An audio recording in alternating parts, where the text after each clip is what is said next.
Hello and welcome to today's episode of Bad Apologetics, where James and I will be looking at Thomistic apologetics. So this has been requested for a long time. Thomism is a really sort of like significant part of Catholic apologetics, and I think a lot of the sort of Aquinas-y things are held in high esteem by some Protestant apologists and Christian philosophers, and some sort of like Eastern Orthodox apologists and philosophers, because it's got that kind of medieval scholastic ring to it, but it also goes all the way back to some like Aristotelian pedigree stuff as well. So I think that for a lot of people, it's really up there as like one of the big kind of Christian philosophies. And then there's kind of like the apologetics angle on that as well, which I suppose is maybe a little bit different from the more rigorous academic philosophy side of things too. So we'll comment on all of that. James, do you want to come in with the comments already? We've already misunderstood Thomas Aquinas. I assume this is a joke, although the funny thing is that it seems like people who are fans of Aquinas love telling people who critique Aquinas that they don't understand Aquinas. And this is something that is, it's sort of a tempting thing to do, is to say that your opponents don't understand your arguments. And sometimes this is fair, but it just seems to be like way more prevalent with Aquinas. And I wonder if there's ever a self-reflection that maybe that's because it's really hard to understand what he's saying half the time. And there's still a lot of dispute amongst scholars about exactly what he means about different things. As you can see, for example, if you look at the Stanford Encyclopedia of Philosophy article on Aquinas, which I've been using to prepare for this episode, and quite a few of the ways, it's sort of like, yes, scholars disagree on exactly what he meant here, or how to understand this. And so, it's that is an aspect I find frustrating, because it's always like, there's so much scholarship on it. There's always like, oh, but you haven't read this work fully, or you haven't appreciated the nuance of his metaphysics, or you need to read this other book here, or this commentary. And it's this happens also as well. It just feels like it's even more pronounced with the sort of Thomistic metaphysics and apologetics, and I find that very annoying. So yeah, I expect that people will criticize us for like, what's that sound? Oh, sorry. Oh, right. It sounded like a whip crack. I'm like, what's going on? What's going on? I mean, I am a camera in his house, so never know what's going on there.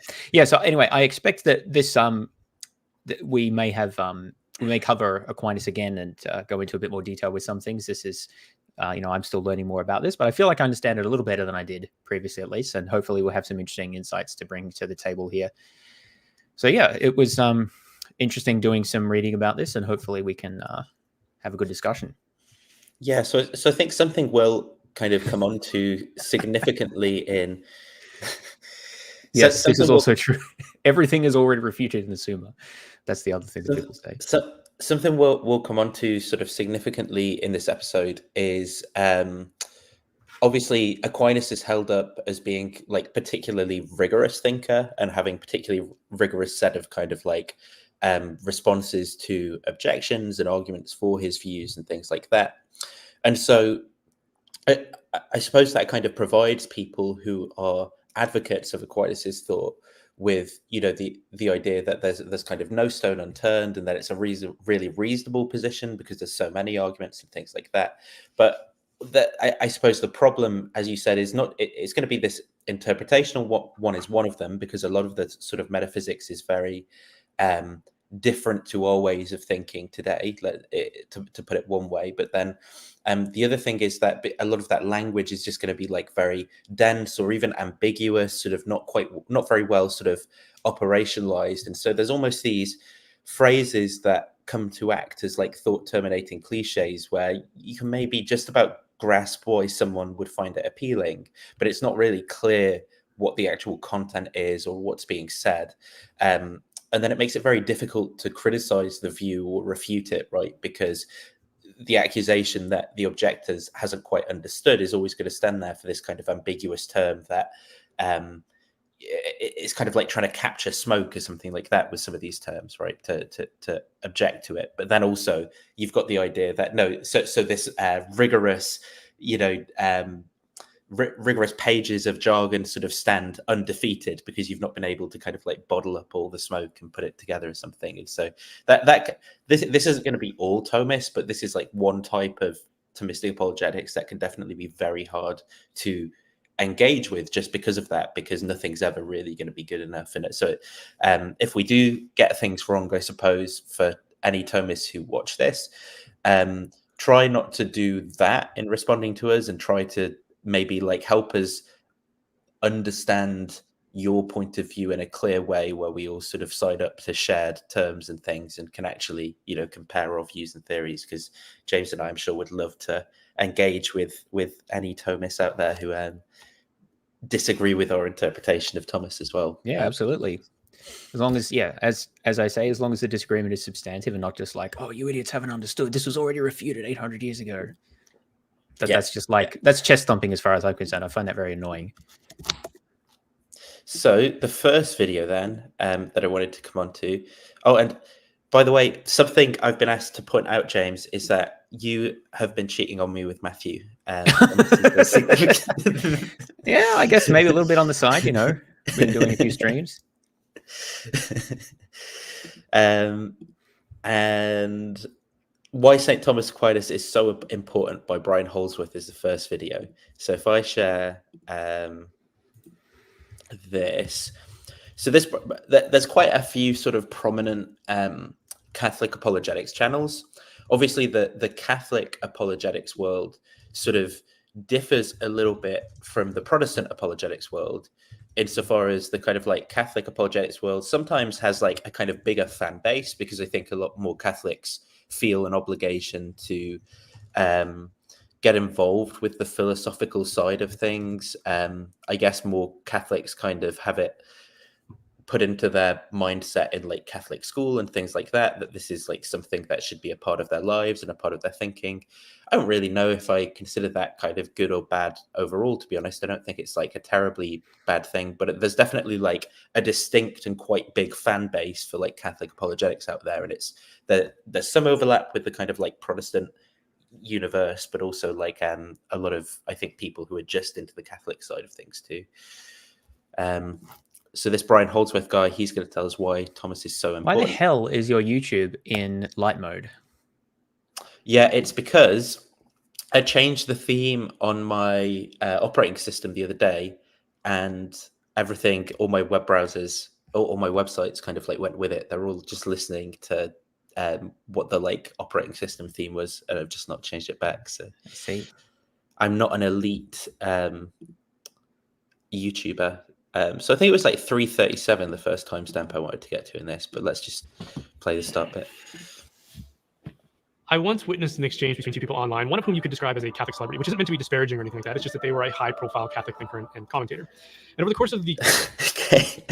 I'm so like tired, having just woken up and stuff, that the sped up music is really tripping me out there. I was like, what the hell? That's a great helm on the bookcase.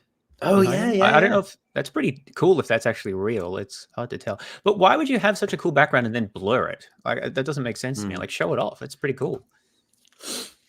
The exchange, the lesser... Yeah, but he wants to hide the books from you, James, because if you were to criticize his bookshelf, then it would all fall down. I do find a lot of the Catholic guys, a lot of the Catholic and Thomistic guys are kind of interesting in the sense that they sort of really revere the kind of like medieval core sort of theme, you know, of like the whole, they're all really into the like medieval themery, like the book, you know, the book bindings are all have this like oldie feel to them and stuff like that. Well, that's when the Catholic Church was, you know, make the Catholic Church great again, right? Like that's when the world believed in truth. Was it Pope Innocent II who made the Holy Roman Emperor wait we'll outside in the that. snow for 3 days? Like, bring it back. Lesser known individual made some sort of an appeal to St. Thomas Aquinas. I don't remember what they were talking about, but he seemed to think that St. Thomas had something definitive to say on the subject matter. And it was at that point that the Catholic celebrity responded with something like, St. Thomas Aquinas is fine for some people, but give me Ronner, give me Kuhn, give me Congar. Now, that little exchange may to most people appear to be just a couple of nerdy Catholics debating about who their favorite theologians are.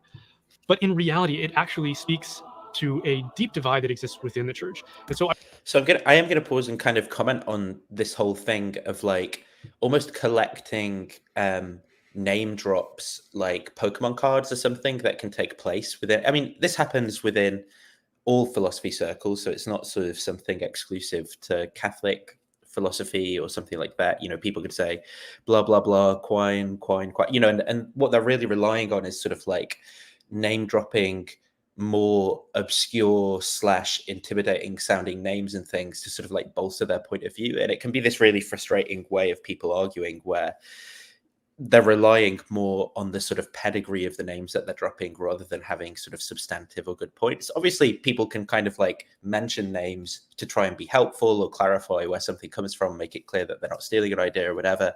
But I think sometimes people can do it as well in this way where it's not really adding that much in terms of like clarity or helping someone like understand a point of view. Instead, it's really just kind of to argument from pedigree or something like that, right?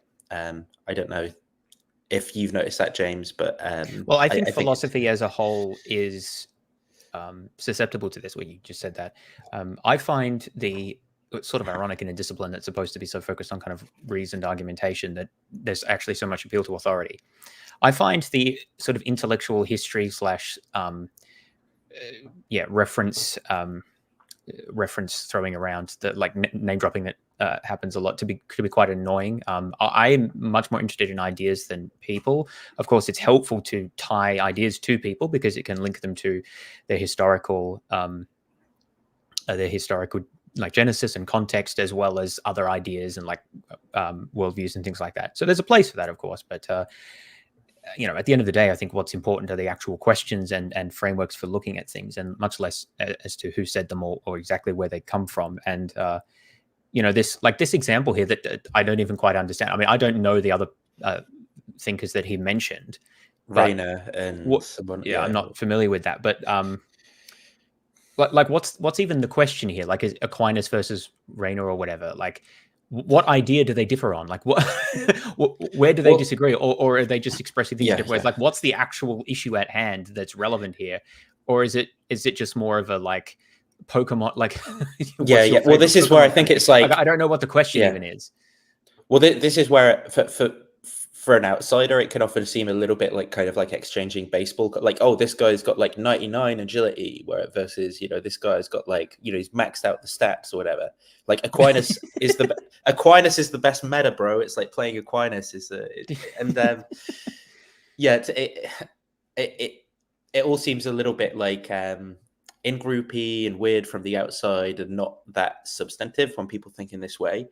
But it's not just Catholics and Thomists that do this. Other people do this as well. I'm personally interested in the history of philosophical ideas, just as like, but I just think it's like approaching substantive disagreements through that lens often has very little benefit. It doesn't really like add that much, and often people with very bad ideas use it to kind of like avoid engaging with substantive points someone might be making. So they'll be like, oh, so you're making the Humean point, well Hume is an asshole, so, or something like that. And it's like, no, like I'm not making this Humean point. Stop trying to like tell me that I'm making that's just Hume's argument from induction that's been dealt with. So it's like, no, stop like just trying to group ideas together under like who they came from, whatever, and engage with what I actually said.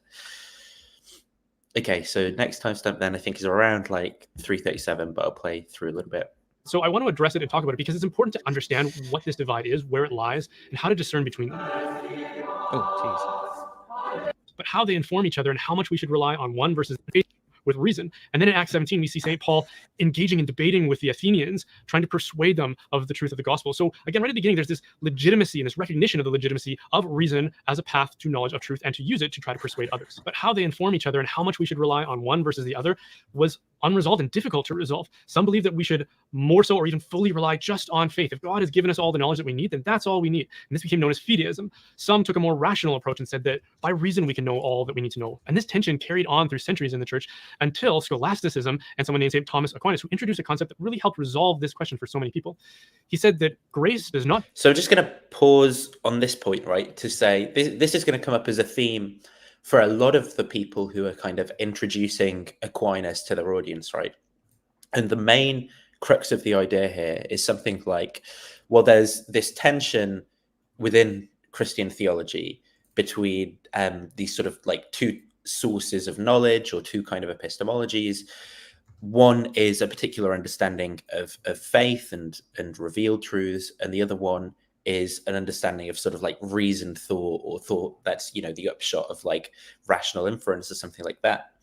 And there's even debate about how to understand and interpret the words like faith. So some people will say oh no, it's more of a trust, or some people will say faith is more it's just the same sort of belief, but I'm just applying it to religious claims. They're still justified in the same sort of way. Some people, as he said, will become more fideists. I think there's also a lot of more in what I personally find more interesting approaches that a lot of these guys are going to kind of like leave out, and those would be either like non-realist or non-cognitivist approaches to religion. So people who are going to approach the claims of theology more as sort of like poetry or something like that than as these like metaphysical truth claims. I definitely find those views more appealing and interesting, to be honest, and that they tend to be held by more sophisticated thinkers, in my opinion. That won't be shared by everyone.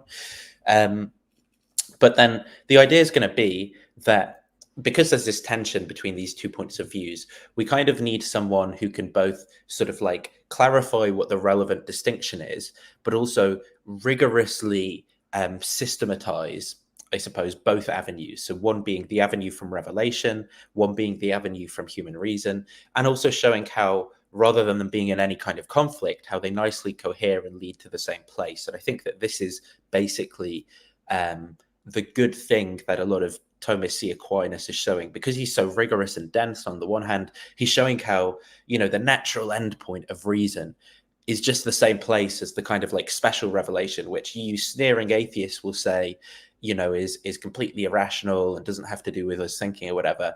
But look at the 7 million words of Thomas Aquinas that all lead to the exact same end point, alongside the different way of thinking, which is the grace and faith way.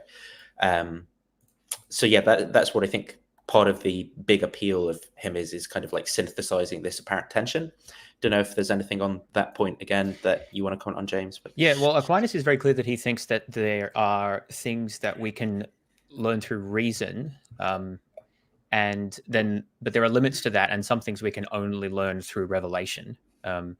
And so he thinks that the two do support each other, but there's also limits to what we can learn through reason, and kind of God provides the rest through revelation. So I think that's a fairly common view amongst many Christians, to be honest. And I guess that's probably partly due to Aquinas' sort of position on this.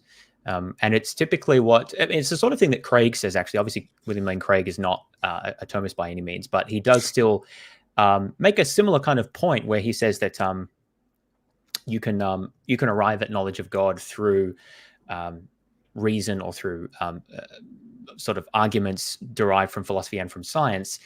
There is a limit to that, and at some point you do need to appeal to special revelation.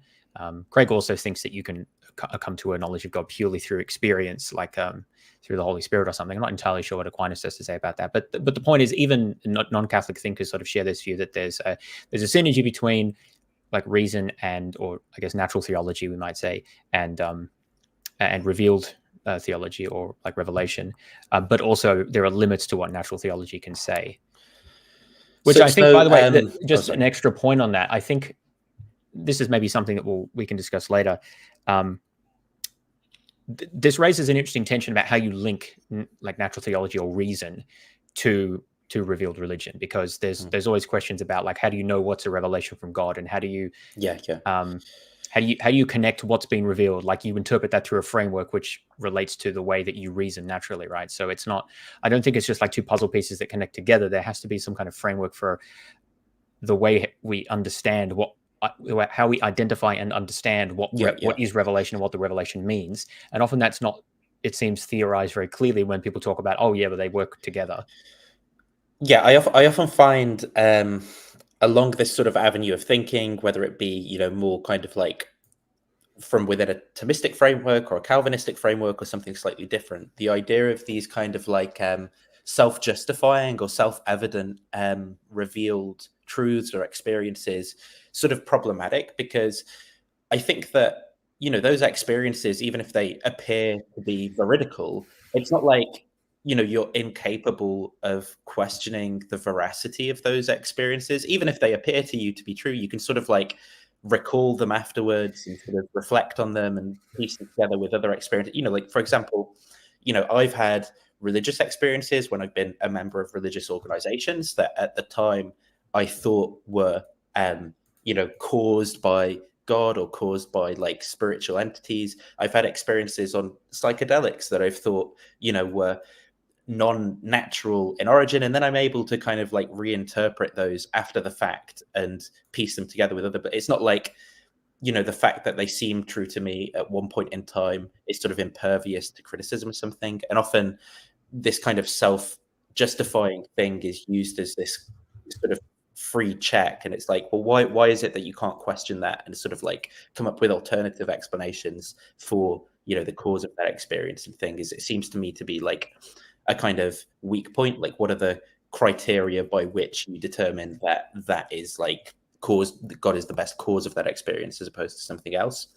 And often the response there is like, well, I had it rather than it being something else or something like that. Like, if you'd had it, you'd know, bro. But I still think even if you've had it, that you can be critically reflective in that sort of way.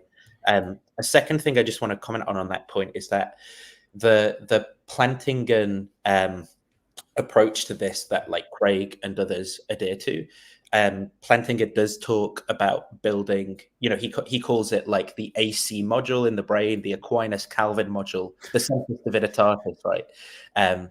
So apparently, the best way of doing human anatomy or neuroscience or whatever is just to sort of randomly speculate modules in people's brains based off of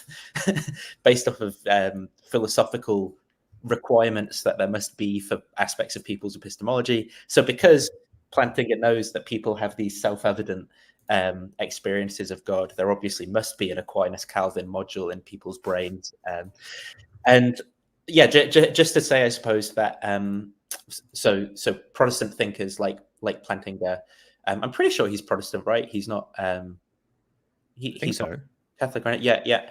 But obviously Craig and others adhere to what's it called? The properly basic belief stuff, Reformed epistemology. That's it. Yeah, so Reformed is obviously going to be, and he taught at the Calvin school. Like, they subscribe to this like Aquinas-y sort of take on the mental faculties and the act of grace by God, working first to kind of like illuminate people's minds and stuff. So they do kind of accept to some extent this stuff as well. And obviously people who are Thomists will sometimes are going to look at like the Reformed epistemology stuff and say, well, yeah, there's some good stuff there. Maybe I disagree with it, but there's like a broad kind of agreement between certain Protestant and Catholic schools of thought on this about like the way that grace works and the way that faith works and stuff like that too. And a lot of that draws on Aquinas' kind of work here. I tend to think it's like really not that deep, bro. Like, they're just sort of often saying, oh yeah, God just does justify the belief or whatever, and that's kind of like the end of the story. There isn't that much more to say, because most of the theological terms that get introduced are again very just not well specified and kind of magic-y and stuff. And I think that introducing special words kind of gives this illusion of depth when there isn't really that much more to actually be said about like a theory of how things are working there. But that is the way that a lot of people think of this and how they draw on Aquinas' work to create a Christian religious epistemology here. Super chat from Jonathan Staker, not Stalnaker. Jesus. I'd be interested to see either of you talking with a megatrad, e.g. Taylor Marshall, Tim Gordon. That club tends to not want to debate. Yeah, I don't know if you know of these guys, James, but I personally would love to talk to Taylor Marshall. He's like a big... So American Catholicism has sort of gone very MAGA and almost like split, that a lot of them are sedevacantists, meaning they sort of like don't really agree with the current Pope, and they think that, like Catholicism's too liberal and we need to go back to the Latin Mass and all that stuff. And they've tied, I would say their religious views here are really closely tied to like heterodox conservative politics, like the kind of like MAGA trend that we see in the US. And so people like Taylor Marshall, I see as being like really kind of like harmful crypto fascists, basically, with their politics, and then just kind of justifying all of that with this story about theology and Catholic integralism and things to kind of like justify the really harmful rhetoric that they have on their podcasts, and just bringing like demonology into politics, basically. So I'd love to talk to these guys and kind of try and deconstruct some of that stuff. If anyone knows how to contact them or would want to set something up, I'm happy to it, and I'd love to see James talk to them too. Okay, I've rambled enough. Let's carry on with it. Not destroy nature, but it perfects nature. Because the problem with reason is that it's a human faculty. And the problem with human faculties is that through the Christian tradition, we understand they are compromised by sin and clouded by sin in our fallen nature. So how much we can rely upon them was always a difficult question for Christians to answer. If you follow the Protestant line of thinking on this, our nature and their... So, just to comment on this again, it's like saying, look, the special revelation is God acting, and so it's like God magic, and because God's perfect, it can't be mistaken, whereas obviously like human reason could be mistaken. But I think there's a problem with this kind of story, right? And that's going to be that even suppose it's true that it's God acting to give people self-justified beliefs. Well, the point at which God is acting on your mind or brain or whatever to give you that experience, the sort of epistemological chain begins with your experience, right? And so you have to provide an interpretation of that experience. You have to kind of like judge whether or not you think that experience is true or not, and whether it coheres with like your background beliefs, and kind of like interpret what the experience is. And so I think that the actual the criteria in terms of what it's like to have that experience, the criteria you might apply to it and stuff like that, I think are basically the same, right? That even if whether it comes from God or some non-God source, it's sort of irrelevant as to what the epistemology of like understanding whether or not that experience is true looks like. I think it's like the same story in either case. So I don't understand. I think this is just like, oh, God's involved, so it must work. But I think when you think about that, it kind of falls down quite quickly. Yeah, it seems to me that if something is... Sorry. I mean, if you have a belief, the belief is in your mind, and therefore it seems to be subject to the same criticism that your mind is sort of corrupt or imperfect. Unless the process of delivering this belief to you is one in which God also kind of perfects your faculties, but I don't think that's supposed to happen while you're still on Earth, right? Well, so no. I don't know I how think that's understood. I think some Christians would say God sort of, when God acts in this way, it's part of this process of making you Christ-like or perfecting you, or yes, but they always call it a process. Typically, they say yeah. that it doesn't happen all at once. That's why Christians keep sinning. But then that raises the question: well, it seems like their faculties are still imperfect, which then potentially undermines the idea that, well, we can somehow have this divine implanted belief that is somehow not susceptible to these sort of concerns. I think it just seems like a really ad hoc position to me. Yeah. So maybe here is the sort of perspective, right, or the framing that might help someone who objects to what we've said, which is, isn't it perfectly possible for someone to have a belief that an experience that they've had comes from God, was given to them by God, and for that experience to be false, right? And then so if it's possible for someone to sort of like have an experience, believe it's from God, and be mistaken, how can you tell the difference between being in that state and being in the state where you genuinely did get the revelation from God, right? And I think even if God exists and provides people with experiences, so this isn't an objection to that, but this is an objection to sort of like the justification for believing that the experience came from God. Like, how can you tell the difference between the two? And I don't think that there are really good criteria one can appeal to that aren't going to basically fall back into first order reasoning about whether or not God exists. So like saying, well, the best explanation of events X, Y, and Z, right, is going to become like a miracle argument or something. And then, you don't get this kind of special epistemic privilege of almost like smuggling God into, well, it's self-justifying, God gave it to me in that case, because you're just going to be talking about the best explanation of the interpretation of some experience, which is just as open to someone countering it with a separate explanation, right? with it are completely broken. So you can't rely on them at all. And that's why Luther said things like reason is a whore. Luther had a way with words.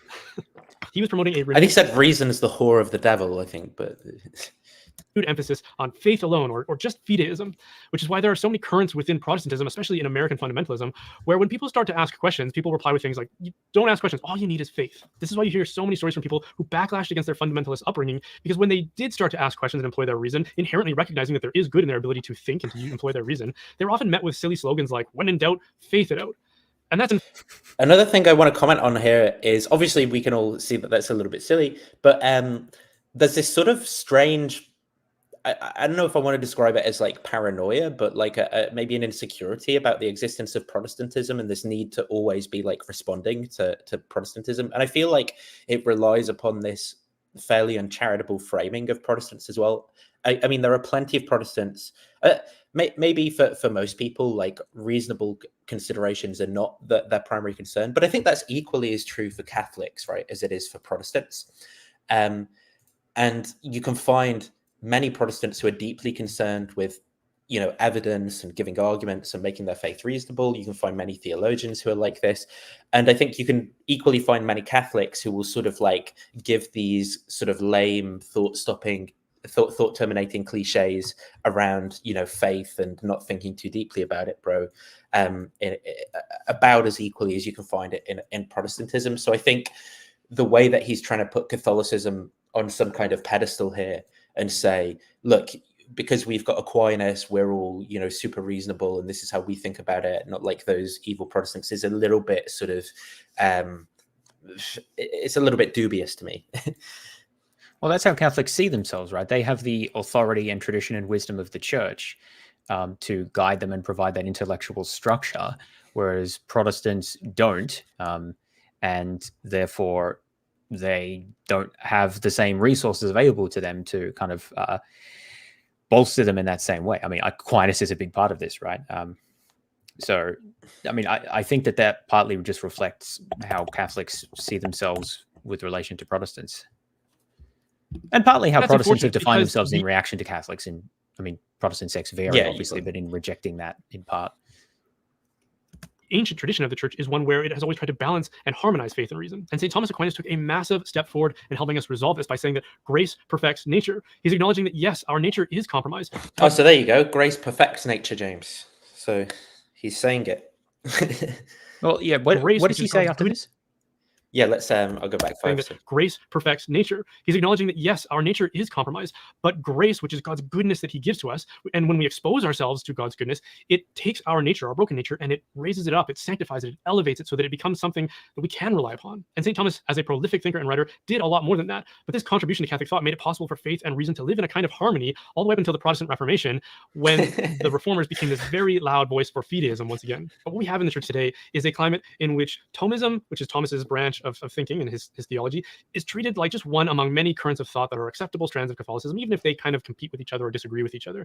Thomism is given no pride of place, even though Thomas anchored the church in resolving a question that was so difficult to answer, and which, if you get wrong, can lead to a lot of problems and disharmony, like we see in Protestantism. And this is so just to pause as well, like I think to just blame this as like the reason that there's differences in Protestantism is incredibly naive and false. But I mean, secondly, it hasn't actually resolved any kind of like tension within Catholicism, right? Because many as Catholics if there isn't disagreement and tension within Catholicism, like about this exact topic, not even just about different topics, but about the relationship between faith and reason, and as if what Aquinas is saying is really significantly different from, as he himself said, what many Christians had been saying for thousands of years, right? So he can't have it both ways. He can't have it be true that this is exactly the formulation that Christians had been saying for thousands of years, and then Aquinas comes along and says it, and it's new and unites the church, because it's obviously around, so there's all these like problems, I think, with this kind of like storytelling about the history of Catholicism and how we're justified putting various people on pedestals and connecting ourselves to history in this way. Which is why I think this sort of focus is just a waste of time, instead of saying, oh, well, we need to give Aquinas pride of place because otherwise we don't have defenses against the kind of discord that happens in Protestantism and whatever else. Just explain why you think Aquinas is right and why other people are wrong about whatever the position is. Like, just actually have the discussion. I feel like a lot of these issues are just sort of ways to avoid having the discussion somehow. It's a bit strange to me.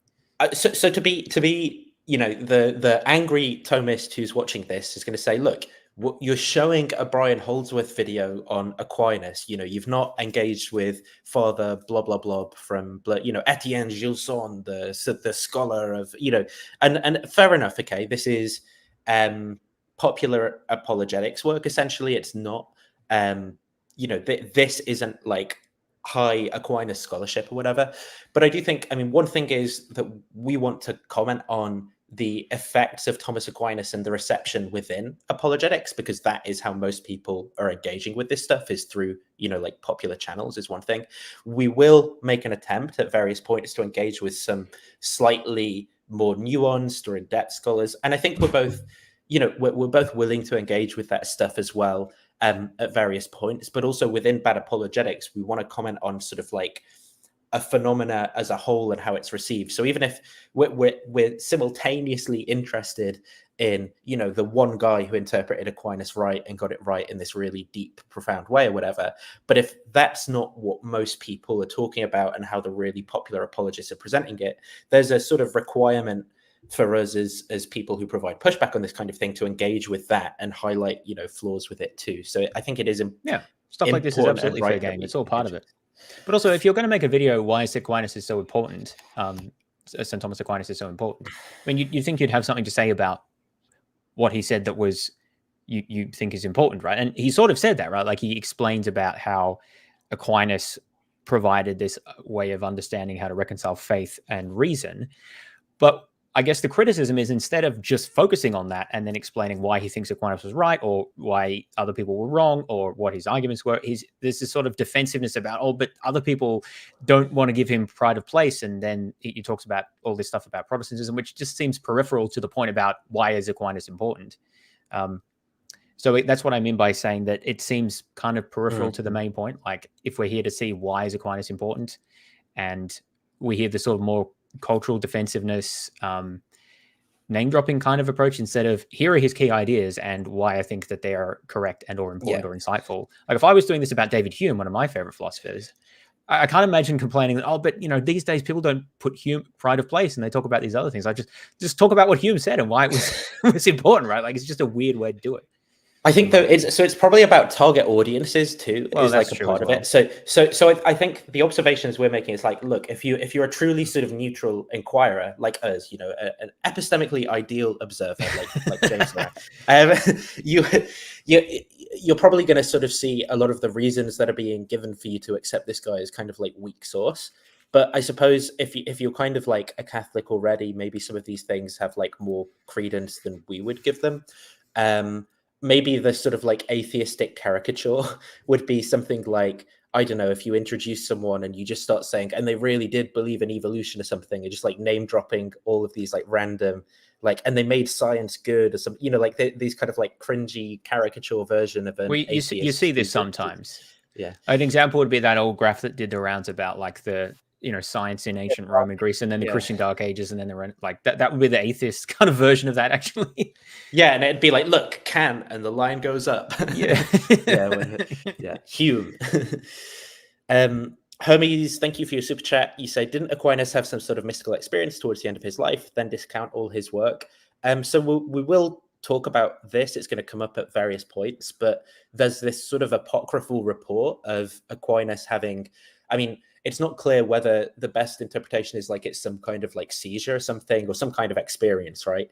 And then the quote is something like, all my works are straw compared to like the reality of God as I've experienced him or something.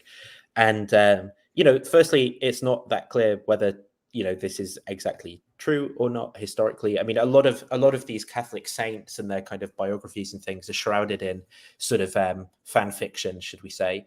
But the second thing is, I don't think that the story here is saying, his work doesn't, like is inconsistent with special revelation or the reality of God.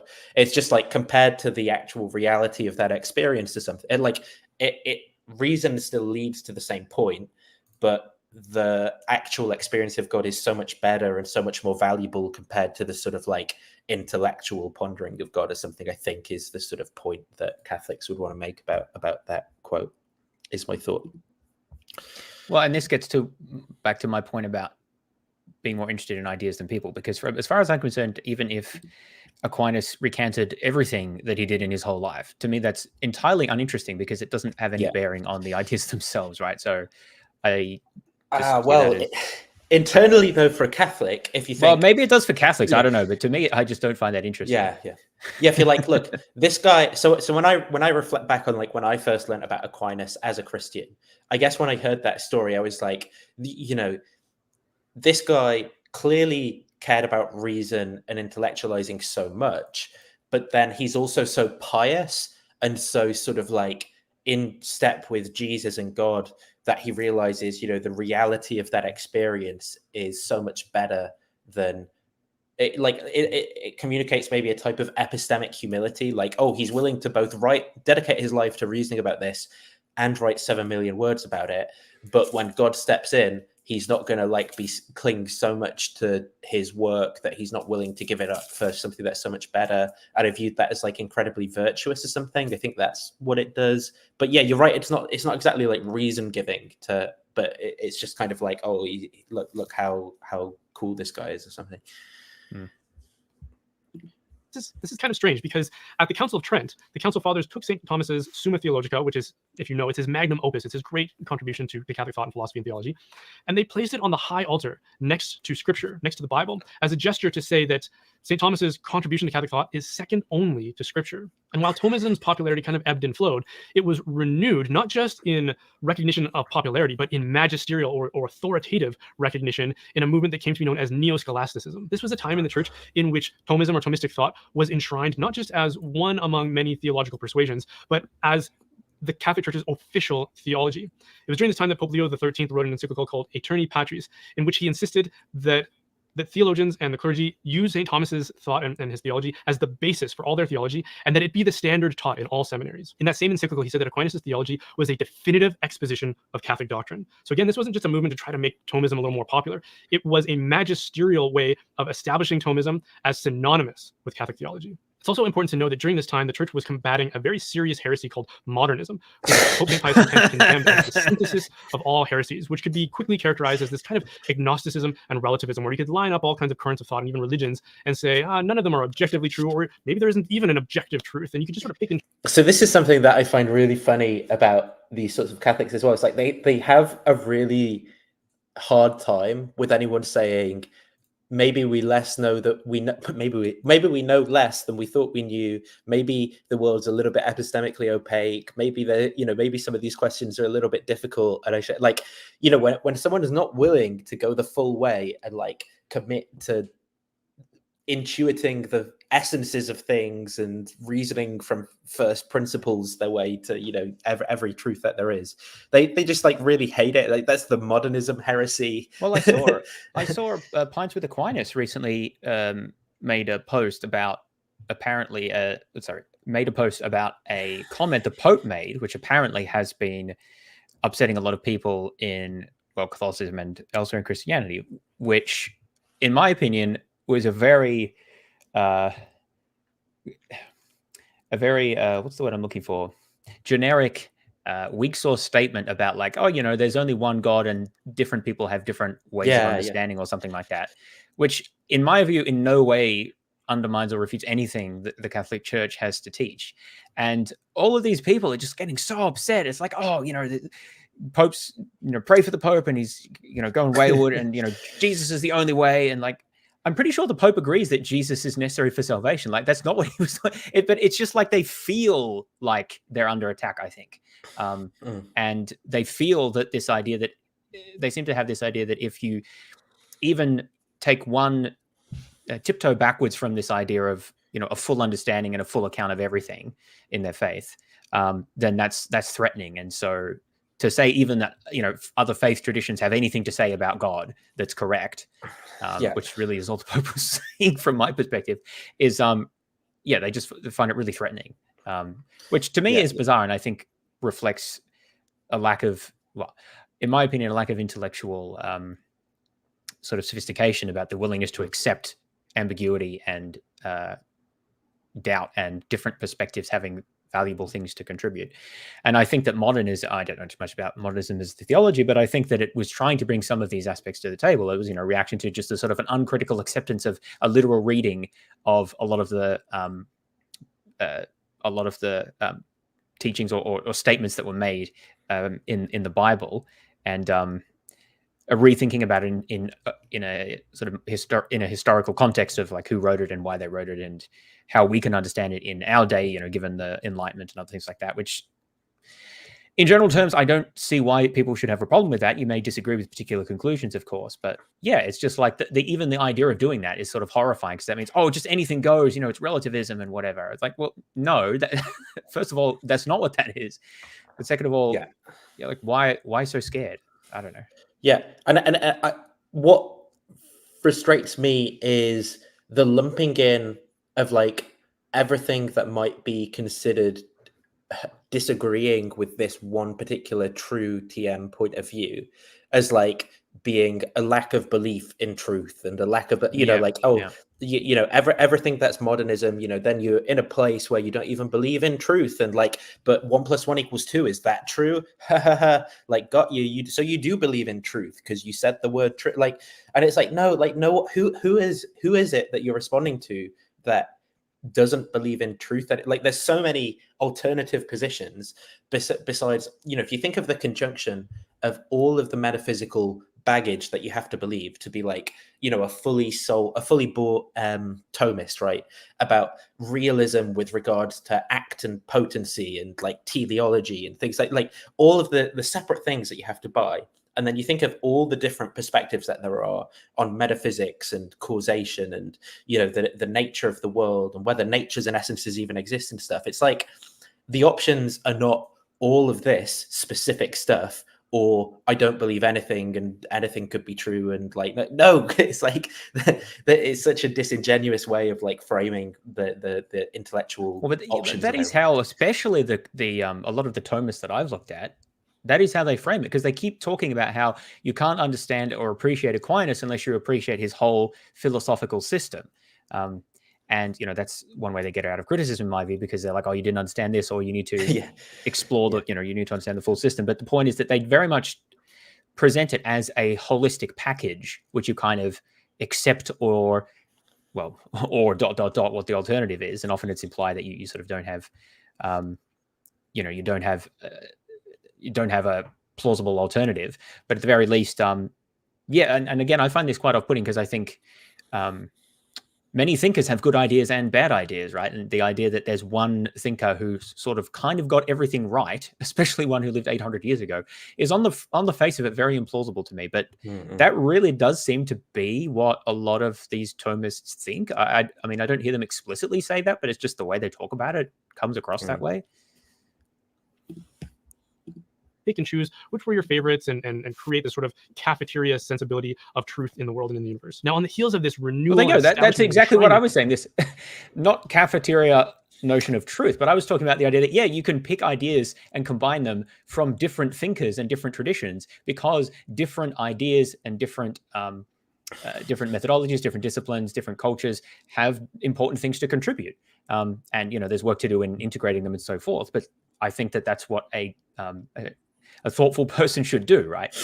Not the idea that you just take everything wholesale from one tradition or one thinker especially, and cling to that as, that's everything that we need to know about anything that's important. To me, that is, on the face of it, it's very implausible that that would just be the case, that there would be sort of just one source like that. And the second point is that I think it just reeks of intellectual insecurity. That like it's uncomfortable to deal with nuance and doubt and encountering different perspectives or different ways of looking at things. And so you characterize that as this sort of not even postmodern. It's like this characterization of a rejection of truth. Oh, you just don't believe in truth. or don't care about truth or something like that, which is completely not what the point is at all.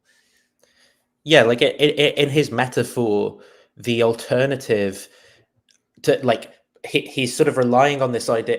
I think he's making the point that picking like being the key word, picking something else other than Thomism is like, you know, really bad because, and the reason he gives is, imagine like a cafeteria where you pick like one item or another. Well, your kind of like reasons for choosing are pretty arbitrary or whatever. And, you know, reality isn't like that. You can't just choose a Kit Kat bar or a Twix. Like reality is the way it is or something. And it's like, well, you know, the metaphor kind of falls down here because it's not the case that people's sort of reasons for picking, you know, rice or beans or something are like as arbitrary as sort of like personal preference or something. It might just be that there are actually really good reasons that they have, you know, and or reasons that almost impose themselves on that person, that they didn't choose to have, you know, the concern for truth that they have, or but they just have that because it was trained into them. Social, like the story here is more complex and the metaphor doesn't quite map, but he wants to make it look as if, you know, the act of choosing is just inherently super arbitrary or something. And it's not.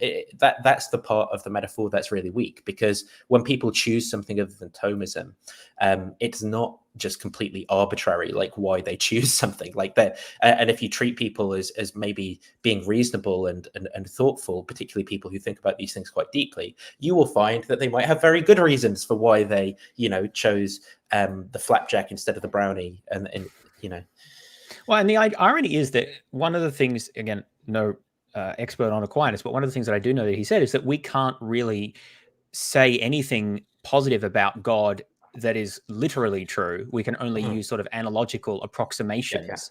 And that which seems reasonable enough to me, but that if that is true, then it is actually entirely reasonable that different people, different traditions, even different religious beliefs may have useful things to say by way of analog or ways to kind of come to grasp. And there may be multiple different ways of understanding the same underlying truth that bring different perspectives on it. If again, you can't understand it literally and exactly.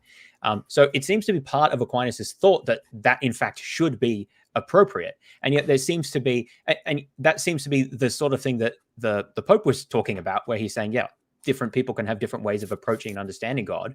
To me, that fits with what Aquinas says about characterizing God's traits in a positive way, that you can't do it kind of literally and directly. You have to approach it kind of indirectly, analogically.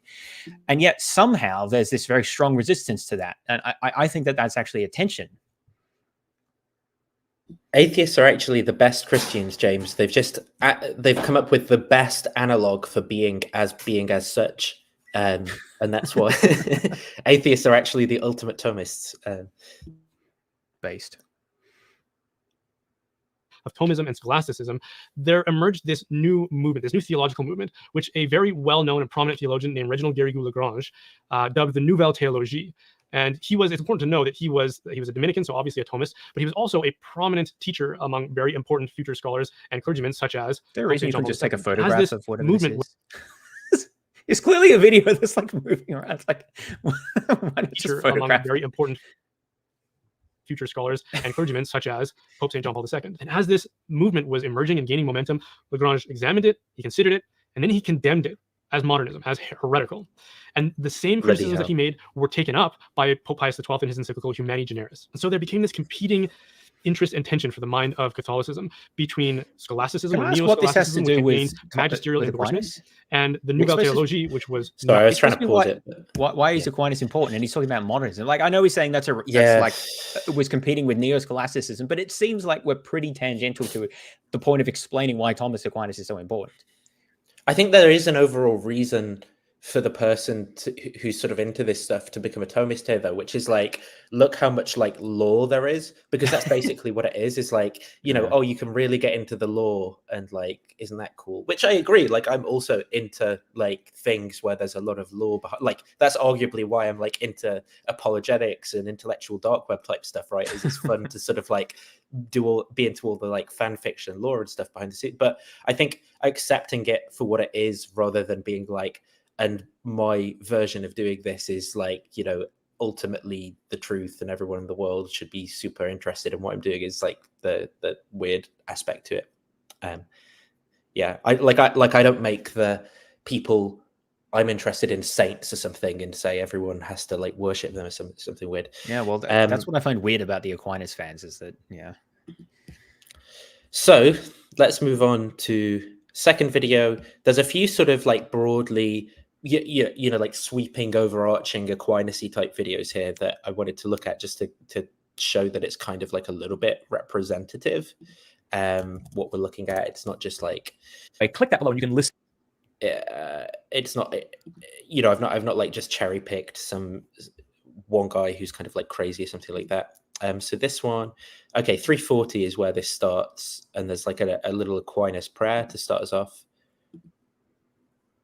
Whether the papacy, as it was defined in the First Vatican Council, finds its roots in patristic sources or not. So that's going to be a really interesting debate. Make sure you subscribe, click that bell button, and that way you won't. It must just be exhausting, though. Imagine being one of these Catholics who've just like constantly got to be like, you know, finding out what's the history and politics of like the 1300s. What did the papacy and the magisterium think of topic X in 1300, and how was that overturned in the 1500s Council of Trent? You know, like, and stuff like it must just be absolutely exhausting having to constantly engage. Well, it's sort of interesting from a historical point of view, right? But if you have to try to keep all, what I find hard to understand is how you reconcile all of this with like, yeah, and God was sort of guiding all of this as it went, and like this is how we want this. Yeah. When it just looks like an absolute dog's breakfast of nonsense, like most of human history, right? Well, it's sort of like if you're into like, Star Trek or something, James. It's like you know the beauty of synthesizing all the different seasons and the seeming plot holes and stuff. Like that's what God's into, is just like the narrative and the fun. And yeah, that's actually a really good analogy, and I've used this as an analogy as well for being able to harmonize anything in the New Testament, being able to harmonize any issue in Star Trek. But like, I enjoy doing that sort of thing, like coming up with reasons and excuses and explanations and stuff. But at the end of the day, you know that like the writers didn't organize it properly or care about the consistency or think about this. And so you're taking it upon yourself to like try to make sense of it in universe because it's fun and, you know, you like it. If I actually thought there was an omniscient and omnipotent writer behind it, I'd be like, what are they doing? Like, there's so much that they could have done better. Like, that's where the analogy just doesn't work. Because I'm like, the whole point of the fan fiction is precisely because you know the writers didn't do a good enough job, and you have to kind of fill in the rest of it. But like, if God is the writer, then what was he doing? Why do you have to do so much work?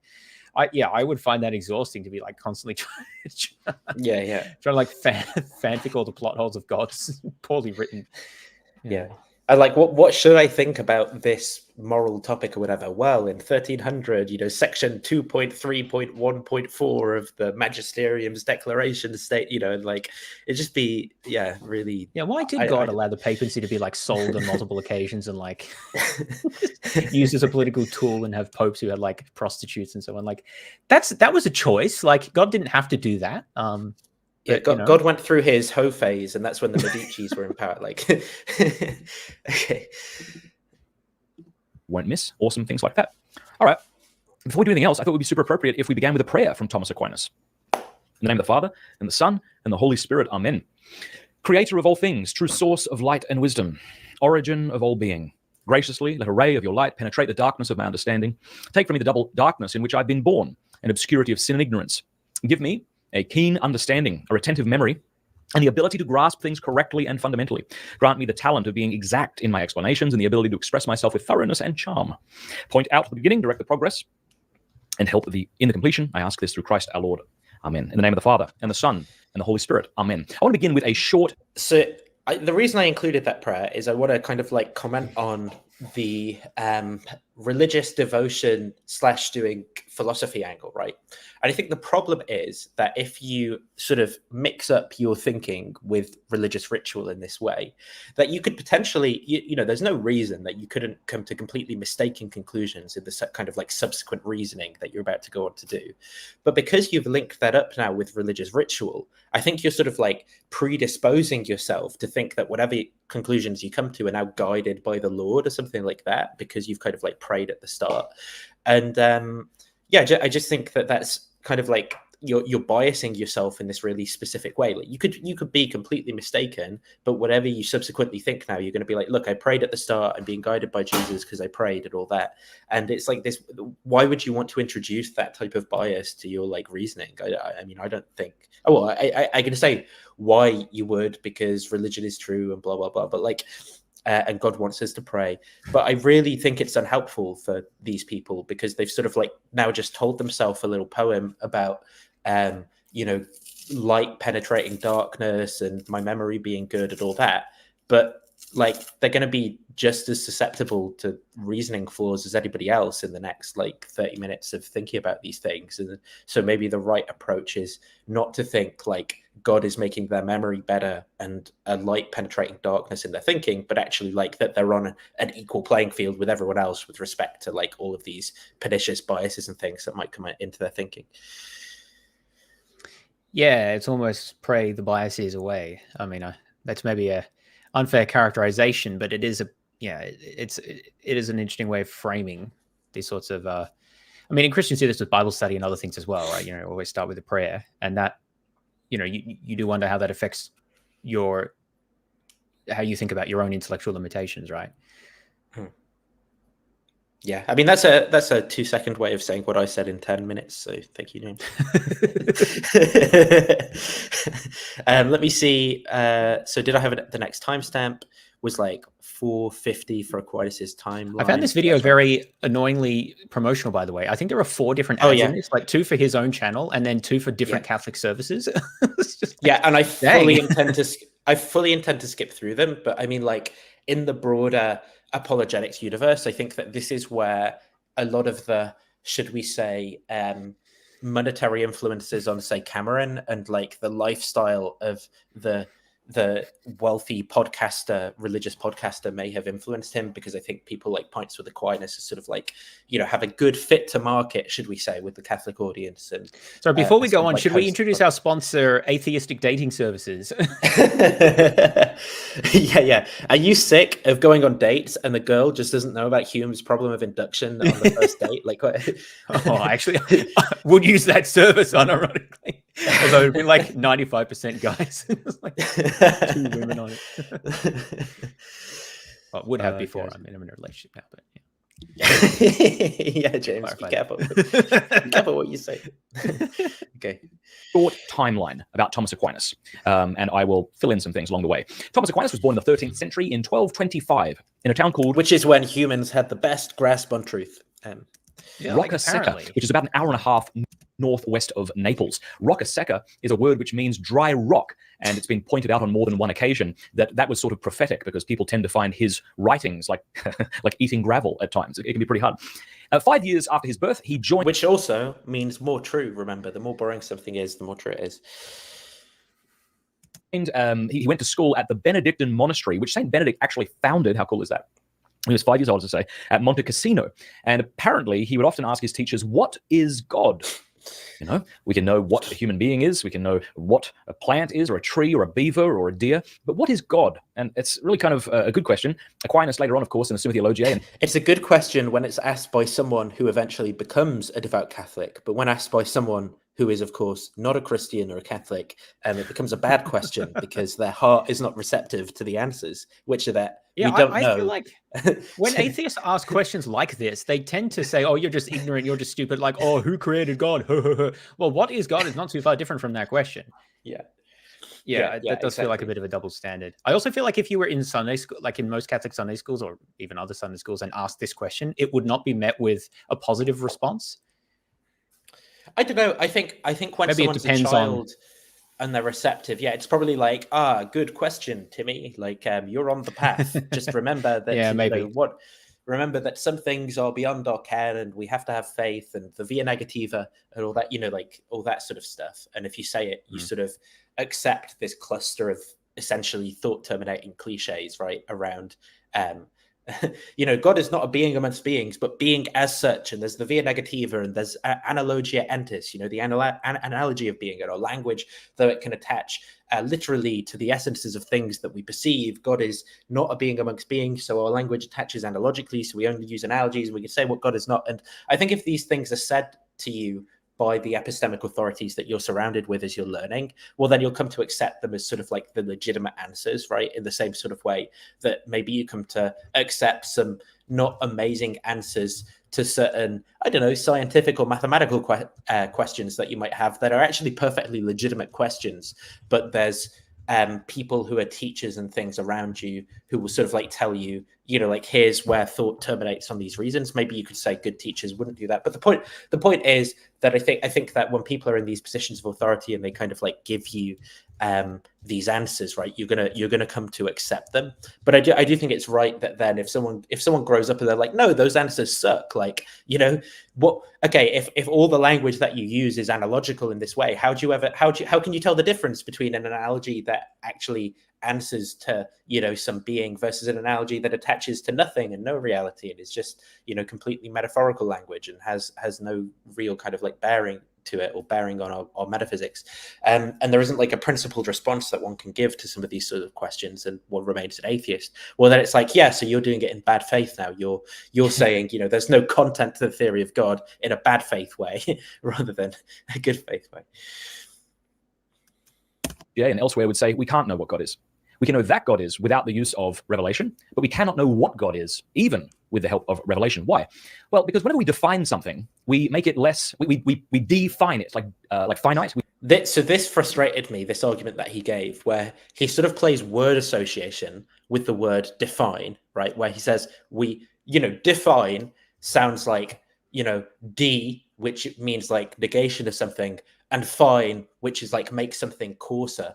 So when we define God, we make it less coarse. So if you think about it, if we were to provide a definition, i.e. content to our description of what God is, well, that would in some way reduce God, and God can't be reduced. So it makes sense, right?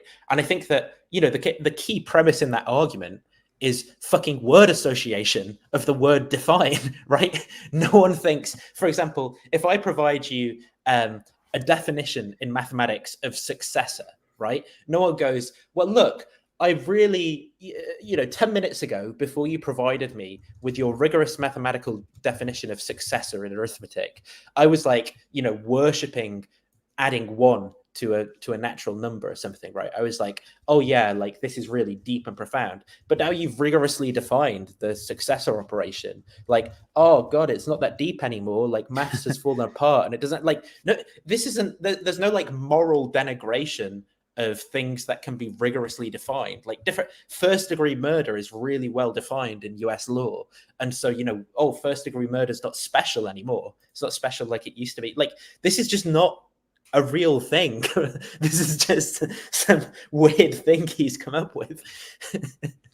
Yeah, well, the etymology of the word define does, just check this, it does come from the Latin meaning to limit.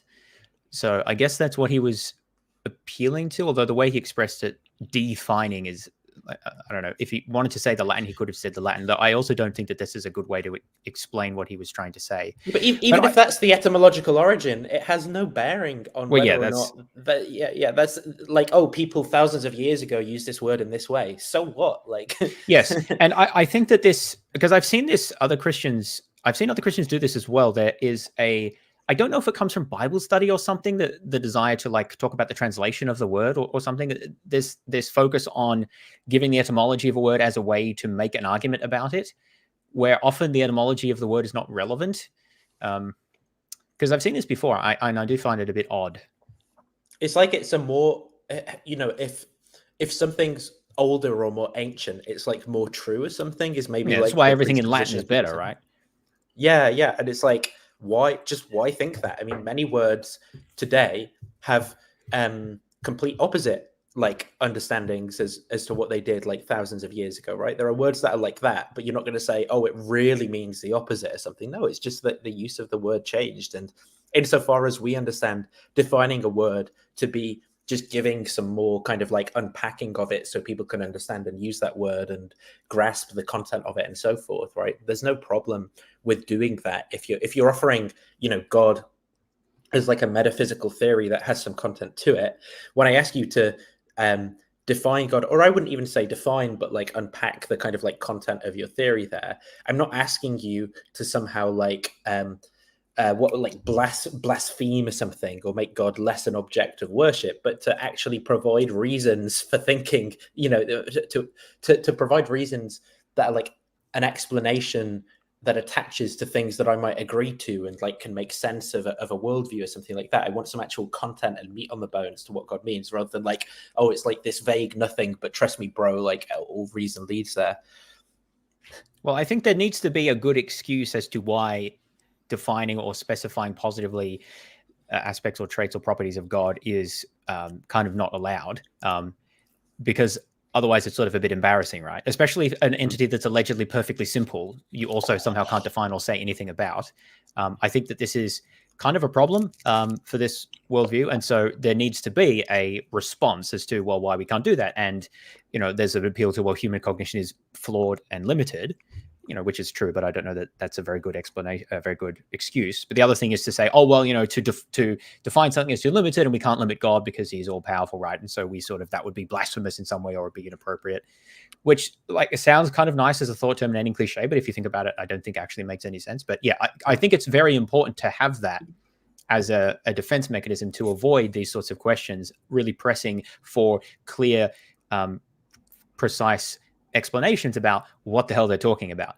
Because the fact that you can't provide these, I think, is I think it's the single biggest argument or reason against theism generally, is just a lack of precision about what's even being said. And so, yeah, it's sort of not surprising that there are sort of mechanisms to push to defend why that's appropriate. And the thing is, though, a lot of, in these discussions, a lot of people who are like pro-Thomism will criticize naturalism or naturalists or physicalists or materialists, whatever, atheists generally who adhere to some kind of like physical view of reality, because they'll say, look, I don't, what do you mean physicalism? Like there's disagreement amongst you guys about what that means, or what does physical mean? Define, and they won't accept weak source answers when it comes to alternative worldviews. So why do they when it comes to the theistic ones? Well, there's some great examples of this in one of the videos we're going to get to. Okay. The double standard there. Yep, I completely agree. Yeah.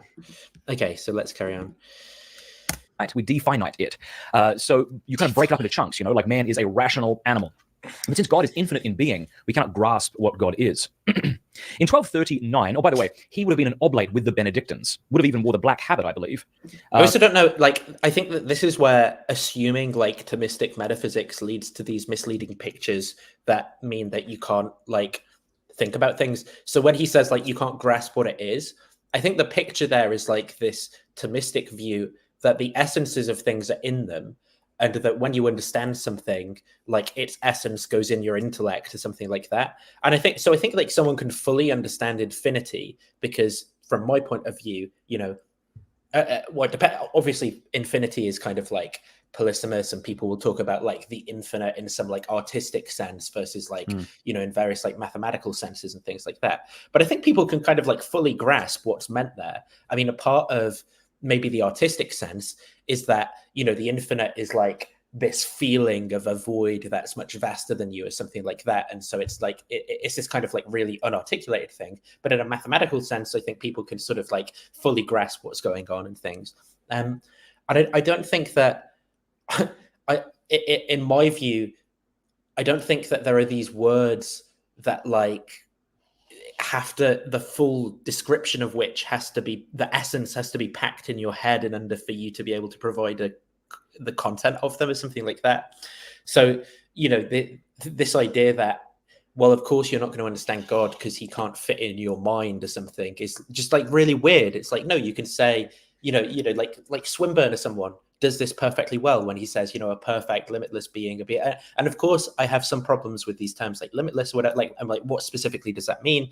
But it can be done, and people do it. Yeah. If you're saying something about the world, you should be able to actually specify what that is that you're saying. Otherwise, you're just saying nothing, right?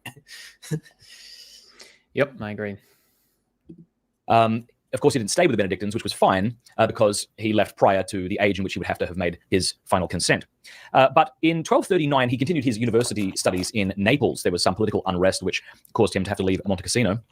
And this is where he met the Dominican order for the first time. Now, if you have a brother or a sister who becomes a Dominican, or a son or a daughter, or maybe you become a Dominican or a Franciscan. That's a pretty respectable thing. It's a very respectable thing. Like I actually met a father the other day in San Marcos. He said, my daughter's a Dominican sister. I was like, that's awesome, But at the time, I guess personally, I don't agree particularly. Like, I think, people can be, the fact that someone's like a monk in some order or whatever doesn't really do anything. Like, they could be an asshole, they could be an idiot, they could be really cool. They could, like, it doesn't do anything. Do you know who else was a monk? Originally, Thomas Aquinas. Or you Well, that's not what I was thinking. I was thinking Luther, but oh yeah. That's we know what happened with him, right? Did Calvin become? No, Calvin was in training, was he? And he was a lawyer. He was a lawyer of some kind, I think. Oh no, he must have become a theologian. I'm trying to think who else they wouldn't like. But I guess like the vast majority of people who became Protestants around the time of the Reformation, at least, right, will have been. But even so, it's just the whole kind of like worldview of, I guess I have to concede, at least it makes sense, I guess, if you buy into it, because these are the institutions, the godly institutions. So people who are in them are in some sense being providentially guided or something like that. But from my point of view, it doesn't really tell me anything. Like a lot of people I've talked to who are in these orders have just basically made like really, really bad life choices. And just because I'm like, well, you're trying to do something religious and pious, I'm not going to be like, oh, that's really good. I'm just going to be like, no, that was bad. Like, you didn't want to do this as a career, or you didn't make like a good educational choice, or you did, and you're just in this position, and that was like a bad series of choices that you made, and that's what you did. And I'm not like, oh no, it's really cool because you're like, in a religious order. Yeah.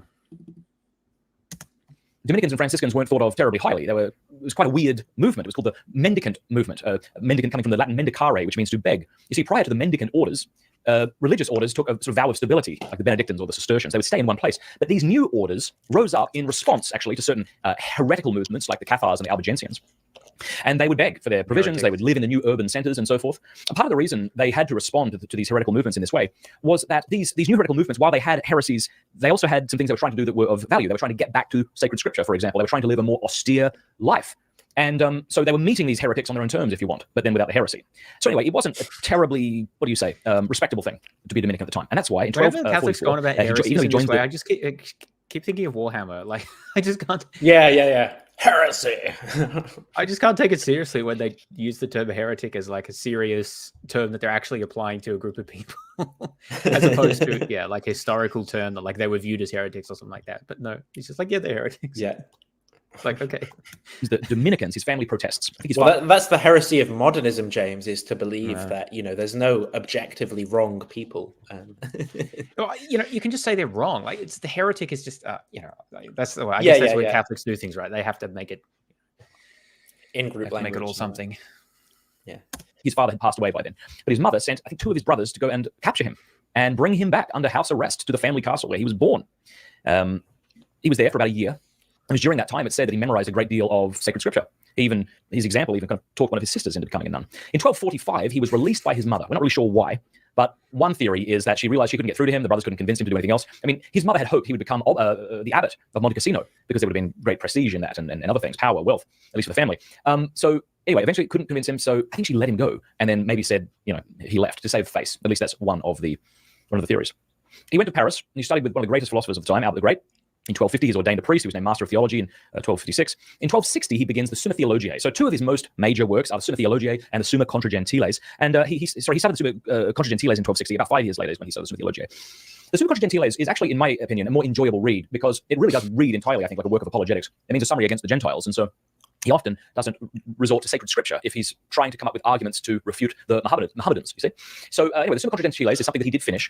Those Mohammedans, I just find it so weird, like all the anachronistic language and stuff as well. I mean, I think that the reason I'm commenting on this is because I do think it does something for these people. And I guess you could make the argument, well, they're really trying to get in like the thought world of a medieval. But I just think like when I hear actual sort of like medieval scholars talk about this stuff, they have no problem sort of transposing all this stuff into more modern language to make it more relatable, whatever. And the Thomist people, it almost feels like they're trying to like live action role play like the scholastic period and like the worldview and like all the weird sort of like kingly power struggles and stuff, and make the world appear like that because that's the time period where their guy that they like is from. And I just find it a little bit weird. Like the Mohammedans and stuff, like just say Muslims. Or well, like I said, I don't think it's an accident that the Thomist has 12th century great helm behind him on his bookshelf, right? And Matt Fradd here has it's just like what is that? Memento Mori, right? Which is another medieval type thing. The medieval merchantmen, that's when Memento Moris became popular. And then we've got I think this is the Summa, actually, these 4 blue ones, though I could be mistaken, because I think that this is a version of the Summa that's like interlinear with the Latin, but though obviously it's difficult to tell with a blurry background. But I know that these blue books in this style and some sort of like old style books. And even the pint, the pint mug of the Aquinas pint mug is like very, like an old pint of mead or something is the way it kind of look like. It's all very like LARPy sort of stuff. Let me see, were there timestamps I wanted to get through this? I think like 12 minutes in, so I'll just skip forward a little bit as the next sort of thing. So yeah, there's a brief history about Thomas Aquinas. So why do we need Thomas Aquinas? We need Thomas Aquinas because we need Jesus Christ. The best people able to exemplify Christ and teach us about Christ are saints and scholars, and Thomas was top among both. Yeah.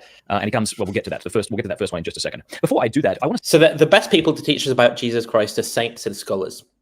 And obviously, there's an understanding of saint by which would come under this, but I mean, it seems to me like the Jesus I understand in the Gospels is sort of like very opposed to the institutional religious authorities at the time, right? Yeah. And you could say, well, obviously the Catholic point of view is he institutes his own church, and so they have the right to sort of like speak on Jesus's behalf and create these people.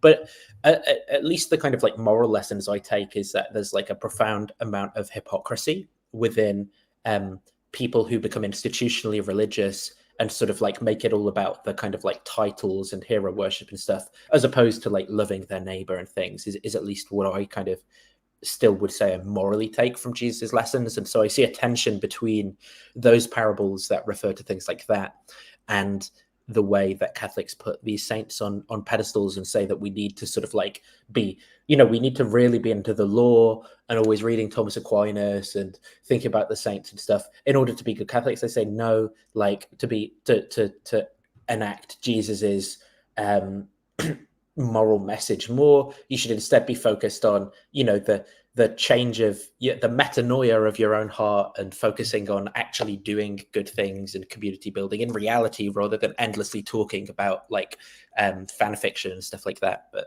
that's just my view. I want to say thank you to Catholic Chemistry.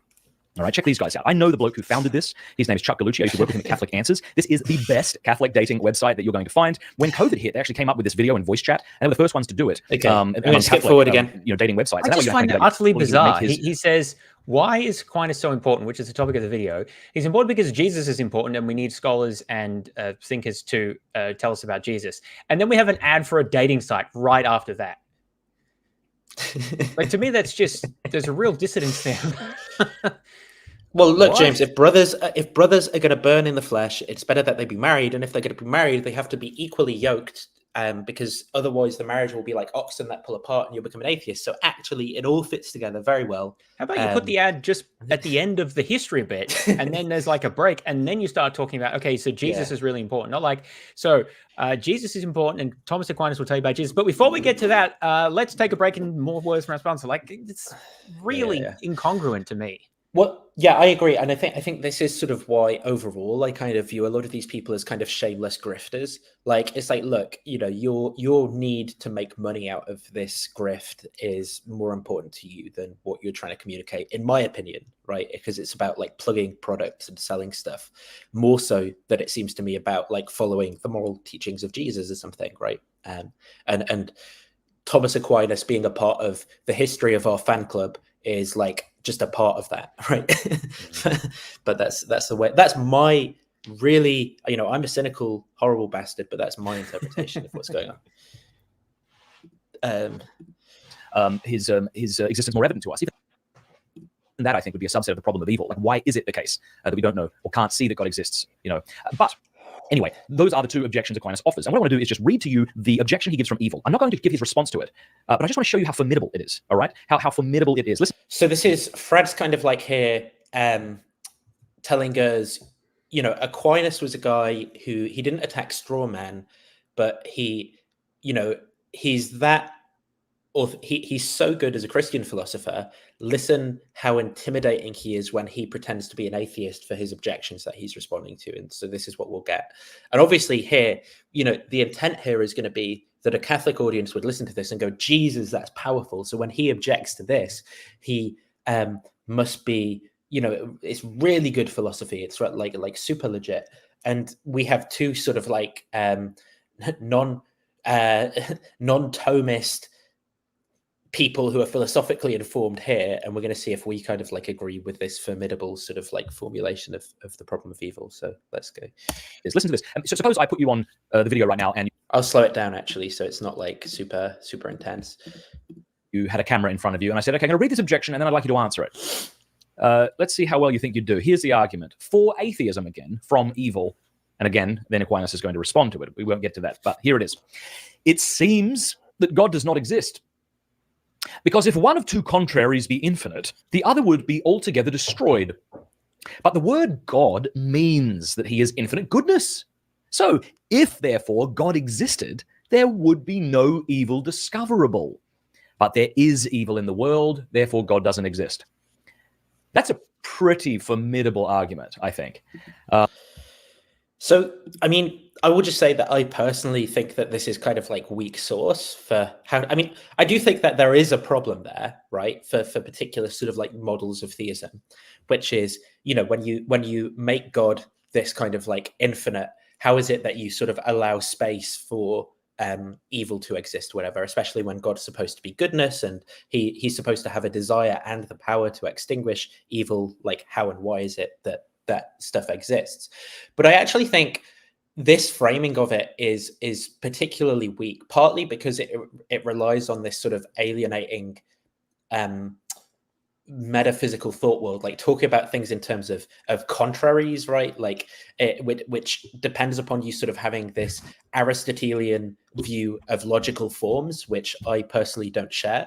And also it's kind of like this reification of particular things like good and evil as like things that exist, and then just saying like they're contraries that exist infinitely. The kind of mental model of reality there that's being communicated, I think, is just not a very like relatable one for the way that I tend to think about things. And so I don't find this form of objection like particularly strong.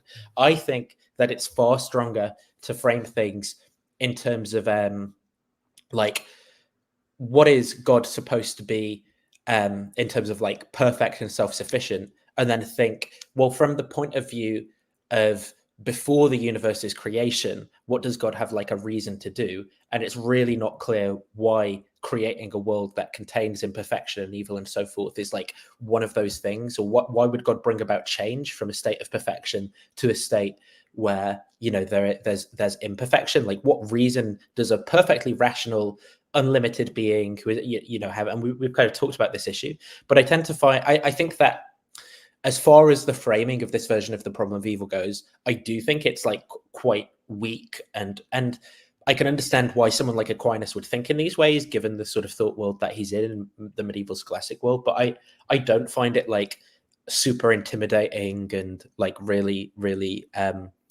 steelman-y or whatever, as kind of like Fradd frames it. Maybe I'm being excessively uncharitable and nitpicky here, but I genuinely just don't find it that strong as he says. I don't know if you wanted to say anything, James. You don't feel compelled to. No, that's right. Happy to move on. Yeah, cool. So the point of this is just to show he doesn't mischaracterize his opponent's arguments, and that's very impressive. Another thing that I think is worthy of our respect in this category of Aquinas. There's a problem with that comment that he just made, because at the time Thomas Aquinas wrote, there were no people who were defending atheism.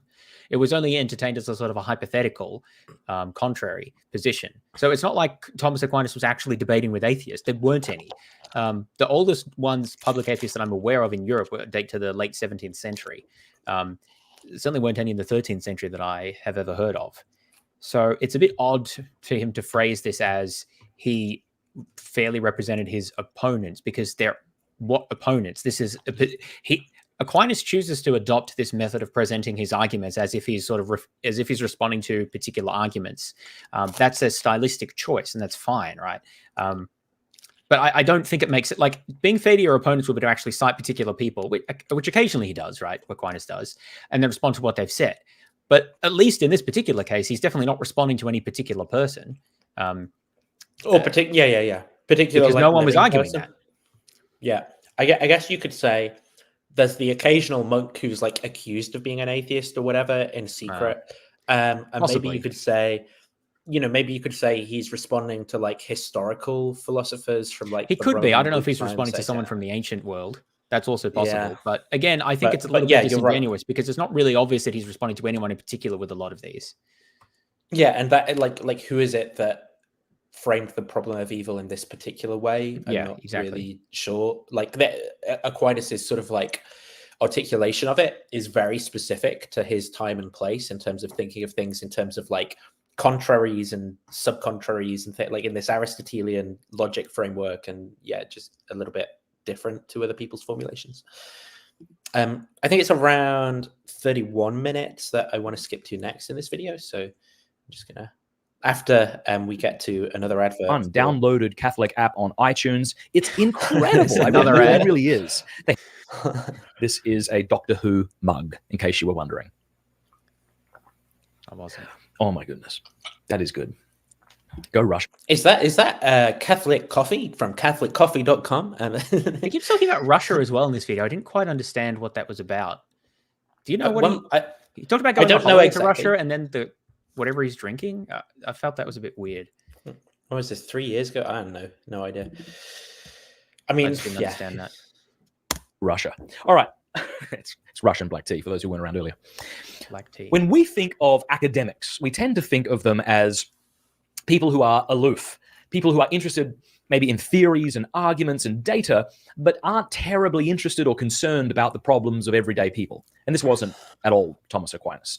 Thomas recognized what the church, of course, teaches, which is we are not, ghosts in a machine. We are not.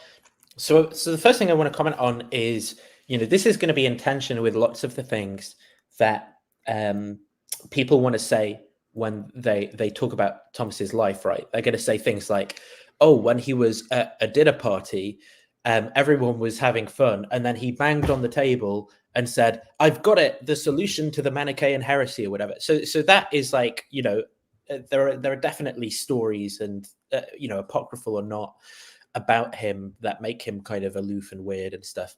But the other thing I want to say is like when he's saying he's deeply practical, right? I have absolutely no idea what the practical upshot is of believing in any of this stuff. So suppose you buy into this like real act potency distinction, you buy into like real teleology. If I switched my beliefs today from whatever the hell I believe philosophically to Thomism, what does that change? Like, so in terms of things that I do on like a daily basis, right? Run a bunch of Docker containers on my computer, traverse a graph in JavaScript or something. Can I do a depth first traversal of a graph better because I'm a Thomist? Like, what can I? I'm doing a statistics degree. Can I do like t-tests or something like better because I'm a Thomist rather than like? What activities can I do better? Like how practically is my life impacted by becoming a Thomist? Well, you can and pray I have better. No idea. Read the Bible better. Yeah, I mean, preach the gospel better. Important stuff.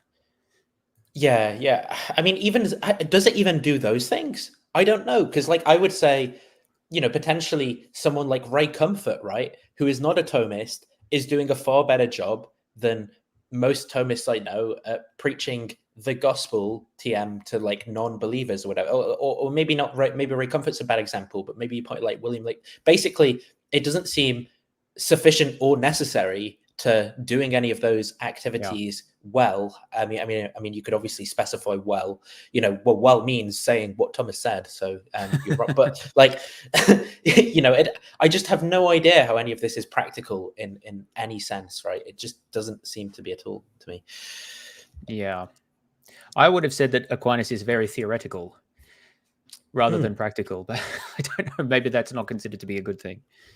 I mean, the only practical side of this seems to be that it enables you to have like discussions about the Catholic fan fiction and like, who's your favorite saint, what are their attributes, whatever kind of thing, which isn't really, I mean, maybe you could class that as practical in the sense that it's like a social activity, so you can have Catholic friends or whatever, but it's not. Well, Catholic dating website, right? Like, that's important. Yeah, exactly. Yeah, exactly. You can go on your Catholic dates and talk about, what's your favorite apocryphal saint story or something, and talk about the time that Aquinas drew a cross, drove a prostitute out of his room with a poker and drew a cross on the door, whatever. I don't know. How else to put it? Sort of the Platonic view of the body. We are our bodies. Our body is equally. Yes, I mean, the point he's trying to make here is that there's this connection between Aquinas isn't Platonism in the sense that, well, that he's a hylomorphist, and so the essence is, the theory is that the essence is inhere, and I have no idea, this is like a weasel word to me. I don't know what it means for an essence to inhere in a physical thing but be distinct from that physical thing, if that makes so because the sort of the illusions of the relationship between the essence of the thing and its physical character seem to be spatial relations. And so I don't understand what it is for a thing to be spatial and spatially related to something physical and non-physical. I can't make any sense of that. I don't think that there's anything additionally but the point is that this is theoretical, right? If I'm a hylomorphist or a Platonist, right, I still believe that the way I make a cup of tea is by putting the tea bag in my cup and then pouring the kettle, right? It doesn't, even if I think the metaphysics of what's going on there, is there really a hole in the mug, or is it just, atoms arranged hole-wise? That whole metaphysical discussion has no bearing on the first order making of a cup of tea. Yeah. It doesn't have any bearing on how to do medicine. It doesn't have any bearing on how to do physics. It doesn't have any bearing on how to do computer science or computer engineering. Like, all of these disciplines stand independently of the theoretical grounding metaphysical explanations for what we think is going on there, right? And so it's just not practical in that way. Yeah, practical is not the word I would have chosen. Who we are. I don't know how he defines practical. Yeah. If I slap you, I don't slap the kernel with. Think about that. That's really funny. If I'm not my body and you're not your body, then if I slap you, which would be a terrible thing to do, of course, I'm merely manipulating the husk, which is not me, and striking the husk, which is not you. So I actually never strike you. Like, this is what I find. So I really hate this way of thinking. It's like, look, I'm a Platonist. I'm not, but hypothetically, I'm a Platonist, by which I mean, if I punch you in the face, I don't punch you in the face. No, that's not what Platonists think, right? I'm a Cartesian dualist, by which I believe, you are both are and are not the thing I'm pointing at with my finger. No, like, that's not what a Cartesian dualist would say. They would say, like, the physical you is also, appropriately referred to. But it's the soul that's attached to that physical you that makes it true that that's you. So it's not like there's these weird consequences for sort of like ordinary statements from the theory. Instead, the ordinary statements are the thing that we all agree to, and then we're coming up with alleged grounding explanations of why we use language the way we do, or whatever, right? Is my metaphor. Well, these sorts of silly things, I think a lot of philosophers actually say these sorts of silly things. They say, if I'm, I can't think of an example, but Craig comes up with a bunch about philosophy of time, for example, where they take a position and they say that, well, this position implies this, which sounds silly in ordinary language, and therefore we should reject the position. The dualists as well do this as well. Or like, a classic one, which I just find so silly, is that if you think... this is about like philosophy of pain, right? In qualia. So it's like, if the pain is in my finger and then the finger is in my mouth, does that mean the pain is in my mouth? Right? Like, what? And then think that, like, they think that's actually a serious objection. Where's the color blue in your brain? Like, that'll be another one, right? Yeah. Like, which at absolute most, those sorts of questions or statements can help you to think through how ideas fit together with each other, right? But the idea that sort of these simplistic questions or statements or inferences can really tell you much of anything to refute a doctrine, I think is largely silly, because it's all about framing things in a way that makes sense according to the paradigm or system that you're using. And so nearly any system will have its limits. And so if you frame things in a way that doesn't make a whole lot of sense, then you can get results that are kind of bizarre. Like I could ask a question like, well, oh, you think that there's something called like currencies. Well, where is the US dollar, right? Like if, if I pick up this US dollar, is that the American dollar? Well, no, this is just like a piece of paper, right? So like, what are you talking about? Where is this thing called the US dollar? Like clearly it doesn't seem to exist anywhere, right? So, it's very easy to ask questions that don't have sensible answers, and or that don't have answers within a particular framework that might require a different level of conceptual apparatus to appreciate. But yeah, and this would seem to be an example of thinking that you can refute Platonism by saying, I'm not really hitting you. Like, what? That's just, I mean, I think Platonism's wrong, but that's not a good refutation. and that word really, right, is also like, I'm not really, that's weasel, kind of doing all the work there. It's I'm hitting you, but I'm not hitting you in the way I mean under my theory. Because usually there's a paraphrase response to this from within whatever the competing system is, right? Which is to say, okay, well, we wouldn't necessarily say it this way. We would phrase it this way, which makes sense within our system. And I actually think that's kind of fine, right? Because different systems or different models will have different ways of looking at things and different language for it. And so as long as ultimately you can make sense of the appropriate things you need to make sense of, then that's fine. Merely saying that I can say something in a way that sounds silly in your worldview, therefore I should reject it, is not a serious argument against it. What you want to look at is what is the actual account, and then I compare the accounts, like phrased in an appropriate way for each system, and then I look at their explanatory virtues. But just finding something that sounds silly is not doing that. So I can't remember in this video. I don't think there's anything else that I found particularly noteworthy. Is there anything you recall after this point that you? I think I only listened to about the first half hour, because then he started talking about things that weren't reasons to love Aquinas. Okay. Which is what I was interested in. So I think maybe if I just let's. Of course, that's ridiculous. Pleasure, weeping, the simple way. But Dostoevsky says that, well, anything like me, you will weep your face off. Quote, on God's behalf, we gird you with the girdle of John Buck, what are you doing encouraging this nonsense with your super chat? Chastity, a girdle which no attack will ever destroy. It's super pathetic. It's funny that we can see other people as being pathetic when they engage in lustful activities, but when Jesus having a guardian angel, that would be like me being a bodyguard for a UFC fighter. Okay, what the fuck? That's the end of that one. Okay, yeah, sure. And so the next one is the Bishop Barron doc. Let me share him. Let me see timestamps in this. So something at the start, and then I'm going to skip to around 7 minutes.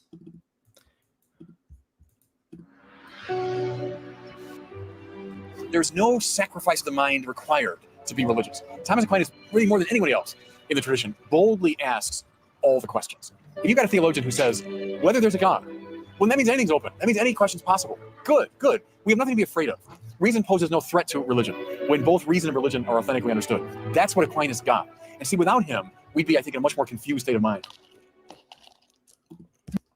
So I just wanted to say, here again, we see the sort of utility of Aquinas being phrased as the synthesis of reason and faith.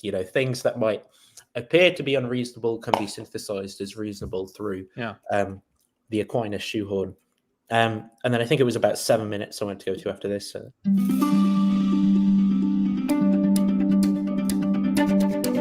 Stage of his development. After hearing his teacher discourse on God during an elementary catechism class, young Thomas reportedly said, "But Master, what is God?" He never stopped asking that question his whole life long.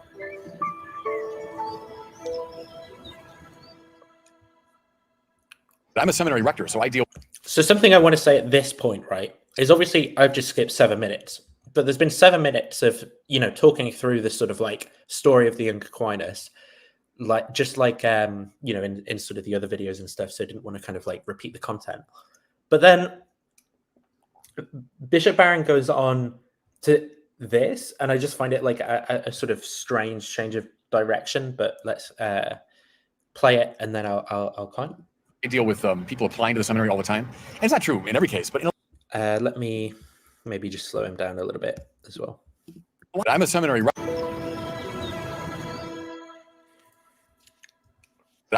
rector, so I deal with people applying to the seminary all the time, and it's not true in every case, but in a lot of cases, you have these young men that say, yeah, when I was 4, 5, 6, I wanted to be a priest. It was already in my heart, in my mind. So that's not all that unusual. Something else I'd say is, how many swimmers start at 5 or 6? How many skaters start at 5 or 6? How many divers? You know, I started diving when I was 5. You know, and we don't think we're imposing on them or we're violating their autonomy.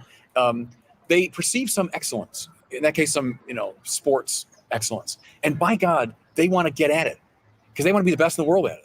So what's so wrong with saying, I perceive this excellence of friendship with God, and I want to get at it right away? It might be our prejudice against religion. There's something psychologically problematic about that, but we don't think it's psychologically problematic to throw a kid into a swimming pool when he's 5 years old and get him in the morning and get him going in his practice. So I don't know. I think it's more of a prejudice on our part.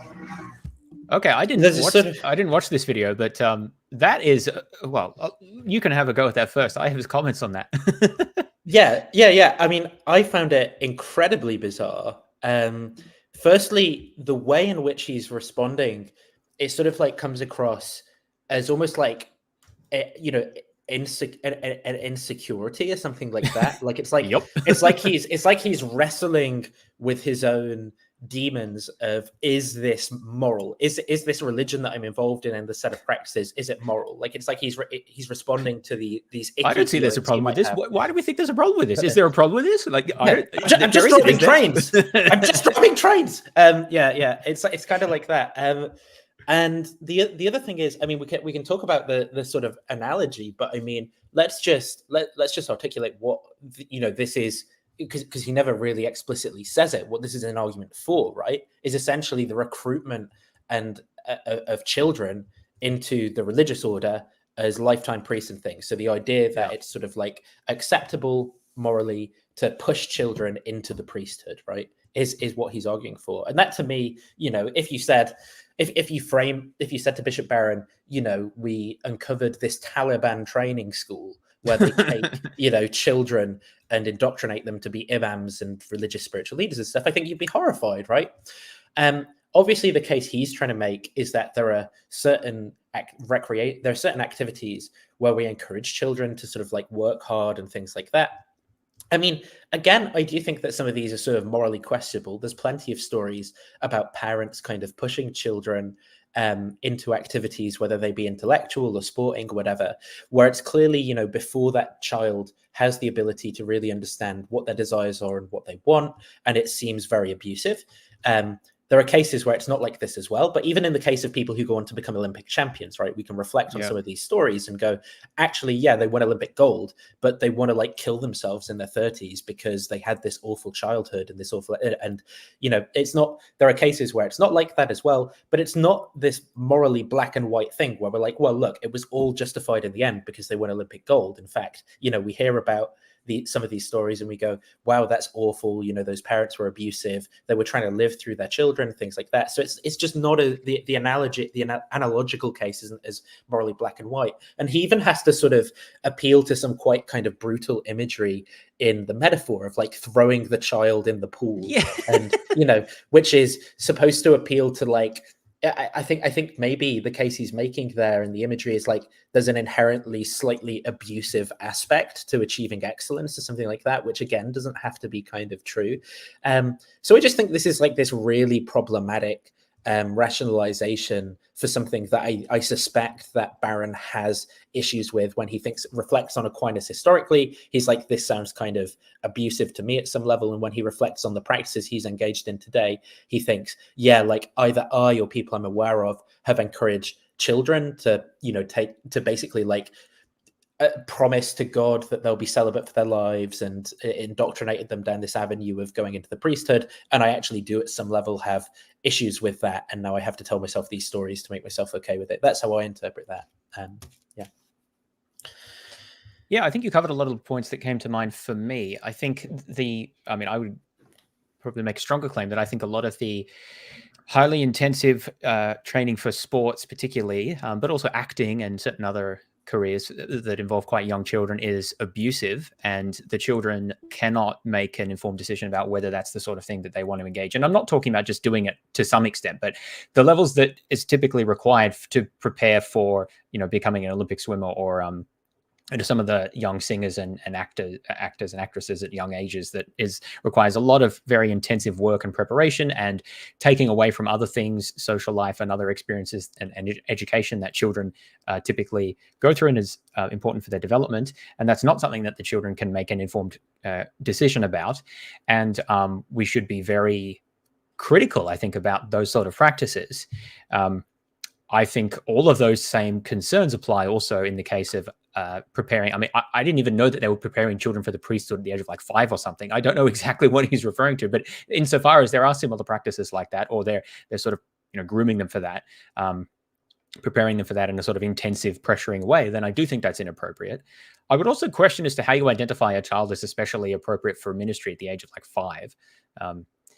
I think that's hard in anything, but at least in the case of sports, there may be sort of objective physical criteria that you could that there's at least some basis for that, as opposed to like the concern that it's entirely coming from the parent or guardian or whoever else is really just pushing that, which I think is an additional concern.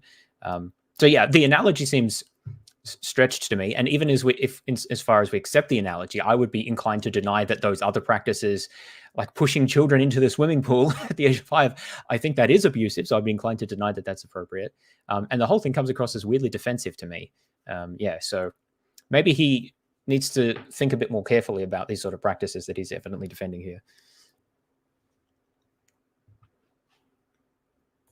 I muted myself. So the next timestamp is a little bit further on. So I'm just going to skip to there, which is around here. Has continued his underground study of Aristotle. Oh, so the thing he's mentioned, I don't know if it's going to be important or not, is basically like, I mean, there's something to say actually about this, which is that, a lot of the kind of like works of ancient Greek philosophy were destroyed by Christians and went in circulation in Europe. They were preserved by Islamic scholars and Muslims. So Muslims, the defenders of the Trad West, defended a lot of these kind of ancient works by philosophers. And then after various wars and things in the Middle East, a lot of them came back into circulation in the West as well. And so that's where people like Thomas Aquinas are then being influenced by works of Aristotle that had been kind of like lost, right? And that's what's going on here. In 1248, he followed his mentor to Cologne, becoming the great man's apprentice. While a student there, Thomas, taciturn, self-effacing, and by no means slender, was given the nickname the dumb ox of Sicily. When Albert heard of this, he remarked, "I assure you that the bellowing of that ox will one day fill the world." Thomas Aquinas was ordained a priest in Cologne, in a predecessor church to the great Cologne Cathedral. In 1252, he returned to Paris in order to commence what we would call today doctoral studies. And in 1256, the 29-year-old Aquinas became a magister of theology and began to lecture. A magister's tasks were laid out clearly. First, he was to preach, for primarily he was a magister sacri paginae, a master of the holy page. Preaching would conduce naturally toward biblical commentary, and biblical commentary would lead to the searching out of complex theological questions. These questions, the medievals called them questiones disputate, were not entertained abstractly or simply in the pages of books. They were addressed in the context of very lively public debates. A master such as... So here we go again, right, with the... These questions were not entertained abstractly, but they were entertained in very lively public debates. But the question is, what practical use does having a debate have beyond pageantry, beyond linguistic pageantry? I can obviously tell you, I can stipulate a sort of scenario where the outcome of a debate does have some practical impact. But in these cases, I'm not really sure, suppose a lot of people tune in to see these debates between metaphysicians, right, in the in the public square. And I think these are really taking place in the university, not like in the sort of public sphere. But I just can't see what that changes, other than people are like, oh, very good, I'm persuaded of Thomism now or whatever. Great. So what? Like, what is how is that practical? Like, you had a debate. Maybe you have a debate verbally or in writing. It's still abstract. It's still disconnected from like practice. It's still that like I'm not seeing it as being practical because you can have a debate, right? I don't consider debate to be particularly practical, except in like exceptionally rare circumstances, like in a really tight presidential debate where a presidential election where a debate might sway a load of voters or something, right? That's like a really rare case. Well, I think these issues were thought to be important by the Catholic Church at the time. And maybe that's what he means by practical. People cared about them, but ordinary people in the Middle Ages couldn't have known or cared less about this. And I don't think it really had much of an effect on until the Reformation. You can argue that it became more practical, some of these issues, arguably, because it had real sort of political and social effects. But until then, I don't know that they did.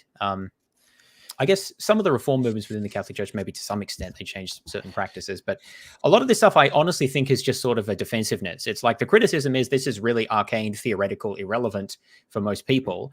And so we're just going to keep saying it's practical to ward off that criticism, even though we don't really explain how it's practical or what that means in this context. Yeah. That's the sense I guess get, so, to be honest. I agree with that. And I think even when it comes to, so I don't want to make like a general proclamation about what happens here, but I tend to find as well that really, the kind of like abstract metaphysical / philosophical thoughts are almost more a product of the economic and social conditions of people. And so there are like Marxist, get out of here. So there are like political, economic, and social events that happen and kind of like shape the context in which people are in. And then there are some people who sort of like sit around reflecting about this stuff and come up with certain ideas. And that changes over time, but it's almost like, it's almost like an epiphenomena on top of those conditions.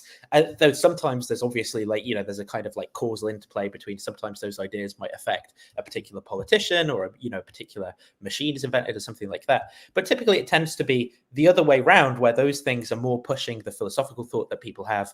And I think that there's a tendency in philosophy to sort of like draw that causal arrow the other way around, where it's like, oh yeah, in the academy, these guys had this great like breakthrough in philosophy. And then that, clearly affected, some Prussian king to institute these reforms. And it's like, no, it's really the other way, the other way around. Like that the philosophers are reflecting and observing the society they're in and trying to like think about it, and that shapes and changes the way that their philosophy looks. And so I just think it's like, there's putting on a pedestal the importance of the debate of these philosophers and stuff, because I really don't think it did that much to influence the decisions of, the various sort of like leaders, even in the Catholic Church, actually. I would say, if you think about how political leadership in the Catholic Church was, the use of Thomism or something is probably more like a tool rather than it like being someone was just convinced by propositions of the truth of this, and kind of like then it made its way into power in the Catholic Church. It was a tool of control and power within the politics of their system. Such as Thomas Aquinas would announce an upcoming disputatio, and then students and faculty and interested outsiders would gather. The initial part of the discussion was led by a baccalaureus. We call him today a doctoral student. He'd entertain questions, objections, arguments from the floor and respond as best he could. All this time, the magister, the master, was present, but he remained silent. The next day, the same audience would gather, and this time the magister would give his literally magisterial resolution of the question. Then he would respond to what he took to be the best objections from the previous day. Thomas Aquinas' Summa Theologiae, generally regarded as his masterpiece, is a literary rendition of a series of these questiones disputate. A typical article in the Summa begins with a statement of the issue, like the summoning of the quaestio disputata. That is followed by a series of objections, like the comments and questions from the floor. And that is followed by the magisterial resolution of the matter, and finally by an answer to the objections. It is so important to remember the lively background for Thomas's texts as we make our way through them. So historically, what was so significant about where we're standing? I'm standing on the Rue de Fouard, which is in the Latin Quarter. It's a very short street, but it's referred to as the berceau de l'université. That means the cradle of the university. The word fouard is an older French word that has a sense of like bales of hay or straw. Because the students would gather here, they put straw on the ground, they would sit, and their professors would lean out the window or lecture them. I don't really care.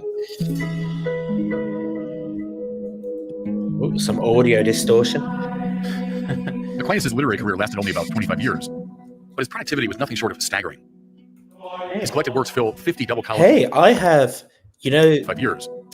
this version of the Summa, I have that in this binding. But his productivity was An old nothing short of version? staggering. His collected works fill 50 double-column folio volumes. Thomas was obviously a genius, but he was also a man of extraordinary order and discipline.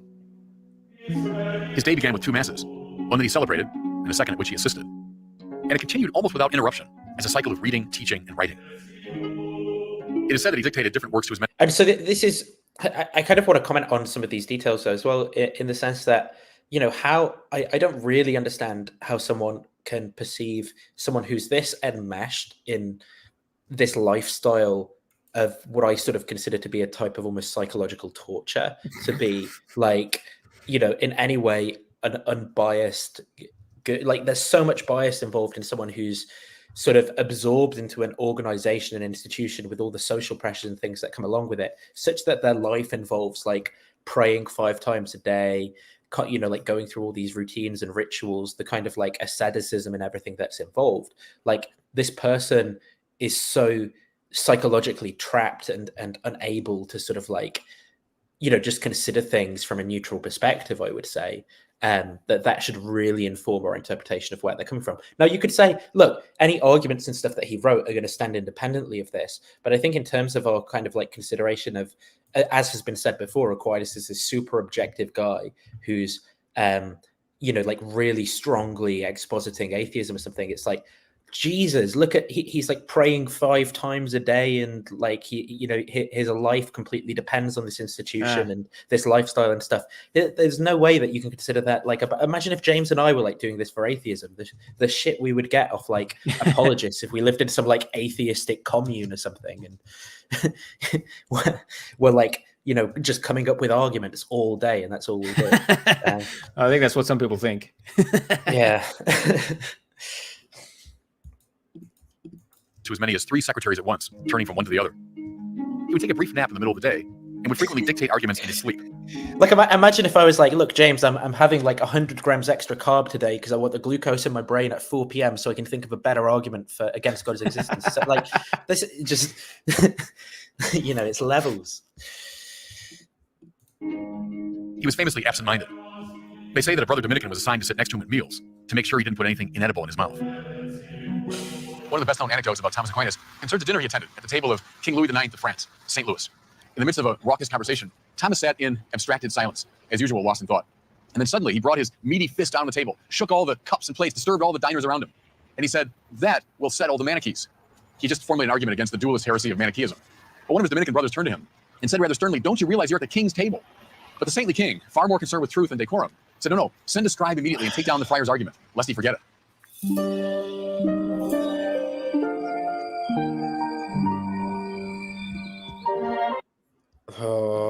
I can't remember exactly what his objection was, whether it was like the Augustinian privation of evil response or if it was something else to that. I can't remember. So, but yeah, I mean, completely pointless detail in the context of trying to understand what Aquinas actually thought, right? It's like, oh, he once did this thing. Yeah, but what did he think? What?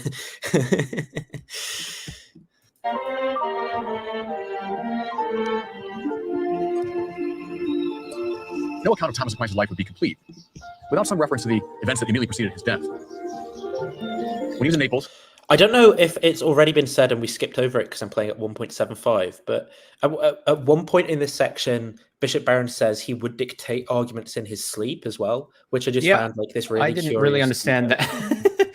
Maybe he slept differently to mere mortals. I don't know. December the 6th, 1273, Feast of St. Nicholas. Thomas was saying Mass in the presence of his friend Reginald. And something extraordinary happened during Oh, so he's about to.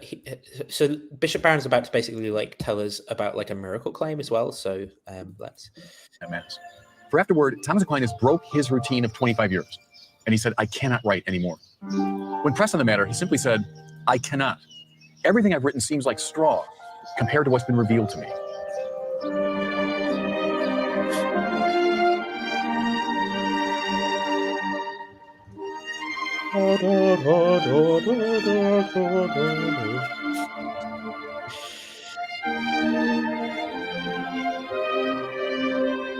After filling thousands of pages with words, the great master abruptly fell silent. What happened to Thomas Aquinas? There's some evidence of a physical dimension to the experience he took to his bed soon after. And when his sister saw him, she described him as stupefactus, dazed or out of his senses. That doesn't begin to explain it. Thomas saw something. Right. So here's our argument for the miracle claim, right? So let's focus in on that. So we have a report of something happened to Thomas Aquinas. Not a nurse, what they bloody called a woman monk. What's the word, James? What's the word I'm looking for? A female monk. What are they called? Nun. Yeah, a nun describes him as stupefactus. Barron concedes that there is some sort of physical dimension to the experience because he sits down tired, which of course, indicates that that is something happening in the physical world. But something must have happened. Why must something have happened? What happened to Thomas Aquinas? There's some evidence of a physical dimension to the experience he took to his bed soon after. And when his sister saw him, she described him as stupefactus, dazed or out of his senses. That doesn't begin to explain it. Thomas saw something. So that doesn't begin to explain it. Therefore, God gave him a divine experience, right? Like, this is such weak source, and the sort of like the evidentiary standards required for people like Bishop Barron to just believe like anything, right? Or when it comes to miracle claims, are so low. Like they're just ready to believe anything, right? Like incredibly gullible. There's no. Yeah. How do we know he didn't have a stroke or a heart attack or something else? I don't. Oh, yeah. He was tired. That's all, and he was sort of out of it. That's all we have. Did he eat bread with ergo fungus on it and have like a psychedelic experience? Like that to me seems to happen, at far higher base rates than God intervened miraculous experiences. Even if you accept that those sometimes do it, if you admit Aquinas, a few of the saints, and Jesus and Moses or something to the sort of like number of humans ever in history that had sort of like God-induced religious experiences of this kind. Well, look, people ingest ergo fungus, like literally thousands of them, like every year, right? So why think that that's not an explanation for Aquinas having like a profound experience? It's just such weak source that doesn't explain it. Therefore, God, right? Yeah. And another miracle enters the worldview of these people.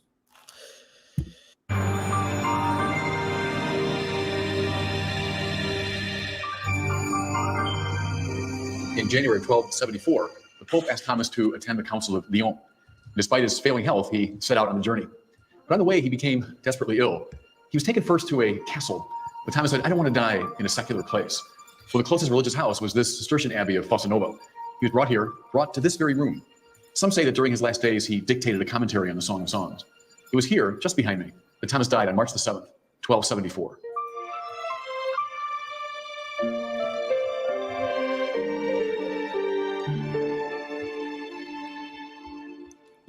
Sometimes I think God does speak in a much more direct, unambiguous way. You see it in great biblical figures. You see it throughout the history of the church.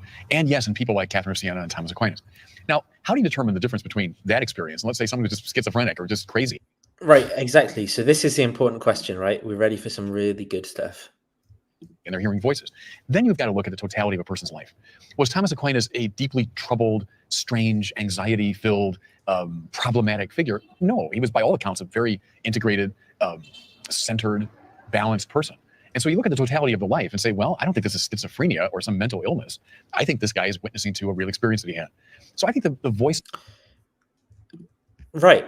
So that's something in the DSM, right? For schizophrenia, for schizophrenia diagnoses, for kind of like memory distortion events, for people having even like weird experiences, is look at the totality of this person's life and were they kind of like a good guy and vibes and stuff. I don't know why you go to schizophrenia. That's a particularly extreme disorder. I mean, there's all sorts of things. Cognitive decline with age is not uncommon. And so if he was having trouble with memory and he could have had a stroke and then experienced something that he understood in a different way, or that sort of he perceived it differently because of the decline of his faculties or something. I mean, he probably would have perceived it in his religious context and in accordance with his understandings, right? So obviously he would have likely thought of it as a religious experience. I don't know if there's really nothing here that we can even go off to say what's supposed to be inexplicable. An old person had an experience, or was sort of out of it for a bit and then thought they had an experience. What's inexplicable about that? So I am lucky enough to have an actual psychiatric medical doctor here with me, James. So I have a question, right? Which is, you get a patient comes in, and there's like a report that they're kind of like acting dazed and confused, and they've had some kind of like experience. They wrote a lot of like intellectual stuff, and now they don't want to write that intellectual stuff anymore after this experience.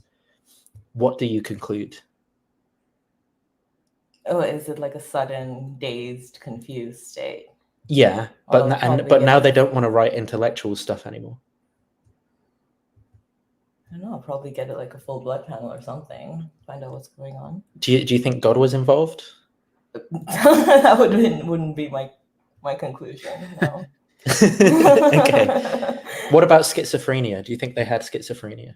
Maybe. I mean, I don't know. What if I told you they were like a really good guy? And that doesn't change. Does that tell you that they couldn't have had schizophrenia? Like if someone was like a really good guy, I don't think that has a bearing on your mental state. Okay. Okay. So there we go. A medical professional psychiatrist tells us that Bishop Barron is wrong in his ruling out of schizophrenia as a thing. He ruled it out because he was a good guy. Yeah, he said like, okay, I'll tell you what, I'll play you the thing out loud so you can hear the little clip. So this is going to come out of my speakers now. Let me know if there's like feedback. Voice of God issue or old person's life. That experience. Let's say someone who just schizophrenic, and people like Catherine of Siena and Thomas Aquinas. Now, how do you determine the difference between that experience? Let's say someone who's just schizophrenic or just crazy and they're hearing voices. Then you've got to look at the totality of a person's life. Was Thomas Aquinas a deeply troubled, strange, anxiety-filled, problematic figure? No, he was by all accounts a very integrated, centered, balanced person. And so you look at the totality of the life and say, well, I don't think this is schizophrenia or some mental illness. I think this guy is witnessing to a real experience that he had. So I think Yeah, is that not how things are done? That's definitely how things are done. Oh, okay. Right. Well, thank you. You can go back and have a peaceful life now. All right. Okay. Sorry about that, James. I just That's all right. Medical professional involved. Didn't Nish have a similar event at the end of his life? Well, he had syphilis and went crazy. He actually was crazy. Yeah. His brain was like, had like lesions all over it and stuff. Like, yeah, who knows what was going on. So yeah, basically, we can't take Bishop Barron's deduction here that we can rule out natural phenomena is just so crap, right? And this is like the rubbish that we always get when it comes to, you know, these sorts of like miracle claims and the arguments that are being given for them. It's just rubbish. It's like, oh, it couldn't have been this because like vibes, right? Like that's because rubbish. Pretty much. Like voice of God issue, you can read it a lot of ways, more generically, more symbolically and metaphorically, and in some cases very directly. There was a study done some years ago, and the conclusion of it was, America is a nation of mystics. And the author meant, you scratch the surface of most people's lives, you'll find lots of reports of this kind of strange mystical encounter with higher powers. So we can say, oh, the person's nuts, but an awful lot of people have had these extraordinary experiences. So I think that's probably the right way to contextualize it. that's the right way to contextualize it. Don't go looking for a natural explanation. Well, the scholars who study this don't say these people are nuts. I mean, that doesn't even mean anything, but even mental illness, you don't need to have, like most people who have hallucinations don't have a mental illness. Hallucinations are fairly common, as well as delusions of various sorts. And spiritual experiences are not necessarily even either of those. It depends on the nature of the experience. If you heard a voice and there wasn't a voice, then that would be counted as a hallucination. But if you just feel something, that's not necessarily hallucination. So the point is that people like Barron here who want to, they sort of want to caricature the naturalist who's going to try to provide alternative explanations and say, oh, well, they just think everyone's nuts. But actually, lots of people have these experiences, and even like normal people and people who write great works and so on. And they're not all nuts. Come on, we know they're not all nuts. So therefore, it must be a real miracle, or it must be divine inspiration or whatever. Whereas that is not even remotely close to what people who study these sorts of experiences professionally would say, or who medical doctors or psychiatrists would say, or thoughtful atheists would have to say about the nature of these experiences. So it's really just a straw man, an extreme straw man, and it's frustrating to continually hear this. Like the liar, Lord, lunatic kind of dichotomies and arguments for the resurrection also appeals to this sort of notion that you've got crazy people who have delusions and hallucinations and whatever here, and then there's sort of ordinary people over here. And so if we can reject the hypothesis that these people are like crazy or nuts or whatever, then the experiences must be genuine, because that's the only alternative of the way it's presented. But that just isn't the nature of human psychology at all. Yeah, and genuine never means like someone truly believes something but is mistaken, right? Genuine always means was actually caused by like God, or like there was actually a resurrection they saw or something. It's because it's impossible for people to form beliefs that are false but that they believe are true in sort of like quite normal circumstances. Okay, so we're going to come on to some via negativa stuff, James, your favorite in this next section. Right.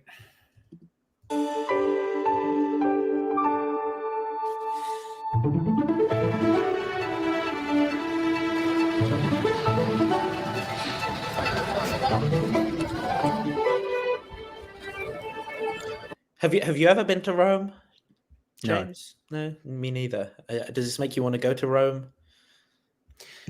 Not really. The main reason being all the crowds, which I've heard about from people who have been. The buildings are pretty awesome, but you have to take all of what's there. That's true. That's true, actually. Yeah.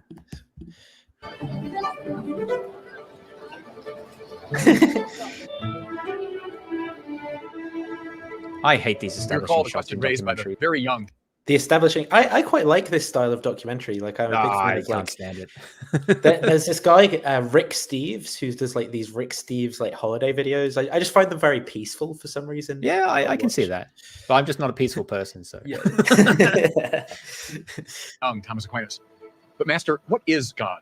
I think it's fair to say the answering of that question became the principal obsession of Thomas's life. A curious feature of his doctrine of God is how agnostic it is. Thomas is much more likely to tell you what God is not than what God is. Though he wrote, as we saw, thousands of pages about God, he always honored St. Augustine's dictum, si comprehendus, non est Deus. If you understand, that isn't God. Very convenient. Well, was Augustine the one who said, I believe because it's absurd? No, I think that... no. I think that might have been like Tertullian, but I could be wrong. Yeah. I got to get my references right. Not quite the same, but similar kind of. And I think it's apocryphal as well. I don't know how. Whatever. Yeah.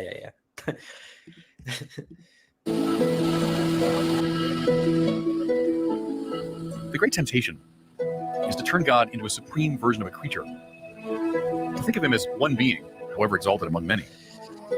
Thomas clarifies that God is not a being. He's not in any genus, even that most generic of genera, namely existence. Rather, God is, in Thomas'... He doesn't exist. Nice one, Bishop. This pithy Latin phrase, ipsum esse subsistens. The sheer act of to be itself. Yeah, so when Christians come along and think they've refuted atheists, I say this: sed contra, if you think that you have objected to atheism, then you haven't understood atheism, because atheism is to be itself, not to be amongst other things that you might think of like cups and tables and so forth. But atheism is just this paradigmatic being, such that it cannot be even refuted or understood or objected to. Even to object to it is to tacitly accept atheism is true, in fact.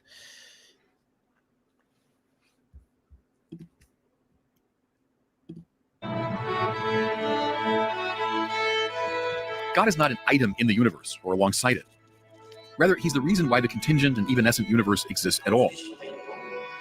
Atheists, both old and new, rather consistently miss this point.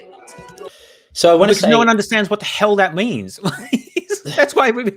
Well, no, you keep no. telling I us- think here's the thing, though. I think you can sort of understand what that means, but it doesn't do anything to undermine understanding God as an existing thing, right? So you can say, okay, God is the reason why the universe exists, but why does that mean that the statement "God exists" can't be understood? Well, Why does that the, mean there the isn't, part like, that a I meant. model of- Let's roll back a second, actually, because there Yeah, was yeah. two things that he said there. Okay, let's go from The sheer act of to be itself.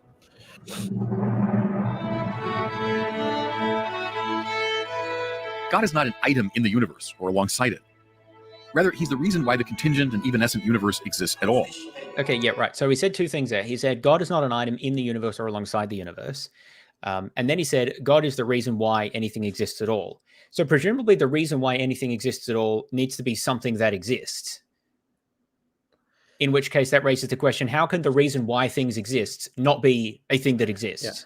Well, Now, and I if know they, the word if they item agree, is not the way you'd normally describe God, but I just substitute the word thing for that, right? And surely God is a thing that exists. If he's But the suppose if he's they the reason why agree- other things exist. suppose they agree to the statement, it doesn't have to be something that exists. Well, then why, can you not believe that nothing caused everything to exist then, right? Like what's the difference between nothing causing everything to exist and a Yeah. thing causing everything to exist? And then they'll say, well, ex nihilo nihil fit. And it's like, yeah, so a thing, right? So, not nihilo. Yeah, this is what I mean by it doesn't make sense, because they say that God is the reason for which everything else exists. And then at the same time, they say, but God isn't a thing that exists in the universe or alongside the universe.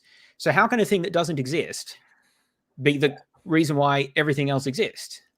And it's because what they really mean when they say God isn't a thing is they mean, God isn't this bowl, God isn't this table, God isn't the floor or my flip-flops. And it's like, yeah. Like I wasn't trying to say that God was my flip-flops, right? I was trying to say that God is a thing that exists. God isn't another physical thing. God is a non-physical thing. Yeah, I got all that. But God is still a thing. There's a theory there. There's content to it, and I can so from clarify my understanding of Aquinas is that Aquinas rejects the what's the word? The univocity of language. Well, possibly.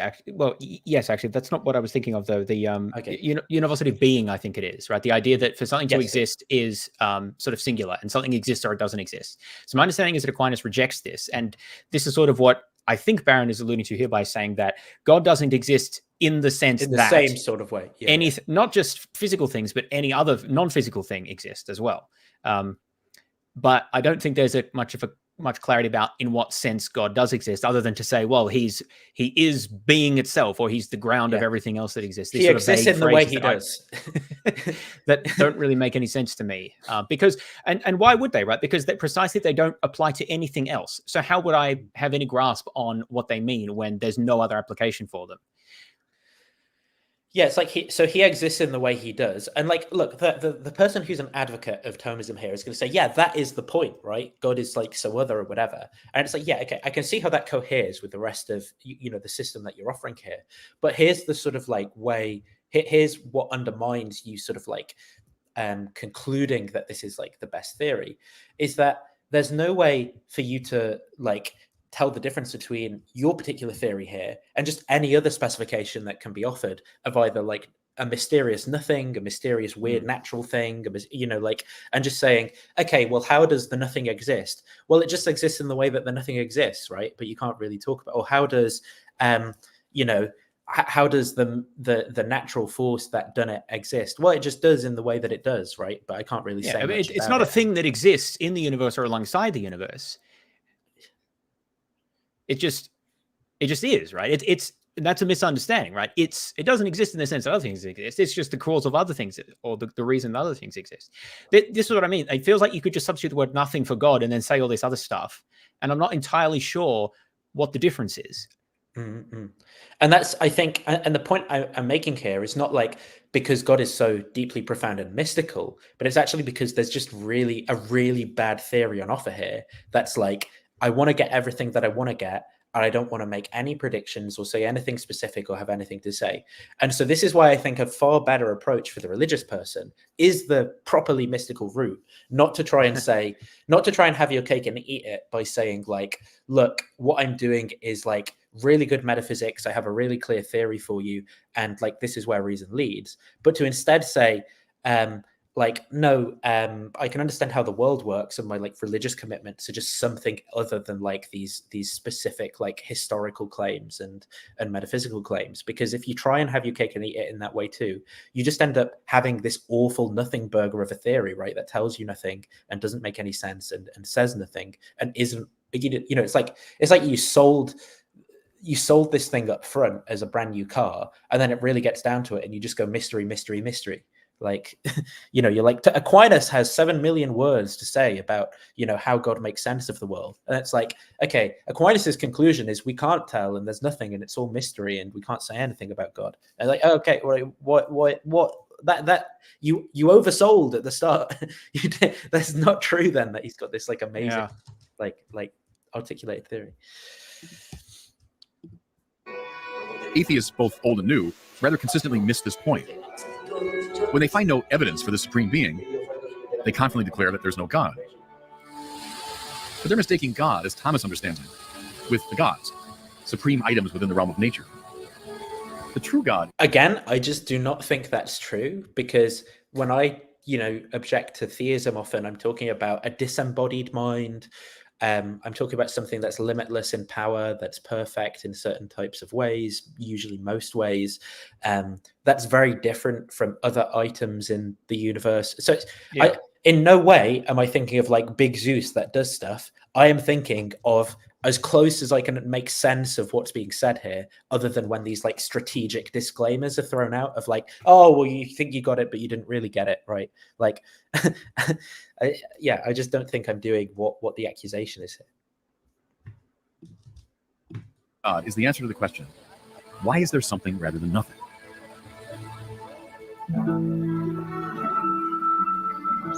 Thomas sums this up by applying to God a term that belongs properly to God alone, namely simplicity.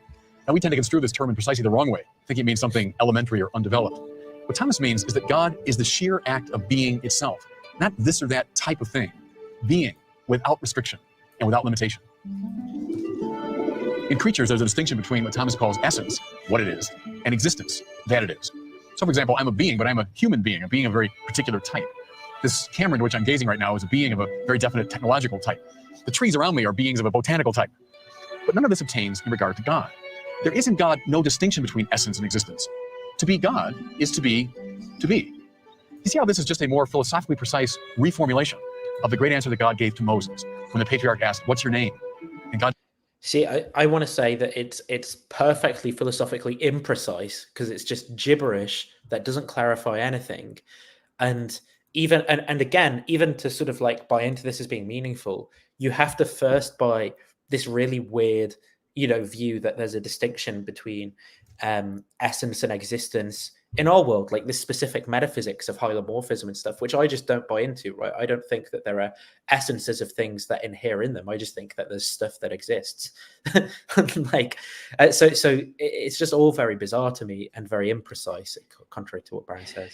Yeah, so the verb to be in English is called copula. It's a linking verb that basically is used to predicate some property or attribute of a subject, right?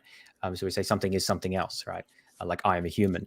And there's an interesting discussion in philosophy of semantics and like language about how to even understand the meaning of a verb like to be, because, you know, there's some people who say it doesn't even really mean anything. It's more of a grammatical linker that just links together to like a predicate with its argument or something like that. Obviously, it is polysemous, so it does have other uses.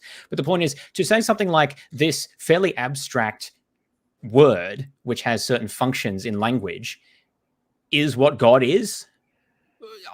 What are you talking about?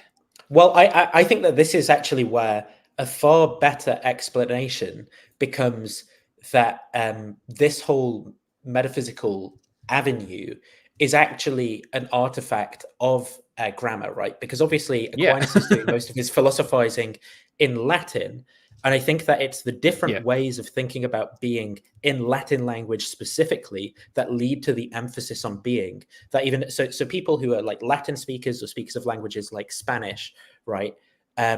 When they come to learn English, they will say, you know, there's certain sentences that we'll say in English, like "it is raining," for example. They'll be like, "What is raining?" And there's sort of like different modes of patterns of thought that are the grammatical constructs of a language like Latin or Italian or Spanish that you know, Aquinas obviously speaking some form of like medieval Italian and Latin and potentially other languages, but you know, potentially some form of like French or something. You know, would have in thinking about these philosophical constructs that would lead to his particular, you know, the reification of being as such, because it could be used as like verb and noun in a way that it isn't specified in English, right? And I think that that's what leads to some of these lines of thought, is just like, you know, classic human like reification of the way that the grammar works.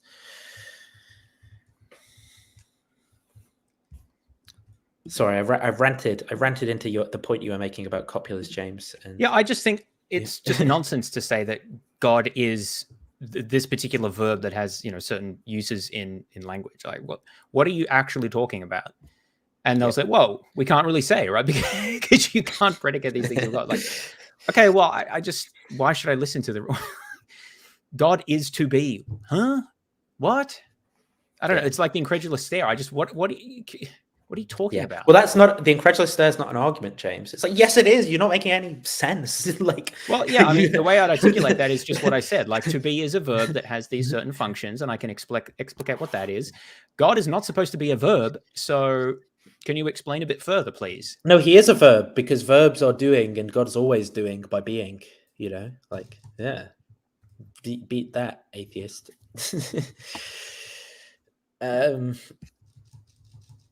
And somehow this is practical? Like, come on. Yeah. I mean, maybe if you like do a lot of meditation or something, I don't know. Maybe. And God said, I am who I am. I am that I am. As the simple reality, God is that whose being is unconditioned, Yahweh, unrestricted, unlimited. This is why Thomas speaks of God as infinite, without borders. It's also why he's described as immaterial. It's not as though God is less than material. Rather, his being transcends the limits inherent in a material manner of existence. This is also why God is referred to as eternal. Time conditions material things, but God stands outside of time. Thomas also speaks of God as immutable or unchangeable. This has nothing to do with impassivity in the psychological sense.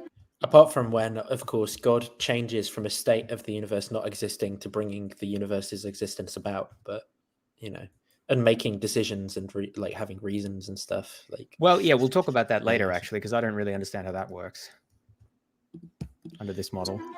It means that God cannot improve or move from an inferior to a superior state. Instead, he's utterly perfect and fulfilled. Oh, yeah. So this was the point I wanted to make.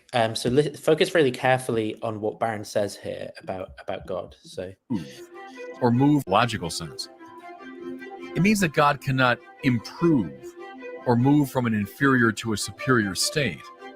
Right. So God can't improve or move from an inferior to a superior state. And yet, God exists, sans the universe, and brings about the universe's existence, right? Why does God do that? Right? What can God's reason possibly be, given that God is perfect and cannot improve? And well, God just does it, right? Well, that's not that.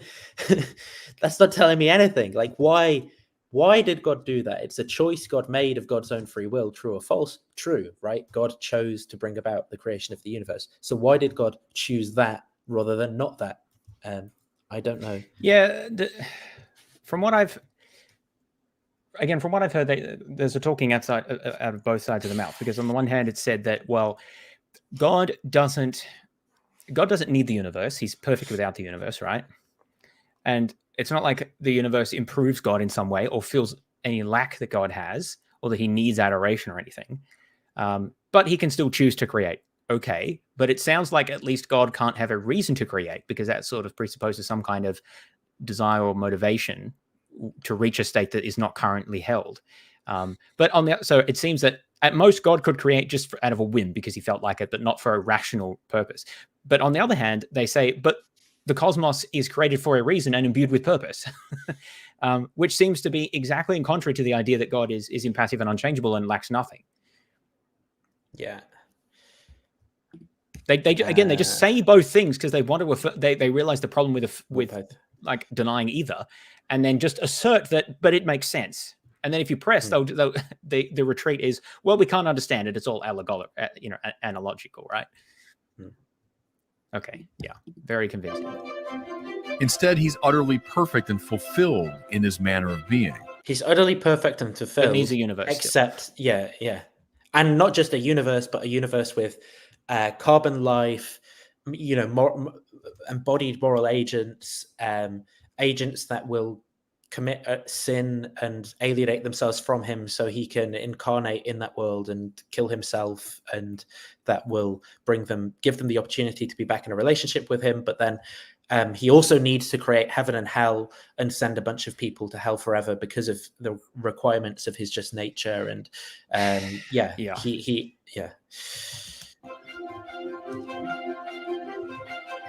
Perhaps you've noticed by now that this procedure is largely negative. Thomas telling us what as in it's really bad philosophy. It's not, rather than what God is.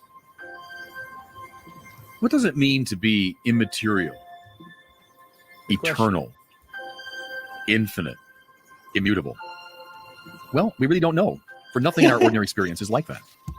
We don't know, but I do know what I'm talking about, and that it's all true. You can't have it both ways. Nevertheless, real spiritual insights can be gleaned from these reflections. To say that God is immutable is to say that he's reliable. He doesn't pass in and out of emotional states. He doesn't fall in and out of love with the world he's made. To say that he's eternal is to say that he's not stuck in any particular moment of time. Hang on. You could be immutable and unreliable, right? For example, you could be unreliable and never change and become more reliable. Like, and therefore is present to all moments of time. To say that God is immaterial is to say he's not restricted to any one place, but can therefore be present to all places. Except apparently when people are really suffering and struggling and need intervention help. But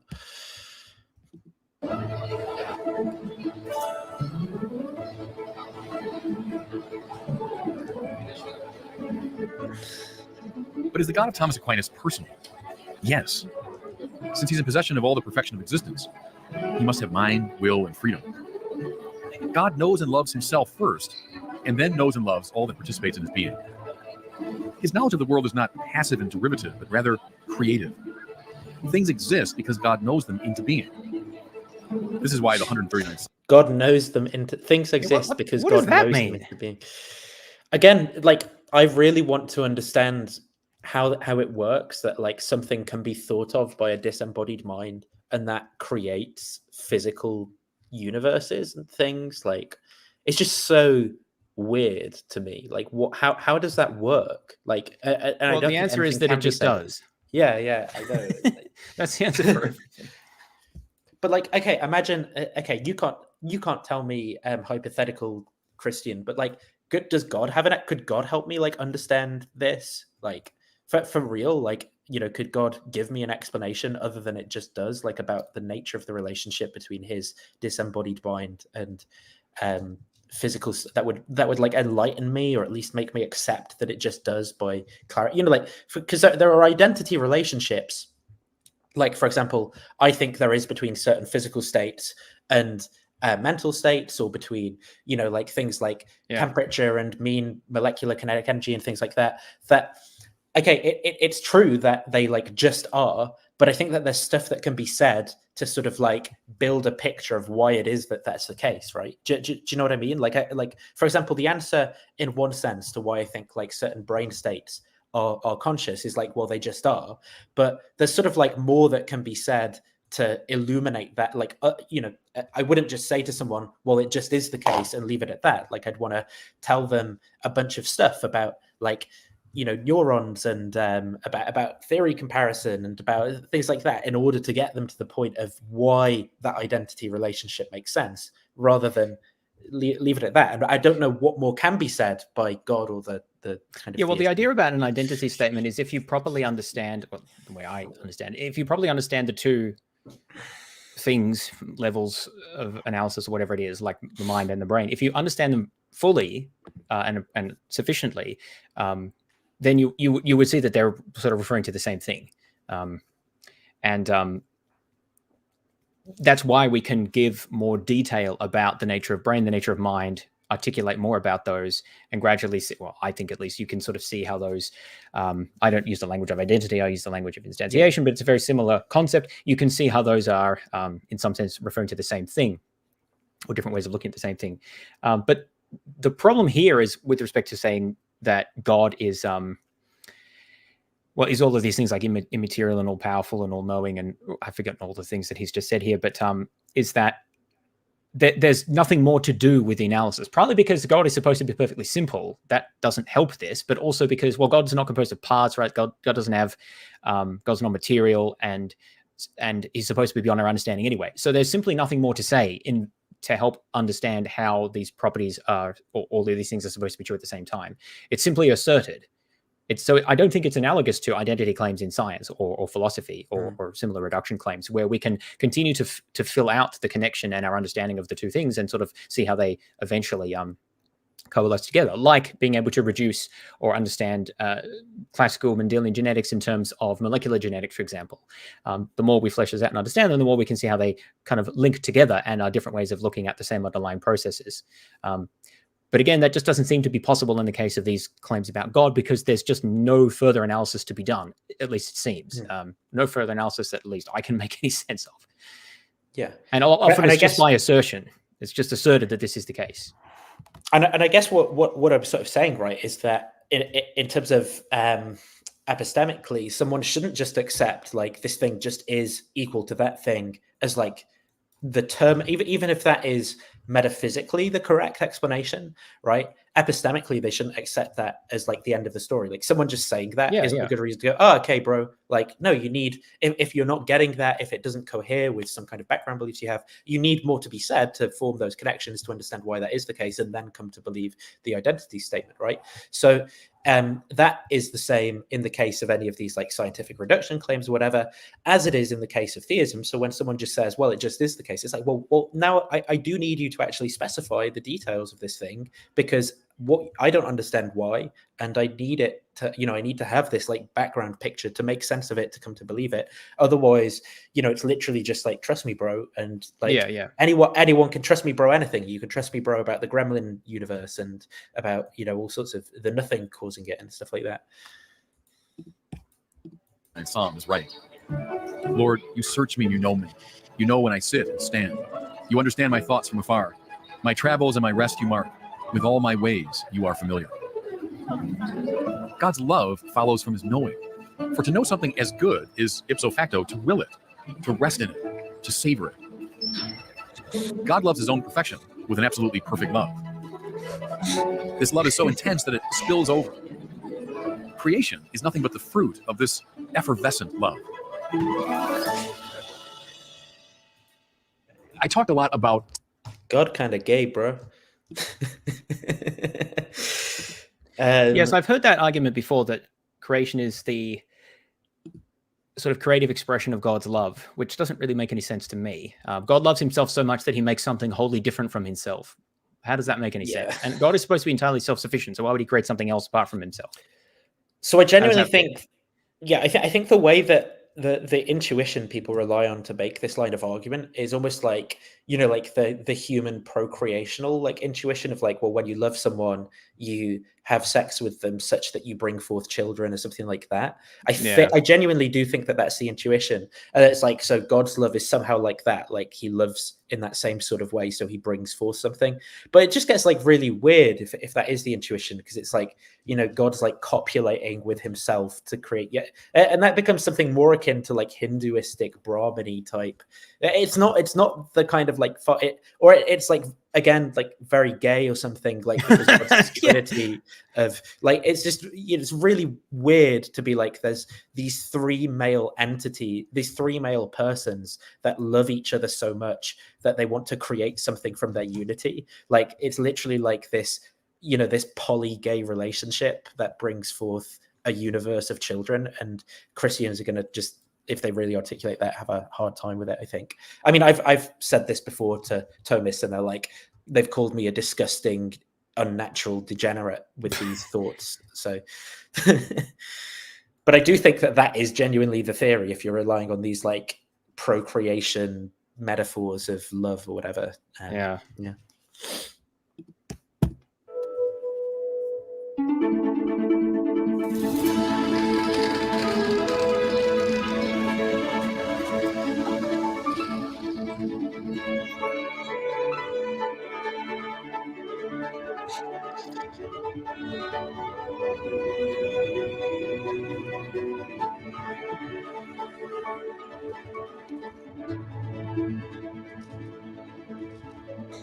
One of the most signal contributions of Thomas Aquinas was in the area of theological anthropology, to give it its technical description. More simply, his understanding of the human person. What strikes you first about Thomas in this area is how anti-dualist he was. Aquinas was much more at home with the biblical idea of the unity of the person than he was with all those forms of Platonic dualism that dominated Christian thought before him. For Thomas, the soul is not an alien power standing over and against the body, nor an unhappy spirit imprisoned in the body. Rather, it is the form of the body, the energy that makes a body distinctively human. This statement from the Summa is typical. The energy that makes a body distinctly human. Like, I really have no idea, again, what the difference would be between, you know, a physical replica of me without this energy and me with the energy. And and this comes down to like, I think that what is being attempted to be referred to by one reduces to the other, just is the other. But I just don't understand this, like, you know, in this visual, this idea of inhering, and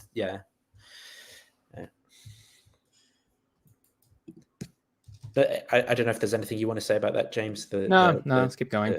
Cool. The whole human soul is in the whole body, and also in every part of the body, just as God is present to the entire universe. Also, you know, just as this other controversial thing that makes no sense. Like, it doesn't help build the case appealing to I something thought God else didn't exist in space, so how can he be present anywhere? Oh, he's present everywhere, in fact. Well, Because he wouldn't be present.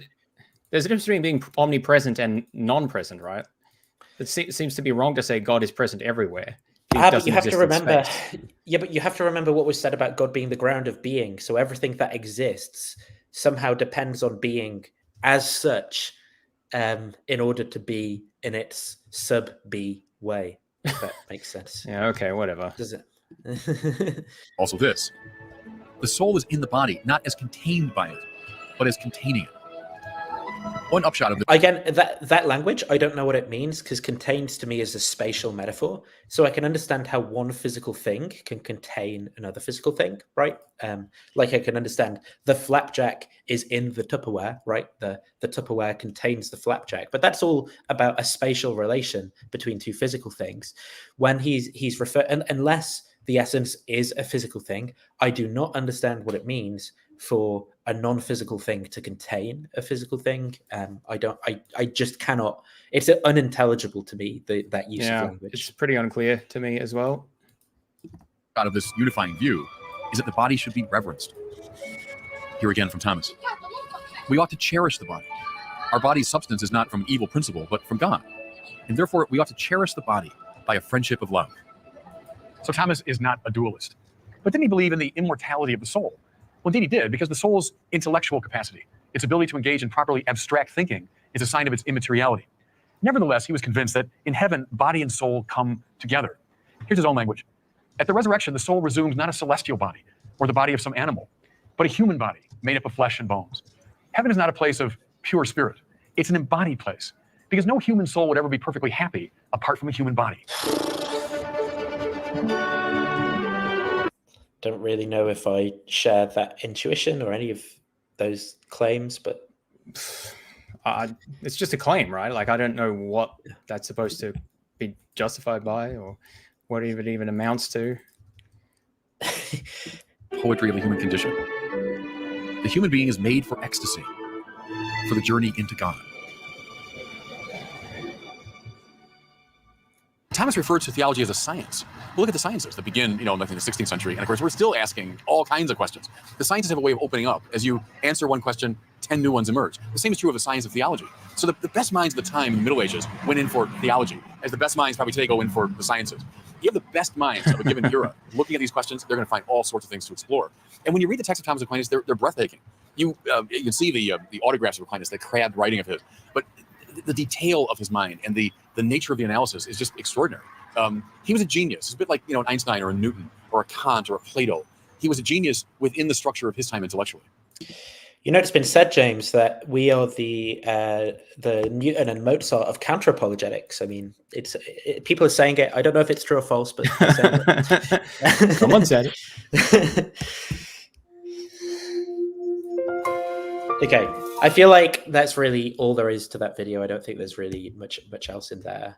And so I think the next thing to do is to sort of like come on to A lot of nonsense claims to do with the Summa, and from the Summa to then talk about some of the 5 ways.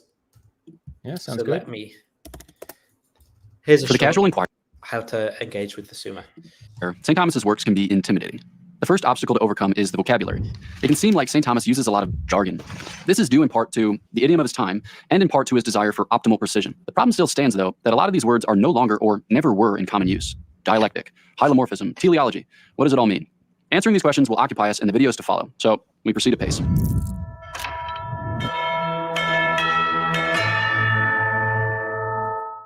The next obstacle is the problem of where to begin. What if I just have a question about the incarnation? Do I have to read the first 2 parts before I read in the 3rd part?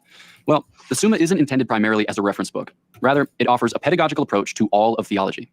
St. Thomas doesn't traffic in ready-made and eclectic insights. Instead, he offers an approach to the faith that is systematic and wise. So, for instance, in order to learn what he has to say about grace, just like you and I offer an approach to counter-apologetics that is systematic and wise. Exactly.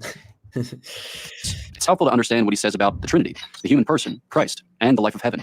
Everything hangs together. Along the way, it's helpful to consult popular introductions and commentaries and secondary literature. But there really is no substitute for reading St. Thomas himself. Now, that being said, it's silly to pose unnecessary obstacles to direct engagement with St. Thomas. So, if you're... I also find this like incredibly bizarre, as if like the claims that Thomas makes are somehow, don't stand on their own merit, but it's like engaging with medieval texts and his own writing like has some special quality to it that's like truth conducive or something. Like I find that sort of bit bizarre. Like when I think of like things I think are true, right? I'm like, anyone could articulate them. Maybe I've got a particular type of skill, which is to like articulate something in a way that helps someone grasp the point I'm trying to make or something, but that doesn't apply to anyone. And there are other people who like have that skill far better than I do. And I'm like, if they cotton on to the same point I'm making and articulate it, they might even be able to do a better job. And so I just find the idea of like, it's almost like this mystical sort of like biased thinking of there's a special quality to talking to Aquinas himself rather than reading what Frederick Copleston has to say about him or something. I just don't think is right. If you're interested in a particular question or article, there is something to be gained from just taking it head on. To grease the wheels for that, though, let's walk through how to read an article of the Summa. So each article begins with a question. St. Thomas then opens by citing objections. These are typically arguments from reason or voices from antiquity that assert the position contrary to the one that St. Thomas will eventually take. Then, following the objections, St. Thomas adds a short rebuttal, usually by citing a text taken from an authority. This line is referred to as the sed contra, so called for the first 2 Latin words with which it always begins. Now, this should not be taken as an argument in the strict sense. Following the sed contra, there is the body of the article, sometimes referred to by its Latin name, corpus. This provides the real meat of the article. Finally, St. Thomas revisits the objections and supplies replies to each in turn. So there you have it. You're ready to begin. I mean, I feel like there's not that much to that, but there we go. We're ready to begin. He explains the structure of it, I guess. So let me bring up the thingy thing. You know what I mean by the thingy thing, of course. The Peter Kreeft book. The Kreeft book. Yeah. exactly. So where did I put it though in my filing system is the question. Philosophers, maybe Aquinas, Kreeft, Summa of the Summa. Okay, so let me open this here.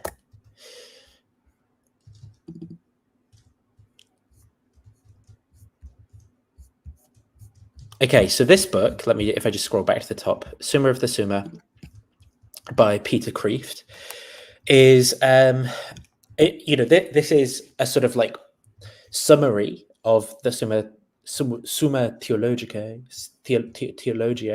however the hell you pronounce it. I don't know. I'm just going to talk normally. And I suppose that this is supposed to be like an accessible introduction to the Summa. Within Catholic circles, this is sort of like, something that's quite widely read and engaged with. I suppose particularly if someone's like undergoing an RCIA course, which is the sort of induction to Catholicism course, or they're interested in Catholic apologetics or something like that, or if someone's like going to Catholic school and they're taking theology, this is a sort of thing that will be, Jesus. You heard that, did you? Yeah, that was loud. What was that? A motorbike. Motorbike, yeah. Ridiculous. Keep going. Yeah. So yeah, I guess this is apologetics material, but apologetics material that's supposed to be making extensive use of the source material of the Summa. The objection, of course, to all of this could be, well, you guys did not read through the actual Summa in Latin, and then all of your objections are dealt with if you do that. But I mean, again, we're commenting on the reception and use in contemporary Catholic apologetics. So this book, I think, is a good sort of like place to go for engaging with that. So let's go through this. So you can see that sort of there's some introduction stuff. There's a methodology, theology of science, and proofs for the existence of God, and maybe some of the nature of God stuff we'll talk about as well. We're not going to go through the whole book, but I think that this stuff really is going to be the most important stuff for what we want to talk about today. So the introduction. Let's get into this, because there are a lot of things I sort of found very, very odd about the representation of this. So here's a quote in the introduction that I'm going to read first. I couldn't make any judgment on the Summa except to say this: I read it every night before I go to bed. If my mother were to come in during the process and say, turn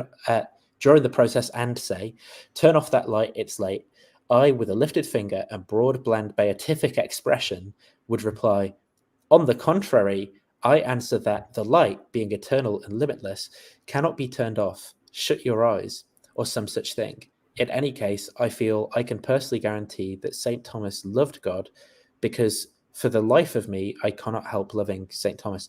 I just sort of found this quote very weird and sort of, I guess, paradigmatic of the way that I think that this bizarre way of thinking about life leads people to just become assholes and sort of like really impractically minded, such that they can't do something like talk to a normal person without thinking that metaphysics has bearing on like turning on and off a light switch or something. I mean, I get that it is an attempt to make like a cutesy joke, but I genuinely do see that, like, in normal context, the people who are into this stuff will be like, someone will say something about believing something or something being true, and they'll be like, well, what's your theory of truth before you? And it's like, no, like, we're trying to like solve a real world problem here. It doesn't matter. We know what we mean. Like, yeah. So that was my comment on that. So yeah, 8 reasons given here for why St. Thomas is the best. Truth. I mean, of course, sort of everyone sort of tends to think that their thing is true. So that's it. I think for someone who obviously isn't familiar with Thomas, they should sort of withhold judgment as to whether or not what he has to say is true. Common sense. I sort of found that weird, because I don't really think that it is very commonsensical. But again, practicality. I find most of what's said incredibly impractical. Clarity, I don't think he's particularly clear about most things, and that might be because he's coming from a very different mindset as well to the one I inhabit. Clarity. So don't think very clear. Profundity. I don't think being profound is actually a desiderata for truth. Like, profound is basically, this paper in psychology on pseudo profound bullshit. Yeah. There's these forms of sentences that can be said that give people like the grammatical illusion or the psychological illusion that depth has been achieved, but actually there's not really any content to what's being said there at all. I think profundity is very much. We just saw Barron do that for like an hour. Yeah, exactly, and it just says nothing. Orthodoxy as well, I tend not to consider like a desiderata. Like, isn't that the same as truth? What does that add beyond what he's already said? I mean, it depends, right? I think maybe orthodoxy here he means like approved by the, but yeah, I mean, in his worldview, I guess that they're going to be the same.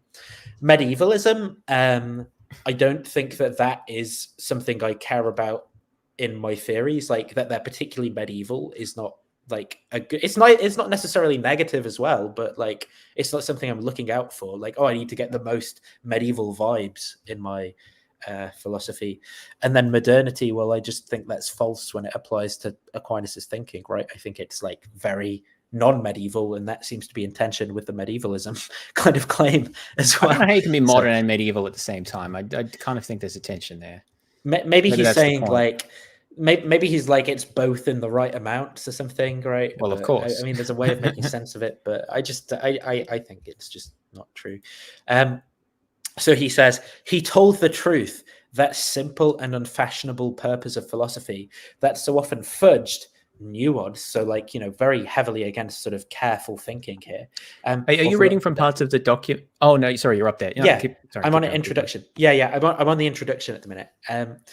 So he says, or forgotten today, the following quotations should be chiseled on the doorposts of every philosophy department in the world. The study of philosophy is not the study of what men have opined, but what is the truth. And the thing is, I sort of agree with that to an extent, but I think firstly, I mean, obviously that involves some historical inquiry in an appropriate way. Secondly, I think that the people who are Thomists are the ones who are most guilty of making it about like what men have opined and not what is true, right? Because they're like super into all of those sort of like weird little like details and stats of like the saints and things like that.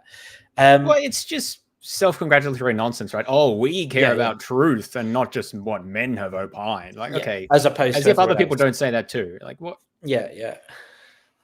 It's just, and so there was this sentence that I've highlighted here.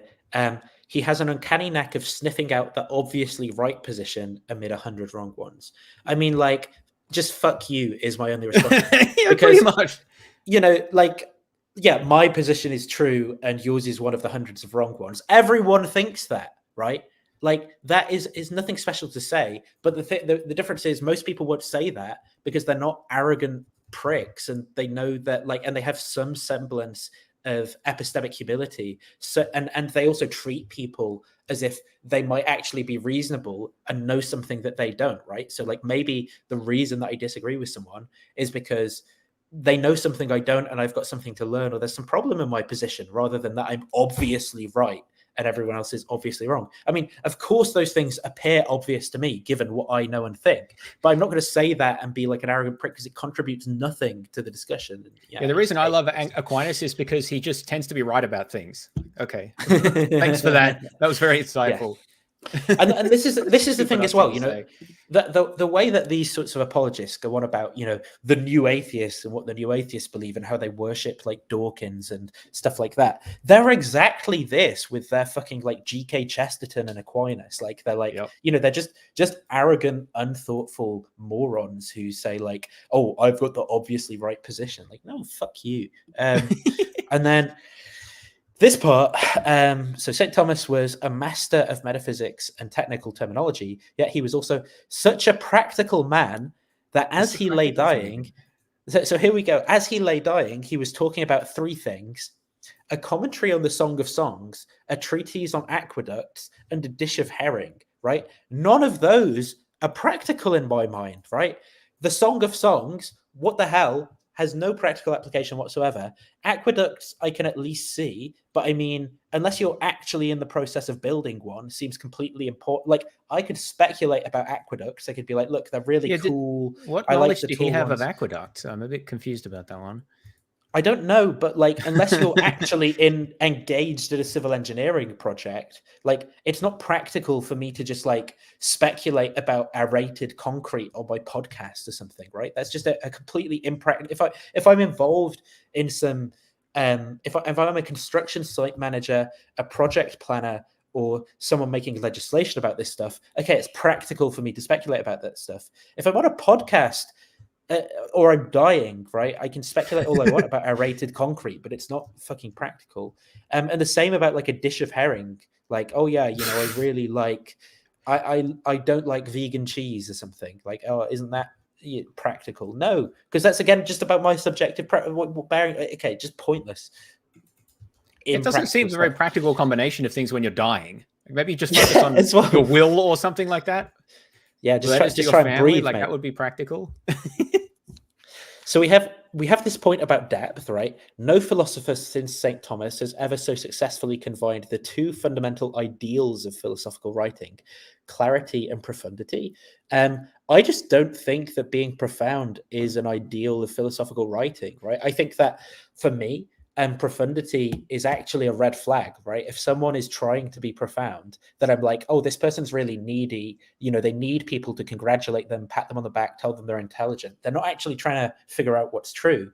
Instead, I tend to think like they're like psychologically damaged or something is like usually the conclusion. That it doesn't mean that, but like that's where I lean when someone's like trying to be profound. Is of like, well, maybe he's profound without trying to be. That's why it's so great. I don't really. What does it mean to be profound, though? That's like saying. Oh yeah. Well, that's what I mean. Is that it's this unspecified word, which means like it, you know, makes me emotionally feel a certain way thinking about big picture things or something like that. And I'm like, well, that's just impractical nonsense. And it's what, you know, it's what Deepak Chopra does. Like that is literally what's the USP of Deepak Chopra is that he like says the word quantum and like doesn't say much of anything, and people go like, oh yeah, man, that's deep, bro. And like nothing is achieved by anyone. Like that is profound to me.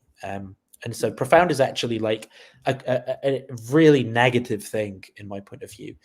You know, like imagine you go to your car mechanic and like, you know, they're like, they give you a profound exposition of what's wrong with your car. Like, what the hell? Like, I don't want a profound exposition. I just want like a bullet point list of the 4 things that are wrong and how much it's going to cost me to fix them. Well, like, why is it good if they do it in a poem or like limerick or something? Okay, here we have, even non-Catholics must go to Thomas Aquinas. You can never understand a philosophy from its critics or dissenters. I just think that this is like preemptive cope, right? It's like, look, you'll never get it honest from the critics. I just don't think that's right. I think there are critics who can like explain stuff just as well. It's also somewhat ironic given the structure of Aquinas' writing, where he starts everything with a statement from alleged critics. But yeah, we can't understand that well. I think that's just wrong as well. I think critics can be a good exponent of ideas that they disagree with, potentially. It's maybe tricky, but I think it can be done. Then on this point, for some reason, many people seem so threatened by St. Thomas that they instantly label any admiration for, use of, or learning from him as slavish, unoriginal, and authoritarian, something they do with no other thinker. I mean, like, I actually think that's just not true, consistently. Though. I mean, yeah, firstly, lots of thinkers are criticized on that basis. Yeah, it's not true. So the first thing about this rebuttal is that it's not instant, okay, right? It's not like someone mentions Thomas Aquinas, oh, you're instantly slavish. It's actually that, like, after spending a lot of time reading someone talk about Thomas Aquinas, like assessing their epistemology and the types of like verification methods that they use for truth claims, the way that they put someone like Aquinas on a pedestal, you know, they say you've got to engage with the source to really get it. The way like that, it kind of hero worship and the double standards that creates between like the thinkers that they like Aquinas and then like the skepticism that they'll bring and apply to other thinkers. It's that seems authoritarian, lazy, and original. And not all thinkers are doing this, of course, right? But I think that you can have good enough reasons to bring those criticisms to bear. And then the sort of like last remark there, something they do with no other thinker, just false, right? For example, I talked to what's that guy called? Philosophy something or other with the YouTube channel. He's a Hegelian. I sort of like said, I think he's doing some of the same things with Hegel there. And like, I find that upsetting and frustrating. I do this with all sorts of, so I mean, he's responding obviously to nobody from nowhere as the critic here, but like, I hate that. But it's certainly not what I'm doing when I bring these criticisms to bear. I'm doing it quite consistently with people who I think sort of like put some particular philosopher on a. I do it with atheists all the time who say, you know, Bertrand Russell said this, or Hume said this, or I'm like, I don't really care. It's like, why wholesale buy Humeanism, or like I think Russell's kind of like an idiot about a lot of things, and I really don't like what he has to say. So, so I don't know if there. Oh yeah. So there was this where he's saying like, the structure of the Summa and the universe is dynamic, and then he says like, this isn't like information in a library, but like the blood in a body. And I was like, look, I mean, firstly, I can draw a diagram like this for information in a library. There's just a circle of things that point. Like I could go, look, the fiction section points to like, I don't know, true crime fiction. Which you can draw arrows between things for a library. Like there's nothing unique about this. And then the other thing is like, what does this, if you actually just focus on these arrows pointing to each other, like how does this make the claims more plausible that you can put them in this structure? So there's like God creates man, then there's man's return to God. There's three persons, one essence, whether he exists, how he operates. Like, why does the fact that you can draw it in this structure make it more true or something? Like, you can do that with anything. Like, you can just, you could do that with like Star Trek seasons, Harry Potter spells. Like, you can draw arrows between thoughts and how they connect to each other and the narrative that you're applying to articulating them.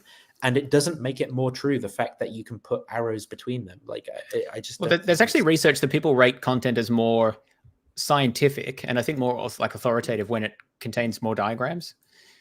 So it may be a bit of a psychological tool there, because I don't really think this diagram is very clarificatory. And there's a few others here as well that... Okay, so it's like this, right? Not the Peterson diagrams, please, not the Peterson. Yes, the Peterson diagrams. Every regular diagram. But it's exactly the same, right? It's it's these. Like, oh yeah, we've got, you know, what should be, what is, chaos, and it's like, yeah, man, you drew a diagram, so I guess it's like true now. Oh, James walked off as soon as they bring out the Peterson diagrams. He hates them that much. Yes, it's triggering. These are the worst diagrams. So where were we? But I mean, I think diagrams can be useful, right? These ones. Yeah.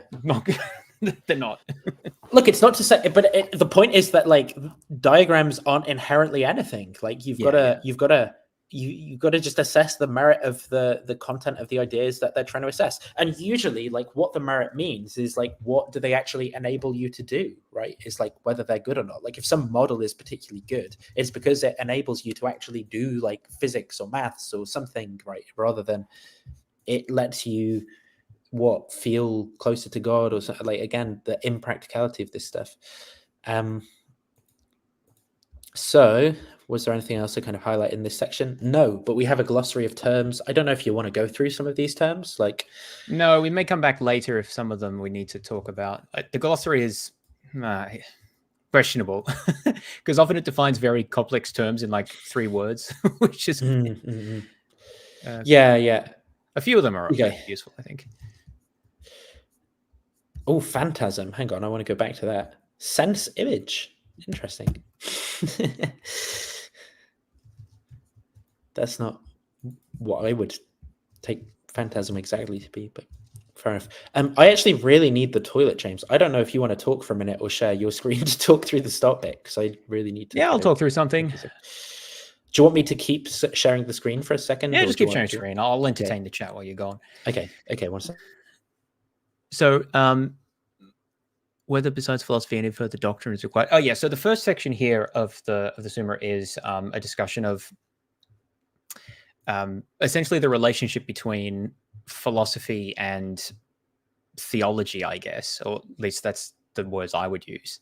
And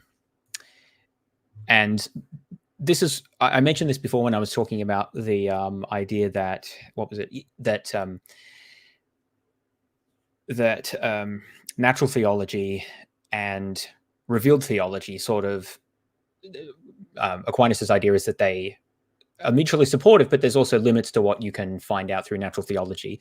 He calls that sort of philosophy or science. And then he talks about revelation, but maybe a more modern term would be natural theology. And so, yeah, he thinks that we need revelation to find out many of the important things about God and his plans for us and so forth, but that there is a lot we can learn about God through philosophy or science. And so here in this first section, he's going to talk about kind of the relationship between those two modes of inquiry.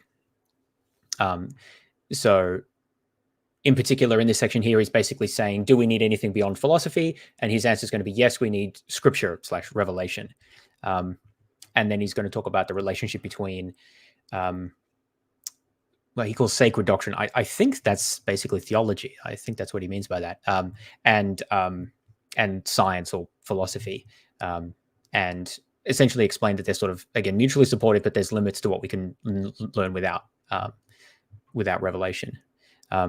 So I think it's the idea here is that he's sort of building to the idea that there's a value to developing philosophical arguments for the existence of God as a supporting method of establishing God's existence, and as sort of showing what we can find out just through without appealing to revelation. Which is, and so it's the 5 proofs, which is sort of what we're going to be talking about next, is the next section. So this is kind of the lead into that. Yeah, I'm just seeing if there's anything else that I wanted to touch on here. Yeah, there's a couple of interesting points, I guess. We'll see what Nathan wants to touch on. Like, don't worry, James. I'm back. You don't have to keep finding time. things to say. Yeah, so I have forgotten. Let me just read the page quickly. So I just gave an introduction to what this section is about. Mm-hmm. Philosophy versus scripture, why we need scripture. So objection 1, it seems that besides philosophical science, we have no need of any further knowledge. Further knowledge can be concerned only with being. Oh, yeah, so this is the thing, right? As if like lowercase being is like a thing, you know, implicit in the question is like this weird metaphysical distinction between like being and being, right? That I don't know that I would agree to. So this objection, not my objection. You know,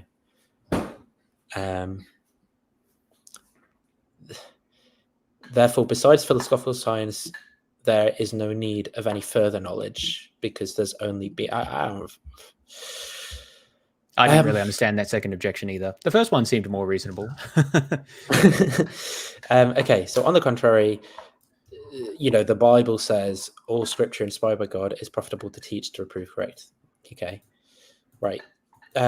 Scripture inspired by God is no part of philosophical science, which has been built up by human reason. Therefore, it's useful. I mean, again, you're not really going to buy that, right? If you're not already a theist and don't. So basically, if you don't accept a part of the conclusion, which is that there is special revelation, you're not going to buy as a reason, well, there are bits of knowledge that are specially revealed and don't come from philosophy, as like a reason that to believe that there are things that you can find out apart from reason, right? Like that's kind of a sucky answer. And similarly with this point, it's necessary for man's salvation that he figure this out. Like, well, hang on, I don't believe that I'm in need of salvation. So why do I need to find the piece of knowledge that definitely exists that is necessary for my salvation? Again, so from the point of view of, you know, a pro-Thomist person, they're going to say, well, look, Thomas is just showing he's a good biblical Christian. He's always giving biblical answers, and then he gives answers from reason or whatever. But it's just that, like, you basically have to already buy the worldview, really, for this to read this and be like, oh, yeah, sick reasons, bro. Like, they're just, like, you know, internally coherent answers, well, these sorts of arguments are definitely not directed to non-believers. Like, certainly non-theists. There weren't any, really, at the time. And or at least not publicly, like, defending it. And So what he's doing here, I think, really is showing that you can give a philosophical defense of the need for revelation. He's not actually trying to provide an argument that someone who doesn't believe in revelation or theism would find convincing. Yeah, I think that's true for a lot of what he's saying in this section, actually. And that's right.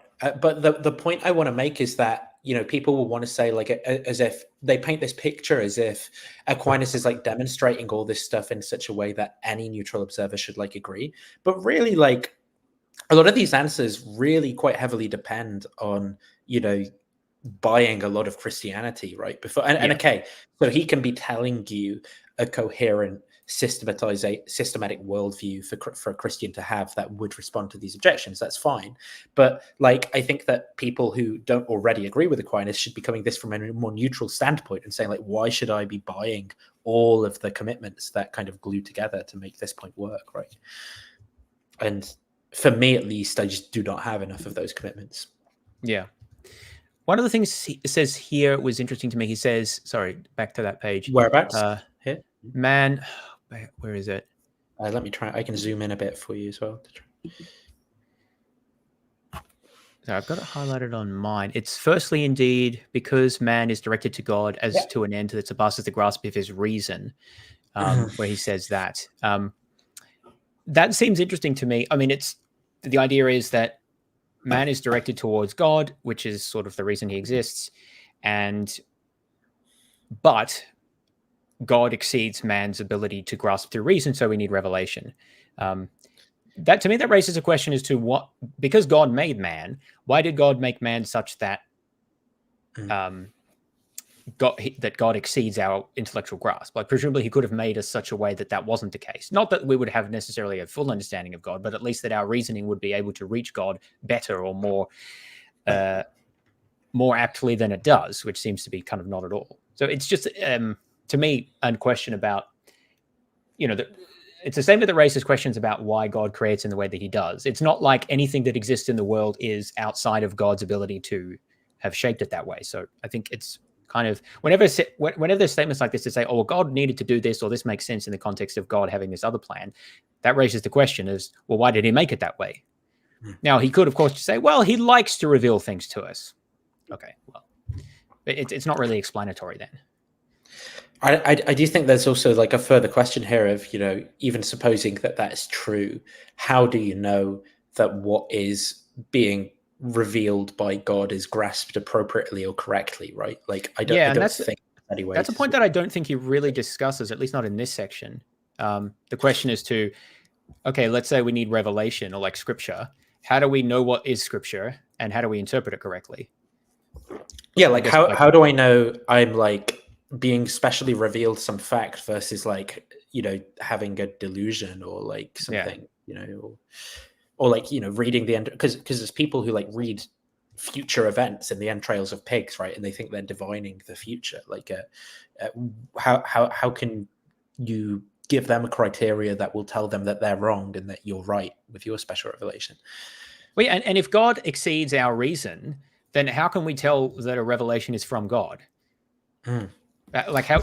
Presumably, we can't compare it to some previous conception of God that we have and then see if it matches, precisely because God exceeds our grasp, right? So we just kind of have to, well, what exactly? I guess we take the authority of the church that it's figured out which books should be in the Bible or something like that. But again, that raises the question as to, well, how do we know that the people in charge of the church used appropriate methods, and what exactly were those methods? And if someone says they're inspired to know what's in the Bible, how do we know that that person is correctly inspired? I think it's very hard to say on the one hand, human intellectual capacity isn't sufficient to approach God. We need him to approach us. And then on the other hand, also say that we should rely on these texts, which are sacred scripture. Because those texts weren't personally revealed to you. So you have to connect your intellect to that text in some way to know that it is authentic revelation. And the question is how that's achieved. I guess maybe you could say, well, the Holy Spirit guides you. Although I don't know that Catholics want to rely on that too much, because, Holy Spirit, people think that they're relying on the Holy Spirit and leads to lots of heresy. So that comes back to what we talked about before about the sensus divinitatis thing, and it seems to be pretty unreliable or hard to actually determine when it is that versus not. So again, I think that this idea of like the idea that God reveals to us as a way to sort of take a step towards us and bridge the gap, at least so that we can understand him sufficiently and what he wants us to do. But it doesn't work because, in my opinion, because there's no way for us to assess whether that is of God or not if we don't have some at least minimal ability to know what God would say or what he would want. Yeah.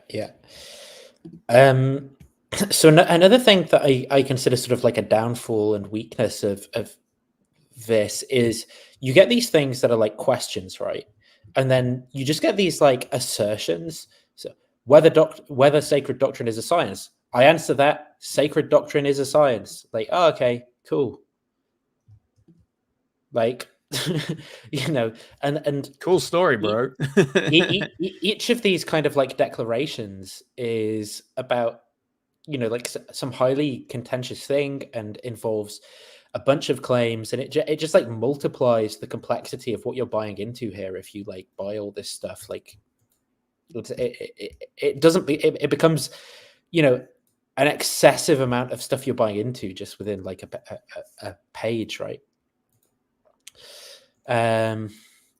So it is that sacred doctrine is a science because it proceeds from principles established by the light of a higher science, namely the science of God and the blessed. Like, that's the conclusion. Why is that whether sacred doctrine is one science? I answer that sacred doctrine is one science. Okay, right. Oh, whether it's a practical science. I didn't really know what the point of that was. A lot of the questions that he asks, like not all of them, but some of them, I just don't know why you would even ask this question. Well, this seems similar to my objection. Well, this seems similar to my objection too. That which ends in action, according to the philosopher. Well, yeah. But sacred doctrine is ordained to action. Therefore, sacred doctrine... Oh, God, come on. The Bible tells us do things, so therefore we're doing things. Bro, you're sat around speculating about how many fairies dance on the head of a pin. Like, that's not practical. You're not doing things. You're chatting shit. Well, that's your job. Hang on. Speculating about fairies is doing something, right? So that's an action. Well, yeah. Sorry, it's an action. Didn't think of that, it's did not you? the right. Well, I did think of that.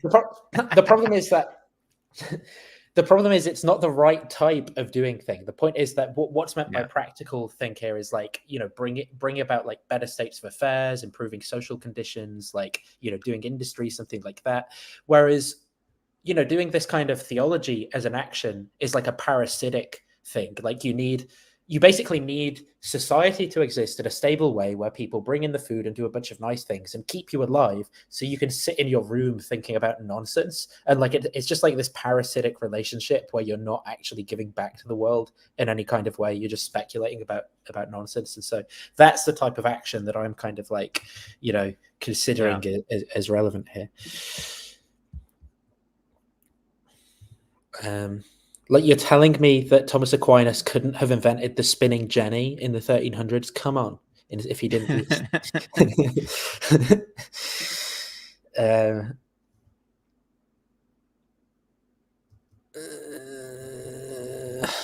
Yeah. Whether sacred doctrine is nobler than other sciences. Like, again, nobler? Like, yeah, this is what what it's just weird language. Yeah. Like, do you care about whether your neuroscience PhD is nobler than a PhD in like biochem that you could have done instead or something? Like, is that important to you, James?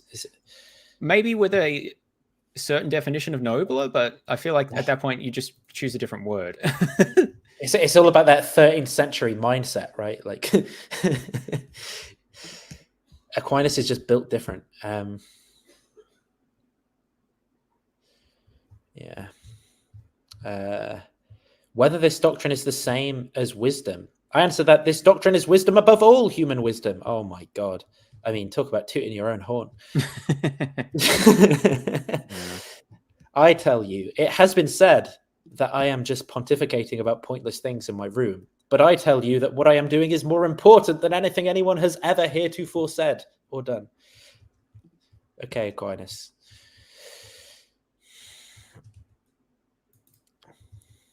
Because as God says, as a wide architect, I have laid the foundation, and just like God, I am speculating on philosophy. Just yeah, I don't know that there's anything that important in Yeah, I these. seeing if I had anything else in this section here. Let's see. Oh yeah, whether in Holy Scripture a word may have several senses. Oh, hang on. I had something in the 8th article. So, Okay. whether sacred doctrine is a matter of argument, because he talks about proof from authority, which I thought was interesting. Yeah. Okay. Yeah. Yeah, because he actually says objection 2, the proof from authority is the weakest form of proof, which I'm like, oh, that's interesting. So his answer here, I think, is illuminating and yeah, kind of relevant to what we'll talk about. So he says, other sciences do not argue in proof of their principles, but argue from their principles to demonstrate other truths in these sciences, which I think is essentially correct, that any discipline typically has a certain set of assumptions or starting points that it usually doesn't seek to question to demonstrate. Yeah, I don't think it's. I think sometimes it does, but usually it takes those as it takes those for granted. So I think there's something. There's something to that. And then he says the inferior sciences neither prove their principles. I think by inferior he just means like not theology. The inferior sciences never prove their principles nor dispute with those who deny them, but leave this to a higher science. And I think there's some truth to that as well. The idea being that usually if you have a question about the foundations or fundamental principles of one discipline, often that's addressed in a different discipline. Not always, I suppose, but I think that there's, you know, like at some point you might go from biochemistry to chemistry or chemistry to physics, or methodological questions there become philosophical questions or statistical questions or things like that. So I think there's some truth to that as well. But then he says, sacred scripture, since it has no science above itself, can dispute with one who denies its principles only if the opponent admits some, at least, of the truths obtained through divine revelation. So it seems to be saying that just like any other discipline can't or won't or doesn't defend its principles, but some other discipline will, neither does sacred scripture, except in this case, there's no appeal to a different discipline because there is no higher discipline. So it's just kind of like, you just have to accept it or you don't kind of thing, which I don't find very satisfying. And I don't necessarily buy this view that there's like higher and lower disciplines. Well, I mean, even if there are sort of like fundamental questions in one discipline that another discipline has bearing on, there's no argument given for the ordering that he assumes, right, in his argument here. Like, why is it that like metaphysics has this like provenance, and then theology has this provenance over metaphysics? Well, I think that's where the sacred doctrine is nobler than other sciences. I think that's what he's saying there. Right. It's the highest, and so it's not beholden to anything else. I mean, obviously that's the model, but like, I just don't think that that's right. Like, I think that like theology is like one of the worst like things you can study and has like no credibility whatsoever, would be my view. And same with like philosophy, basically. Like, I mean, there are some things in it that are interesting or whatever, but like the vast majority of the time, no.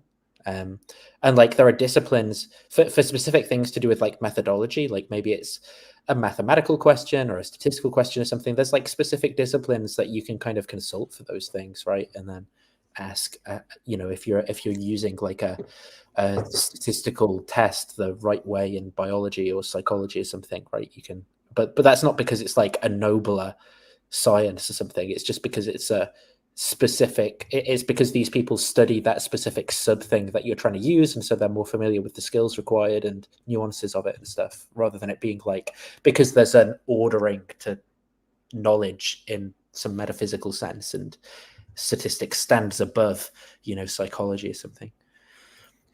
Just a point here, which I found a little strange. So his name is St. Thomas. He's from Aquinas. We never call him Aquinas in Catholic theology. I can't speak to that. But for example, the Stanford Encyclopedia article, it calls him Aquinas throughout. And it's pretty standard to refer to someone by their surname, or maybe that wasn't actually his surname, but it's how he's referred to these days. So I can't really speak to that, other than that doesn't seem idiosyncratic to us, calling him Aquinas. I mean, I guess it's like, yeah, St. Thomas of Aquinas or something, but it's like, who cares? You know, that's what we call him, sort of thing. Well, yeah, I mean, that if it's good enough for Stanford Encyclopedia of Philosophy, it's good enough for me. Like, I'm not going to call him St. Thomas because like we say, like Augustine of Canterbury or Augustine of Hippo and things like that, right? But yeah, it's just people's names. Yeah, and surnames come from places originally a lot of the time. So anyway, Name, that's just a minor naming point. conventions. Naming conventions have changed over thousands of years. All our knowledge originates. Wikipedia uses Thomas, interestingly, Hence, or in Thomas Holy Aquinas. Writ- Or I prefer the angelic doctor, but Well, yeah, like that's okay. in Holy Writ, spiritual truths are fittingly taught under the likeness of material things. Okay.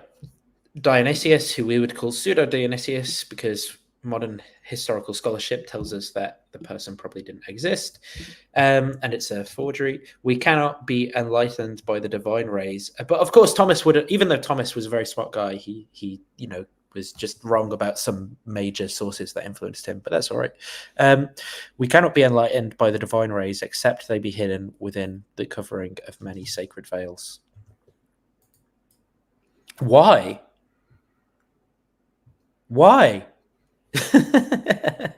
There's just some metaphor about rays of light and covering of veils, but like, how does that imagery relate to the relationship between knowledge that I have in my mind and God's existence? Like, why is that the appropriate metaphor is the question, right? Why is the metaphor of divine rays of truth like God's like emanating truth, and there are these layers that prevent him from like letting me know what's true in my mind, which isn't physical? Like, why is that the way the world is? Like, that's just a picture, I don't why accept that as true?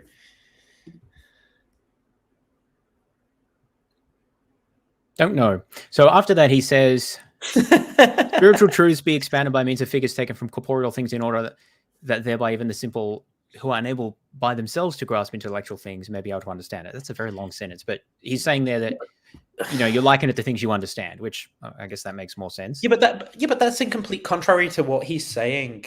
Scripture actually is, which is that like it's special revelation, and the epistemic sort of like story for special revelation is that it's God's grace that's enlightening people's minds, right? So he's not saying that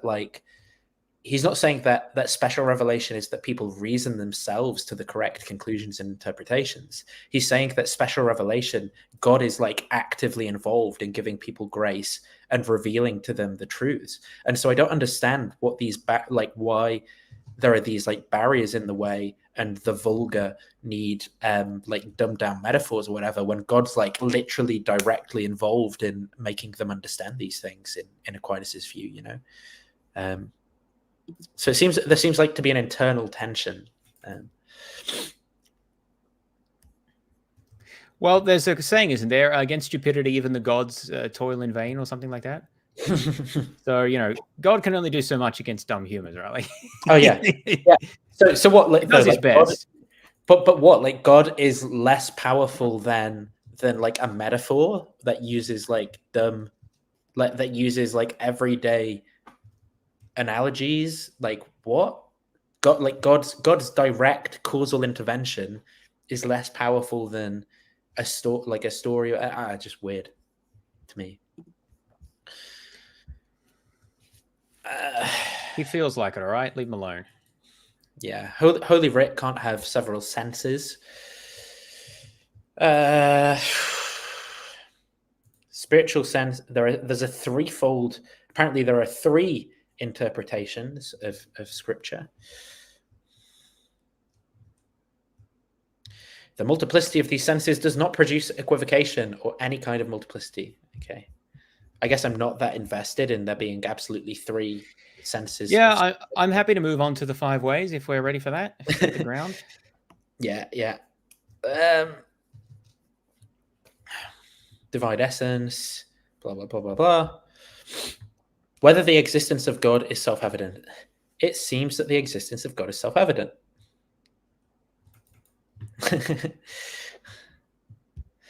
The knowledge of God is implanted in all, therefore the existence of God is self-evident. I answer that. A thing can be self-evident in two ways. On the one hand, self-evident in itself, though not to us. Wait, that is weird. Self-evident, but it's not. Yeah, like when someone's, the way I understand the claim that something is self-evident, right, is that it means to an agent. I don't know what it means for something to be self-evident to nobody, because self-evident is like, it's talking about the epistemic status of something relative to someone's perception, right? Like that's what it means. Is it not? For something to be self-evident is like, from someone's epistemic standpoint, something is very obvious. That's what like self-evident means. And so for something to be self-evident in a way that it's not evident to someone's standpoint, it just seems like a nonsense to me. Like I just don't get it. He says a bit more about, oh yeah, you're looking at this. So he says, well, a proposition is self-evident because the predicate is included in the essence of the subject, as man is an animal, for animal is contained in the essence of man. Although I don't really agree with that example, but well, not just that. I don't agree with that as like a model of thought or language, but well, the idea that a statement like a bachelor is unmarried is self-evident because it's analytically true, because the definition is no, I get unmarried is included said, in the predicate, right? No, I get what's being said, but I don't think the relationship between those words is like, there's this metaphor of the essence is contained in the predicate, right? That's what I'm objecting to. I think like the actual way that language works is very different to that. Like there's more of an association between the two things linguistically, rather than it being like there's an essence contained in the predicate or something. Yeah. And like one is derived in the essence that the mind grasps. I think this whole picture is like a weird model of language that I don't sign up to. Maybe you model it in terms of statistical relationships and the way someone's taught to use language or something, but I just don't think that this is right. That like there's these a priori, like I think the whole a priori thing is like a myth. Obviously that's Enlightenment framing so I'm just not going to buy any of this sort of like talk about things. Yeah. Well, and then, so where does he go after that? So, yeah, but there might be some people who are ignorant effectively of the meaning of the terms. So the proposition will be self-evident in itself, but not to those who do not know the meaning of the predicate and the subject of the proposition. Maybe what he means is it will be evident to those who understand the meaning of the words. That's the best I can make of sense. I can make of that. On my account of understanding, right? That understanding just is to assent to a certain relationship between words, basically, right? It's not like there's like the real understanding, because the correct understanding is the way that we use words. And so like, for a person who disputes that being the real meaning, so to say it means this for someone who understands it means this is to say like it means this to people who mean this. It's like not it's very like circular on my account of language to say. Yeah, I'm not in full agreement with your account of language. It seems under your account you can't be wrong about what words mean, but I think you just can, right? No, I think you can. I think you can with respect to social facts about usage, right? Yeah, I agree. And so in this sense, he would. I mean, you could say that under. I guess he uses essence, right, which maybe is unhelpful, but. No,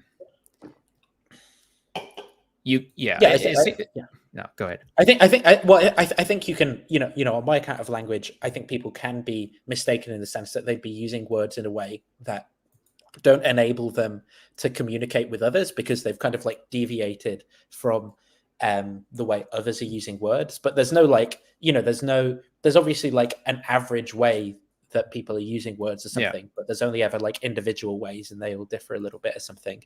But I guess the point that he's making of like people just get the right thing and that concept is that way is just not how I think that thought and language work, right? Like I don't think there's this like derivation of one concept to another. Like people associate concepts with each other, sure, right? But it's not made true by one concept containing another concept in some like real sense. Yeah, well, I don't think it really explains why God is self-evident in itself. He says God exists of itself is self-evident, for the predicate is the same as the subject, because God is his own existence as well. Yeah, actually, so that's sort of what Barron was saying. Like God is existence. Yeah, but it's like that's what you say if you think God exists, right? But if well, you in a dispute particular way, that, right? you think, Because God doesn't Yeah, yeah. exist, right? He is existence. well, no, yeah. So I get. There's this like little thing of like how we should use the word existence in relationship to God, but I also think that I understand the concept of God, and I think it's appropriate for me to say God doesn't exist, right? And I think that theists even know what I mean when I say I do not believe that God exists. I think they know like what the dispute is about, and so it's like, look, if you say this, then you say this, and if you say this, then you say that. Like, yeah, but he thinks God is existence, right? So it wouldn't make sense Yeah, to say that existence doesn't exist, or maybe it would. I don't know.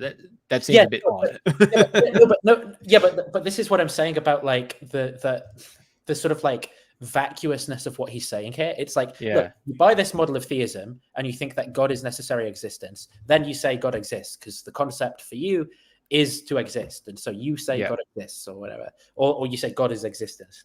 And then, but then it's like, what's not being considered here? It's like, and then for the atheist, right? They do not think that God exists. They can understand how a theist would think that God is the concept of existence. They might not think that makes very much sense, but they say that God does not exist. It's like, so where do we go from there? Like, it's like, it doesn't really tell us much at all. It's not like, yeah.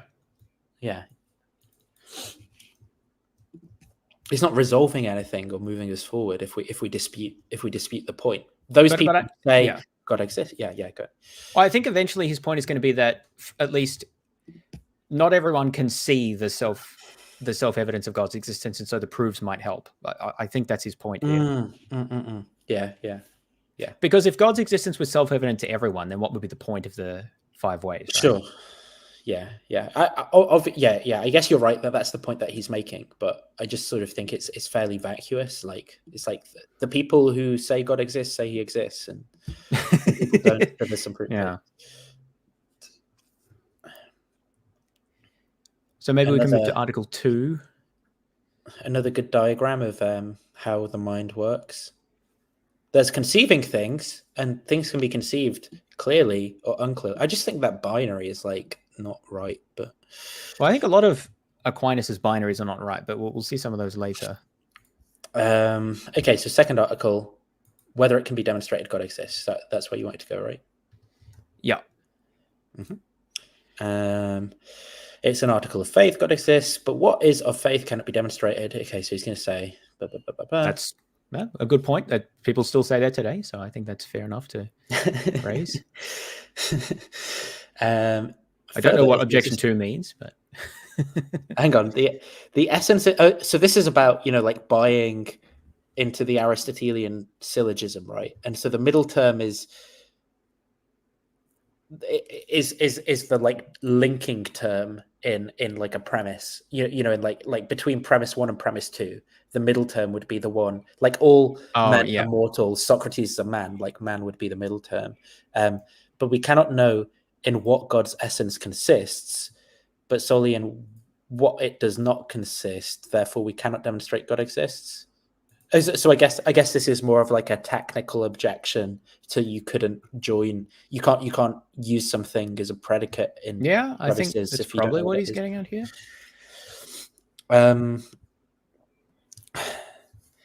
If the existence of God were demonstrated, this could only be from his effects, but his effects are not proportionate to him, since he is infinite and his effects are finite.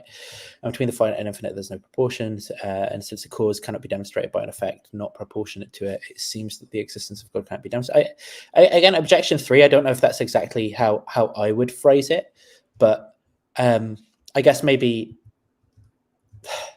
I think there's a better way of thinking about an objection in that vein, right? Which is kind of like, the effects are not God, and so it's always it's like an underdetermination point. It's like, any effect, the cause of that effect, unless you already know it, is going to be underdetermined, and then we have to engage in explaining our theories and actually provide good reasons as to why. There have to be sort of like pretty good reasons for an underdetermined effect to think that it's one thing over another, and God isn't like a particularly good explanation of those effects, right? It's not like, but obviously that the theists will disagree because they buy a bunch of other claims. But okay, on the contrary, the apostle says the invisible things of him are clearly seen and understood. Oh, okay, cool, sorted then. Well, I think he's got some more to say. He does have some more to say. I'm being very tongue-in-cheek, but I mean, I do want to say that from the point of view of Thomists, the fact that I've seen it said in several commentaries that, you know, the fact that Aquinas always sort of like puts something that the apostle said or some scripture as like his first reason is like given as this incredibly pious point about Aquinas. So it's like, look, Aquinas is so pious that before he even goes to his own reason, he provides you with like biblical reasons, and that just shows what like a godly man he is or whatever. But I guess like from the outsider's point of view, it's like, who gives a damn? Like that's just like, okay, great, you know. Well, like, isn't he also, because I mean at the time he was sort of criticized for being sort of overly reliant on reason, right? Like one of the videos we looked at talked about this, you know, the faith and reason kind of dispute. So I think part of the reason he's doing that is to, you know, appeal to his audience essentially, that, you know, he's not deviating too far from the scriptures or going too far beyond them. Yeah. And however, though, I will say, like in one of the commentaries I've read, like, you know, it makes the point that prior to teaching philosophy and metaphysics, essentially, like Aquinas was teaching like biblical exposition, or what we would consider like hermeneutics and things for a long time too. And so again, the idea is like, look, what comes first for Aquinas is like the Bible and being holy and religious and engaged in God's word. And really this philosophy stuff is like an afterthought for him. So there is this importance for people who are Thomists on like how religious he is. But, you know, I just consider it like virtue signaling that shouldn't really do much for someone who isn't actually already convinced of the conclusion. To, you know, it's like, it said what it probably actually reflects for me is like, what an unhealthy and toxic intellectual atmosphere there was, such that people had to like do this sort of thing just to even think about like stuff, you know, like imagine for a lot of people who are like Christians or Thomists, you know, that who are worried about like Islam taking over the West. Imagine if you had to say like, you know, the Prophet, peace be upon him, before every intellectual work just to even get it published. Like you would consider that some like theocratic bullshit, right? You wouldn't want that to happen in universities. And similarly, I think that that's kind of what's going on in these societies that Aquinas is nested in. So yeah, demonstration can be made in two ways. One is called a priori, and this is to argue from what is prior absolutely. And again, as I've already, you know, made clear, I just think that this is a myth. I think that this is like a poorly thought through myth about human reasoning, that there are like, you know, these absolute concepts in people's minds, and they're disconnected from the senses or the empirical world, and people can like just reason about them and get to some sort of like absolute truths about metaphysics or something. I don't think that any such thing exists.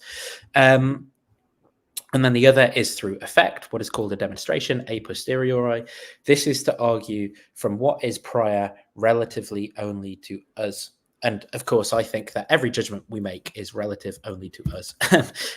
When an effect is better known to us than its cause, from the effect we proceed to the knowledge of the cause, and from every effect the existence of its proper cause can be demonstrated.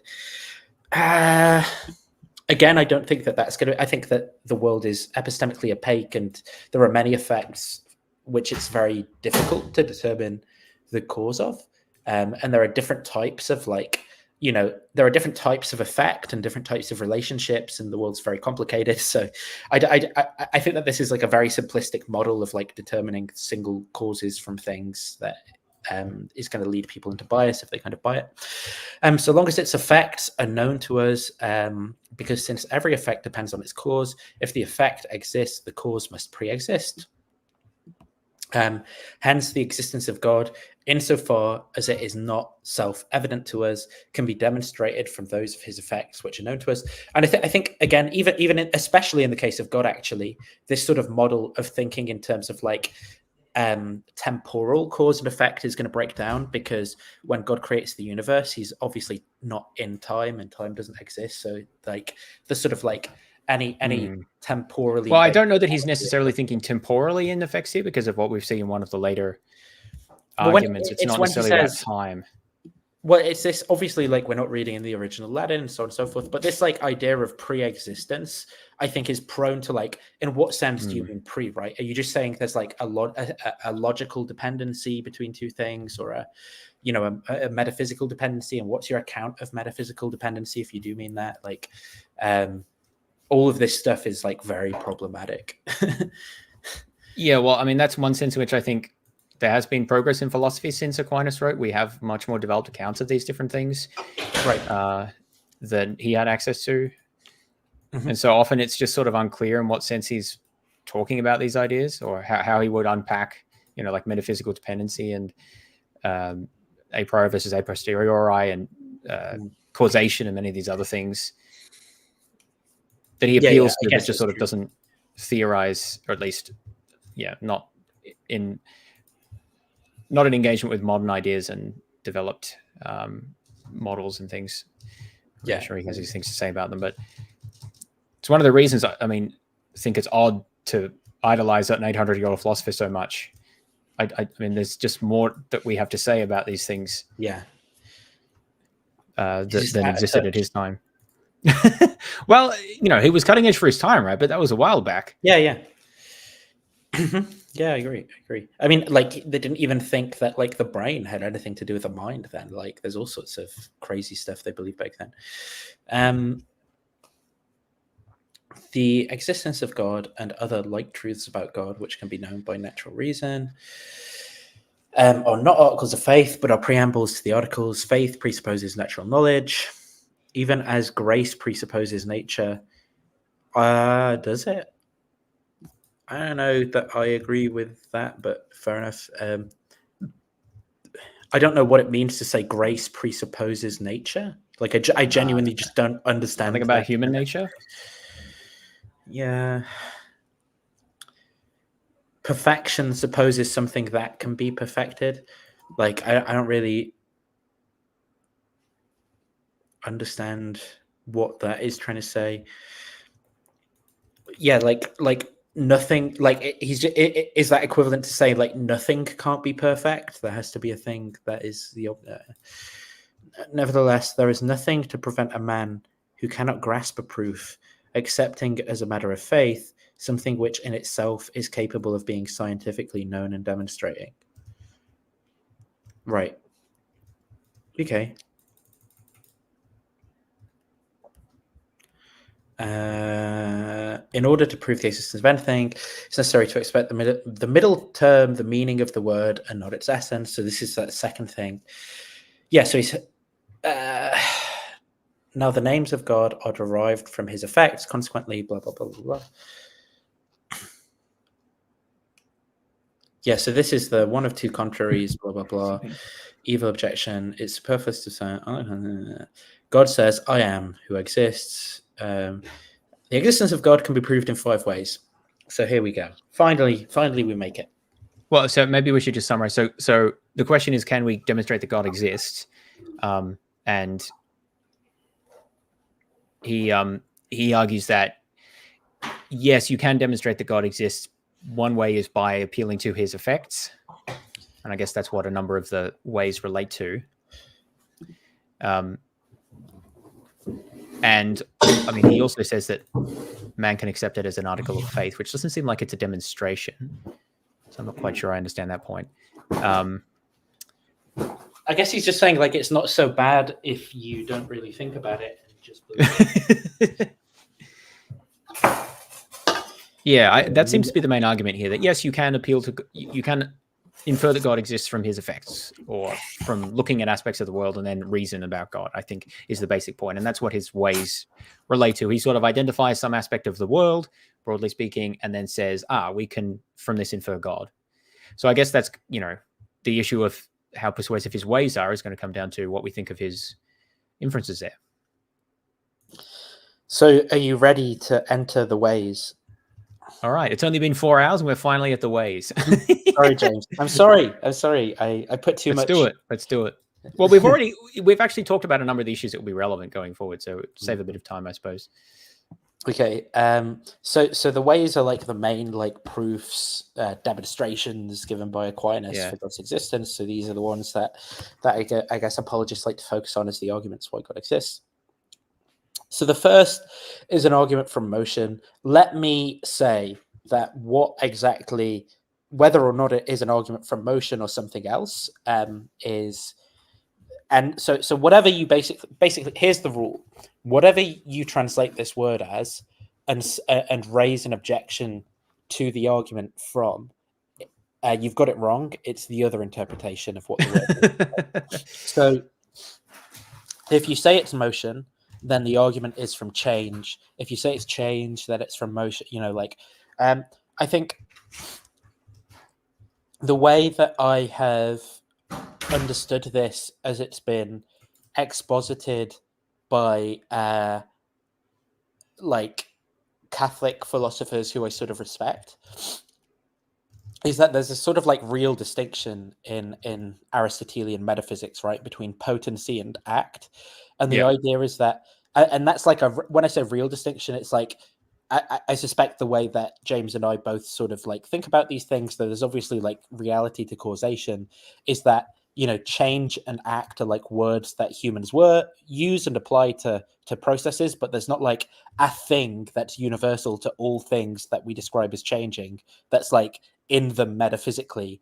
And like they have like potential as like a thing that's in substance or something, and that like changes into actuality as things happen. That's at least definitely not the way I think about things.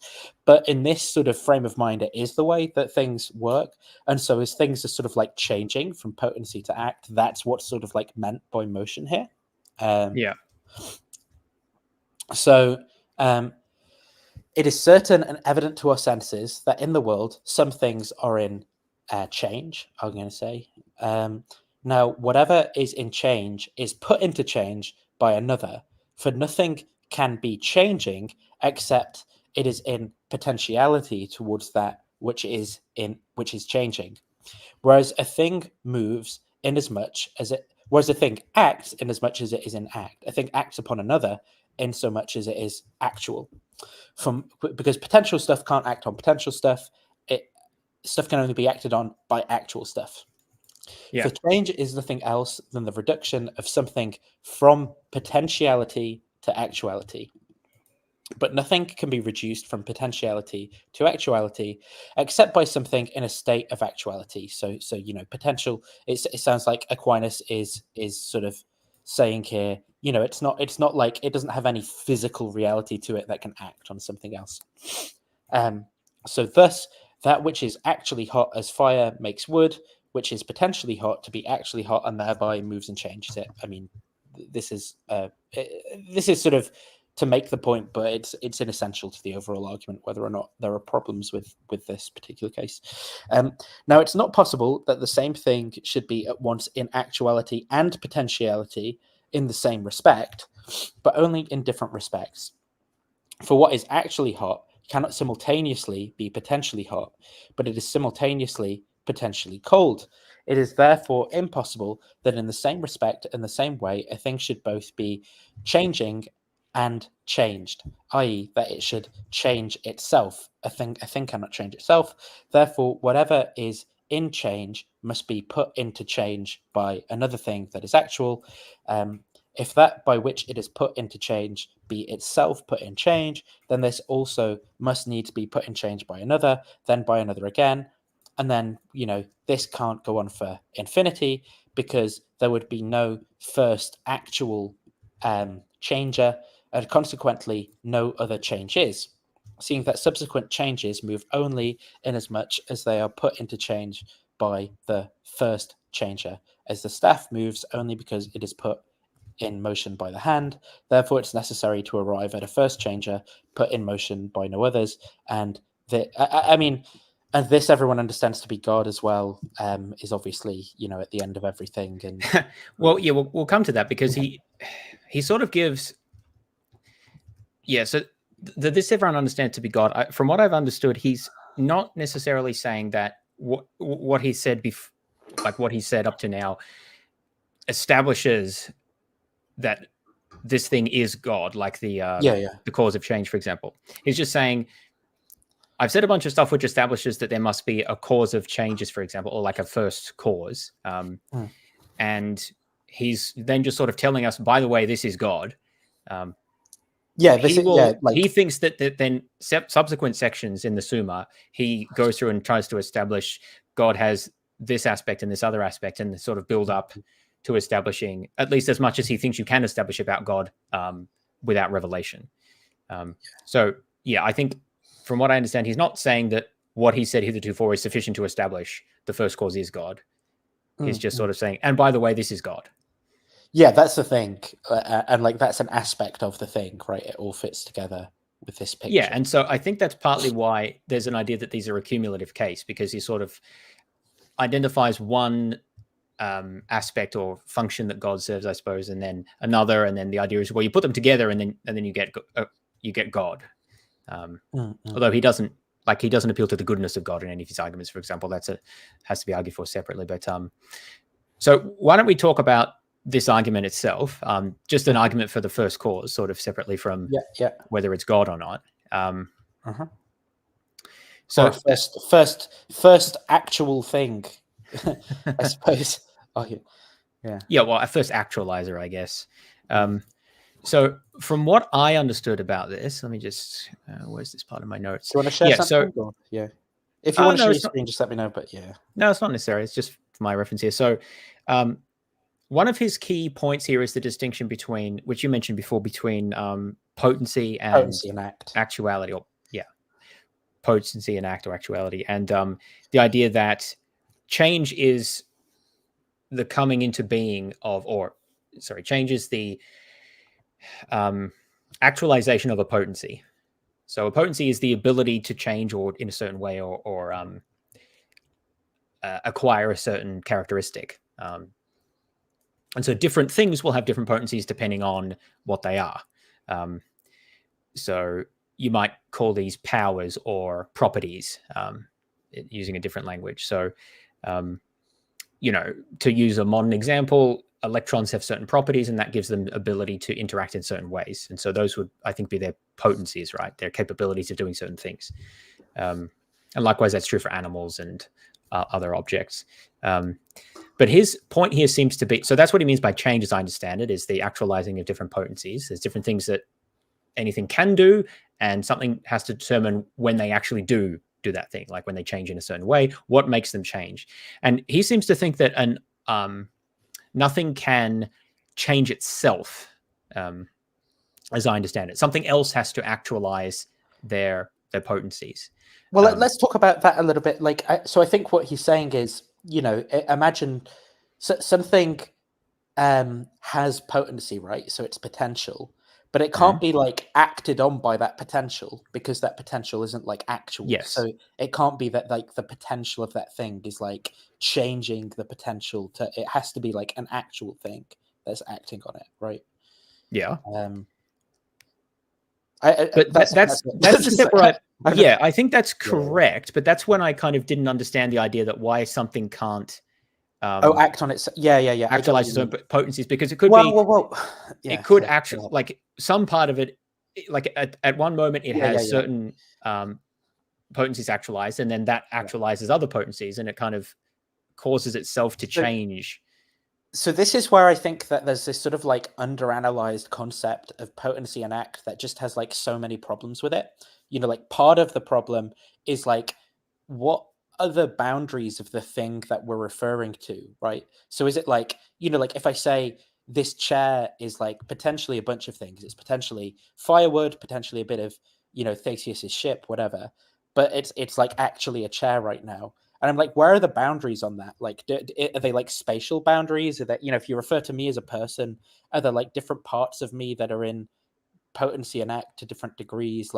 I think that there's all sorts of problems with where it is within the concepts that you have or the things you're referring to that you consider the boundary on the potency and act? Does that make sense? Like, because obviously some things can act on themselves, but then do you consider that like different parts of something that's acting on itself? Or so that is one. There's a lot of, but yeah. I think that's what makes because there are things that I can consider as like single things, right? That can definitely act on themselves and undergo like intrinsic changes or whatever of act towards potency. But then maybe the rebuttal is just to say, well, that's like multiple parts of a thing changing in potency and act. But I don't really understand like what's the principled reason for drawing the boundary in one place rather than another.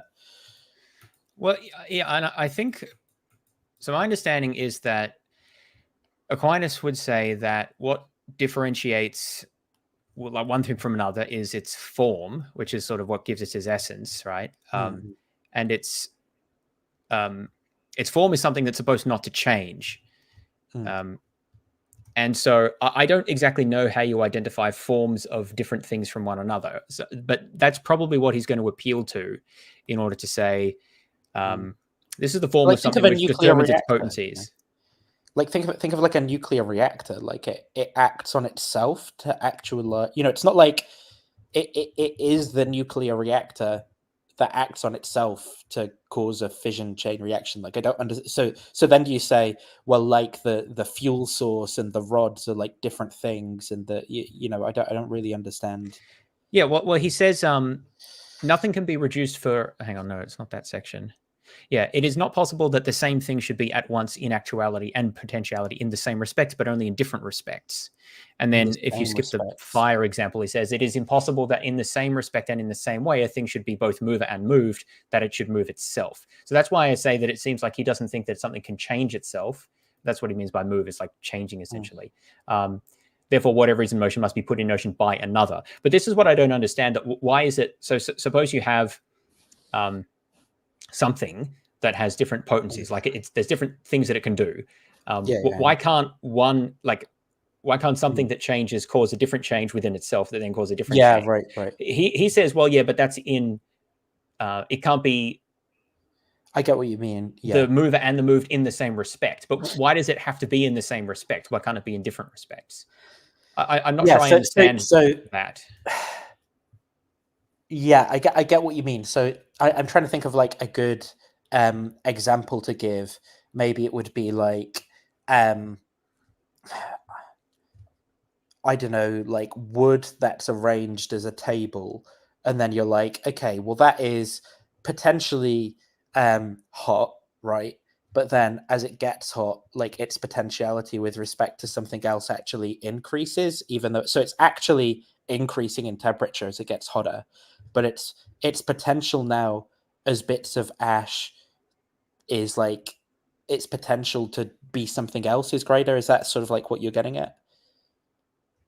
Well, yeah, exactly. One change can cause another change within itself, right? I don't know why it has to be like in the same respect, because this seems to be crucial to his argument that in the same respect, the same thing can't cause itself, so it has to be caused by something else. And then he's going to say, well, that leads to an infinite regress unless there's a first cause. But why couldn't it just be like kind of circular, like the same thing has different causes, different aspects of itself? Like a system that, I don't know, like dominoes pushing each other down, but they keep pushing each other, something like that. Or just like a planet orbiting a star, but it just sort of goes around. I don't know exactly what example would be relevant to Aquinas here. Yeah, but I get the model that you're trying to like paint of how potentiality and act work. And so go ahead. I was just going to say, like, I think there's again a way you can make sense of like this sentence, but I just don't think that it's precise enough. Like, for what is actually hot can also simultaneously be potentially hot. Well, that's, I mean, provided that's the correct translation of what Aquinas is saying, like that's strictly just false, right? Like something can be actually hot and potentially. I think in the footnotes it says this example is wrong, but it doesn't undermine the point. So I wasn't going to be too harsh on that specific example. Because it does raise questions about some of the other things that he says that might be less obviously wrong based on 13th century science. But anyway. I guess maybe, I don't know if you want to comment as well on like the reification of like act and potency as like metaphysical things, like, and the way that there's a potential issue with that, because I don't think there's like some one property of substances that's either in potential or act towards things. I think that those are just like words that people use to describe like causal events in nature, I guess, right? And things. Well, this isn't, and this is an aspect where it seems like, do you buy into his set of metaphysics, right? So I don't find this act and potency dichotomy, as the example I mentioned before of a dichotomy, to be that helpful. The way I tend to think about things is I talk about a system and the causal properties of that system. So what causes can it bring about? So ultimately, I think of that in a reductive way. So ultimately, there's fundamental particles or fields, and they interact in certain ways based on their properties as we understand them, and then they combine into more complex systems that have different causal powers. And then based on the causal powers that a system has, you can say it can do this or it cannot do that, maybe statistically. Now, I think that's sort of that, like there's an analogy there to what he's talking about, but like you could generate an English sentence language, right, where you'd say it has the potential to do this, but does that mean it has like this potency real property? Like I would just simply say it has certain causal powers based on the causal properties of that system, right? And I think that's I don't know that potency describes the range of possibilities as to what can happen given its capabilities. And so the idea that there has to be something outside that makes the potency turn to actuality or turn to actual, to act, to me just doesn't really make any sense. To me, it's like, well, if it has that causal capability, then that's just one thing that can happen as a result of the system, potentially interacting with something else or internally, depends on what it is. Yeah. I just don't know that there's much else to be said about that. Yeah, that's what it. So suppose like, I don't know, some uranium-235 or something. I don't know why I'm going with nuclear examples. I think it's because I watched Chernobyl recently, the TV show. And like, suppose we've got that, and we've got a bottle of milk in the fridge, and the milk, and we go, look, potentially the milk could be warmer, and we say, potentially the uranium-235 causes a fission reaction, something like that. Like, what makes both of those potentially statements true isn't like some one common property that's shared between the two things, right? It's like different causal properties in both cases. And so why would I want to reify my use of language using the word potentially into some metaphysical thing that's shared between the two, and that there are like laws about the relationship between potentiality and actuality? I personally wouldn't want to do that. Because I think that I'm just prone to be like misled by my sort of like intuitions about those concepts abstracted from any particular context where I'm using them to describe some physical process. Well, here's another way to describe it, right? So I would describe potential, like the notion of potentiality and becoming actual, just in terms of causal powers, and that's basically determined by what can happen what can a certain system do, or what can happen as a result of certain types of interactions. And so I might say something like, well, I don't know, if you have a certain chemical element and you bring another chemical element in contact with it in certain conditions, then these are the potential reactions that can happen, right? And then there's many things that can't happen given the laws of nature as we know it. So I can say that, and I can talk about the potential outcomes of certain types of interactions or certain results of a given certain results of having a given system or given whatever it is. Like humans can walk, but they can't just fly unaided. That's not a possible outcome of humans doing stuff, as a different example. Now, what I don't feel is necessary is some account as to how those systems kind of actualize those potentialities. To me, that's just what they do because of the properties that they have. I don't need an account as to, but what enables the uranium to decay? Well, it decays because of that's how uranium works. Why does happening happen? It feels like he feels the need to give a general account as to something that makes all things exemplify the like potentialities that they have. Whereas to me, that's just, well, in having them, that's what it means to to have that thing. It's just a nonsense question. It's not like the there's question. No general account to be given. That's just I mean, I could give an account of causation. That's the closest thing that comes to mind. But the but I need don't for think an answer arises out of like a malformed question in the first place, right? Like a malformed model of how things work. Yeah, well, he seems to think something is necessary that causes all different things. Some like general principle about what causes things to change, essentially, and that eventually that's going to require a first cause. So I don't think that any sort of account like that is needed beyond just explaining, okay, this is how causes work and this is how that system behaves. But then there's the further question. Even if you do, it's not obvious that a first cause is needed because you still have the possibility of circular or an infinite chain, which he just doesn't seem to countenance. Yeah, well, he does countenance an infinite chain, but I think there's a problem. He just doesn't say much about what the problem is there. Yeah, I think his argument is not convincing. So let's suppose you buy into this like potency and act, like real distinction metaphysics type stuff, right? And he says, where are we talking? There can't be an infinite. This cannot go on to infinity because then there would be no first mover and consequently no other mover, seeing that subsequent movers only move in as much as they are put into motion by the first mover. Now, I think that this falls foul of all of the kind of like classic problems with these apologetics arguments against infinity that are given. So, like the classic one, and I saw Matt Fradd give this, and we didn't go over this in the argument, was like, that if time goes back into the past infinitely, then how would we get to the present point from the start, sort of thing, right? Because you wouldn't traverse an infinite set. Well, it's the classic inconsistent pair diagnosis, right? Where basically what you're doing is you're taking one model of reality, which is the infinite set, and you're combining it with another model which has a finite beginning point, and you're saying, look, if I mash these two together, then I can generate an inconsistency. If imagine a world in which the past goes back infinitely, and now imagine beginning from the start. Well, you'd never get to the present. And it's like, exactly, but on that model, there isn't a start point to start from. It goes back infinitely, and we find ourselves at the present, right?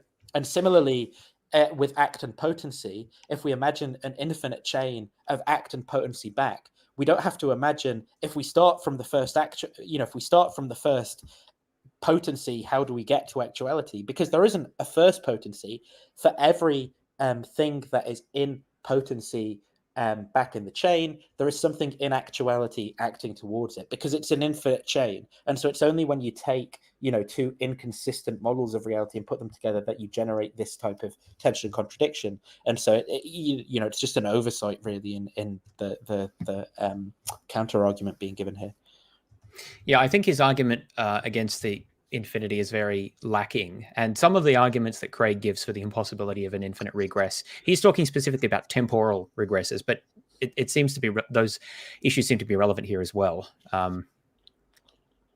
And I think we understand infinities much better now than we did at this time. And I just think it's kind of wrong what he says about infinities. Yeah. But I think, look, even if you agree with everything he said and you had an infinite chain of things that are to some degree in potency and to some, you have things in actuality, and you say, imagine an infinite chain into the past of those things moving from potency to act, being acted on, right? For everything in that series that you go to, it's been acted on into actuality from potentiality by some previous element. So when he's asking you the question, now if you start at the first thing in that series that's just in pure potency, how does it ever get to act? Because it's not acted on. Well, there's no such element in the infinite model because there isn't anything that's purely in potentiality and isn't acted on by some element before it, because it's an infinite chain. Every element has something before it. So he's just wrong to say that on the infinite chain series you have this problem where there's like something that's not being acted on by something before it. It's just it's just not true. So yeah, that's right. So we've kind of mushed the first two ways together, I realize, but they are extremely similar. Well, I think it's important maybe to distinguish because Thomas will be unhappy with us for not. All right, well, why don't you explain the difference? So I guess the first way is, about this potency act distinction. There are obviously similarities in the form, right? In the form of reasoning and the way it's supposed to work. But there's this, efficient cause. This comes down to you buying into Aristotelian sort of like distinguishes between different types of causes, and Aristotelian metaphysics. And so there's 5 aition is the Greek word. And I think that rather interestingly, I've heard like it described as a good translation of aition would be like reason. So it's like, when you think about like what's the reason that something is a certain way, and the idea is that there's like 5 ways of sort of like breaking that down, right? And I forget exactly what they are, but it's the efficient cause is basically like the way that we would think about like spatiotemporal causation, right? Basically, is like what's the actual like thing, the event, essentially like a spatiotemporal event that causes something to be a particular way. But then there's other types of like reason for it being that way. So you might think about like the material cause, which is like, what are the substances involved in that interaction?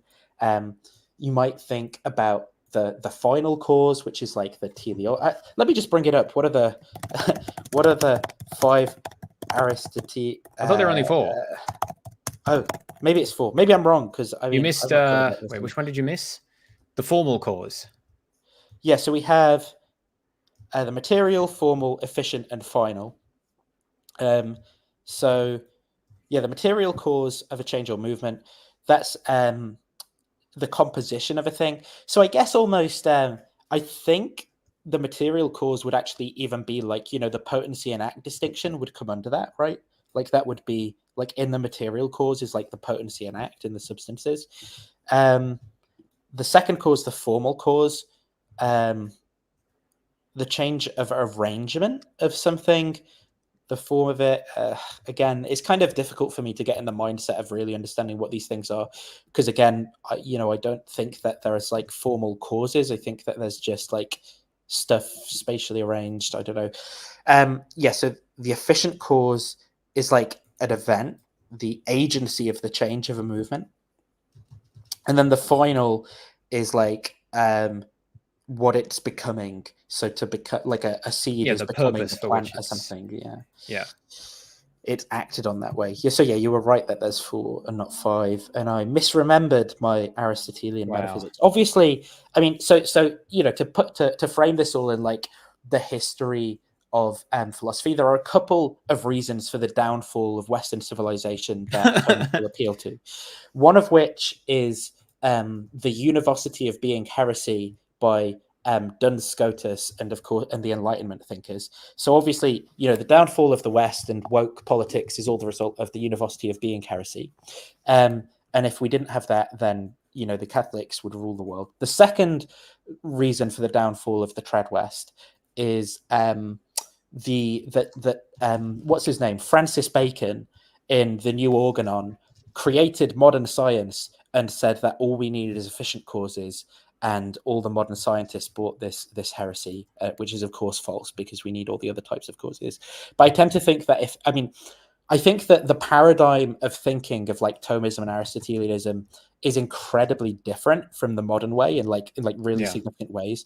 But I think if you try to like transpose it into the other one, it is basically saying that you can reduce everything to just efficient causes and just talking about events, and you don't actually like need to have these other things just don't exist or reduce to efficient causes, basically, right? I think so. That's to give an exposition on the weird thing that's in the premises of efficient causes in as charitable a way as I can manage. So let's read this out. Or do you want to say something? Go ahead. Yeah, maybe we should also talk about the matter versus form distinction a bit more, because one aspect of Aristotelian metaphysics that's important to Aquinas is this distinction between matter and form. We kind of touched on this before. So matter is the stuff that material things are made from. Or even immaterial things, right? There's like... yeah, actually, that's true. So they have a form of matter as well. So there's like prime matter, which is a bit confusing. But God, importantly, is not made of matter of any type.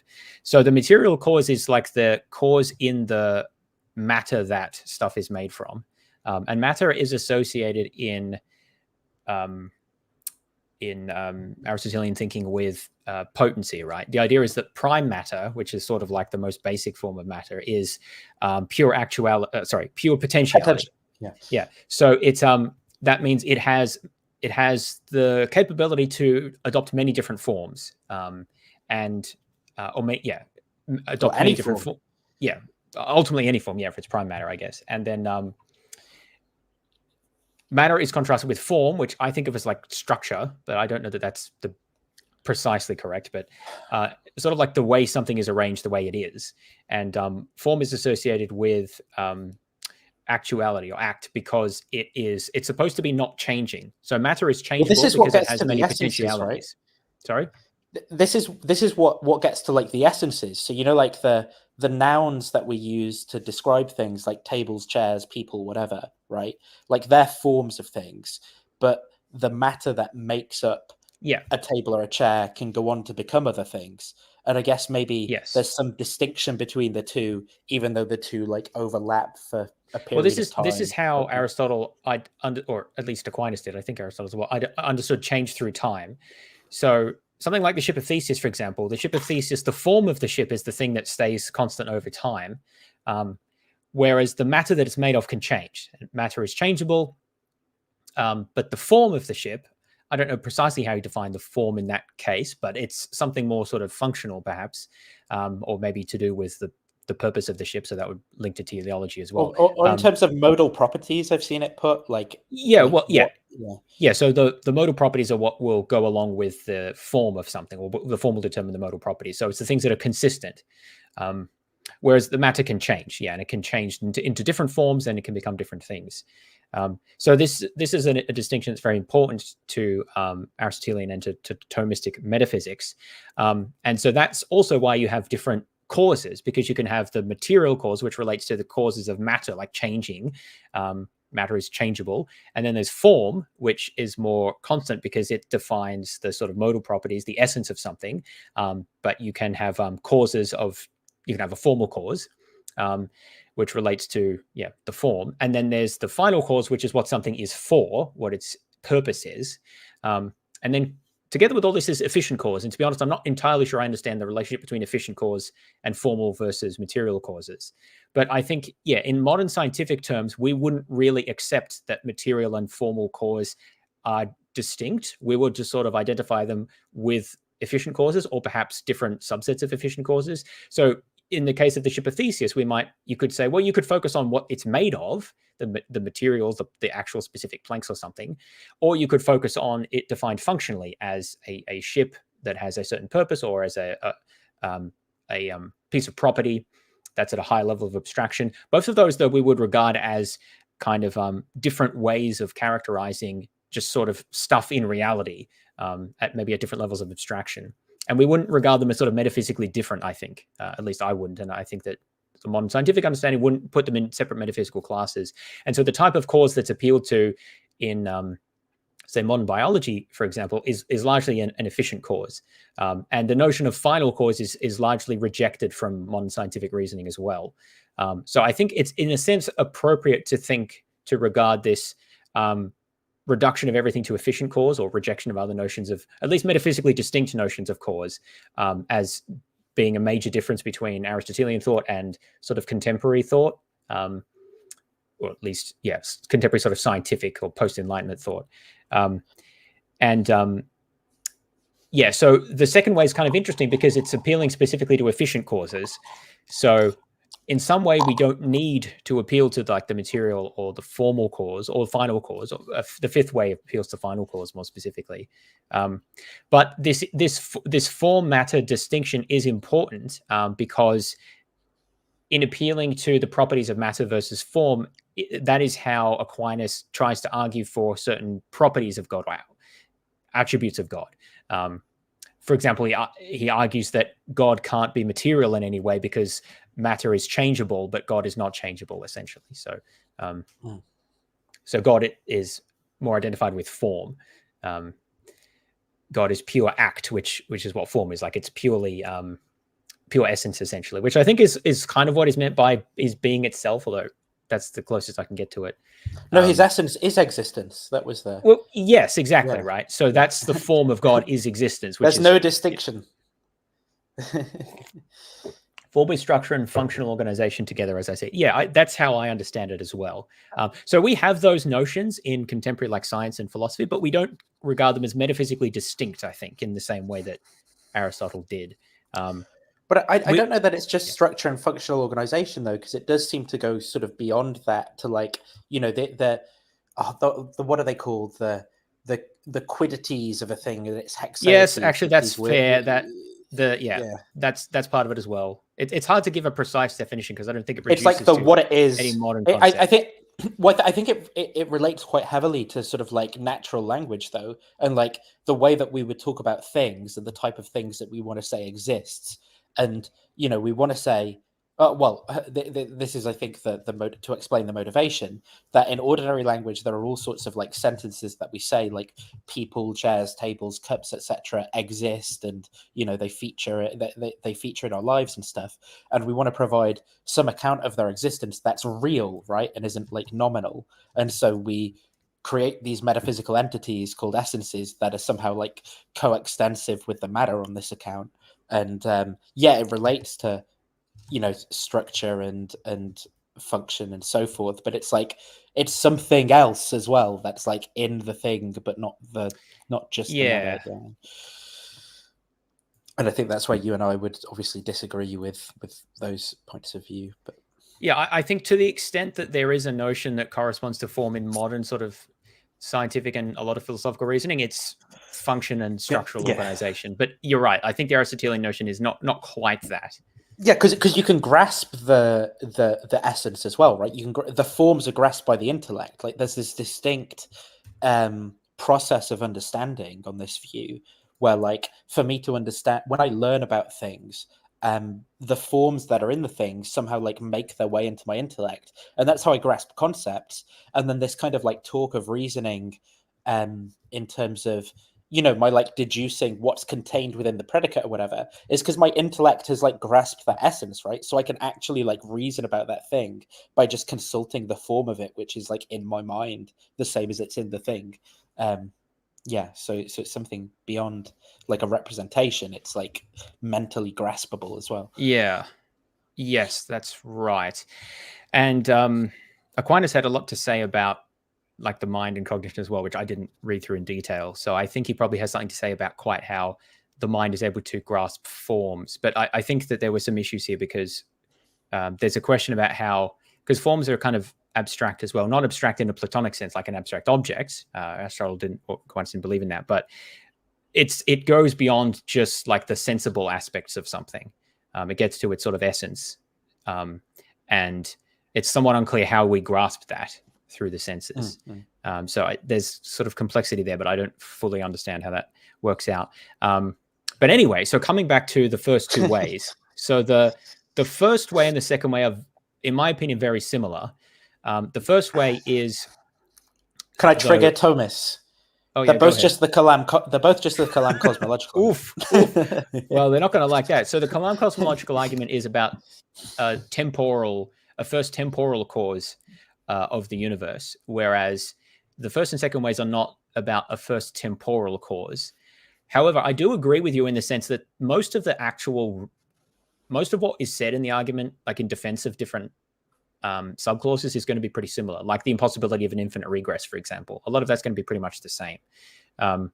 If you think that, because Aquinas didn't necessarily think you could reason that the universe had a temporal beginning. He thinks that that's something that's revealed, but he did think that you could reason, like through the ways here, that it had a first cause at least. So not necessarily first temporally, but first as an efficient cause, and also first as, so that's kind of the second way. That's an efficient cause. The first way is just about a first cause in terms of the first thing that actualized a potency to actuality. And to me, those are very similar. And I'm not sure how you could have one without the other. They seem to be two ways of looking at the same thing, as far as I can tell. And go ahead. Sorry. No, I didn't have anything useful to say. I was just being... Yeah, and so they're two variants of a cosmological argument. I don't know that they're literally the Kalam, but I think they are quite similar. The main difference is that time is not an essential component of them. But I think that the issue of what is the problem with an infinite regress? I think that's an issue for both of them. And I don't think Aquinas does a good job at articulating that. Another issue that we talked about in the case of the first cause argument is why you need something outside of an object or an entity to actualize its potencies, why can't it just do that? We talked about that a fair bit. And then there's the further question about, well, suppose there is a first cause or a first efficient cause. What does that have to do with God? Why couldn't it just be some kind of material state or even an immaterial state that just is not divine, right? Mm-hmm. And that's going to definitely come later. That's not part of the first two ways. But yeah, I do think that the ways themselves don't get you to God. The first two ways specifically don't get you anything nearly like God. At most, they get you to a first cause. And I think that there's a lot you could do with a first cause that is not God.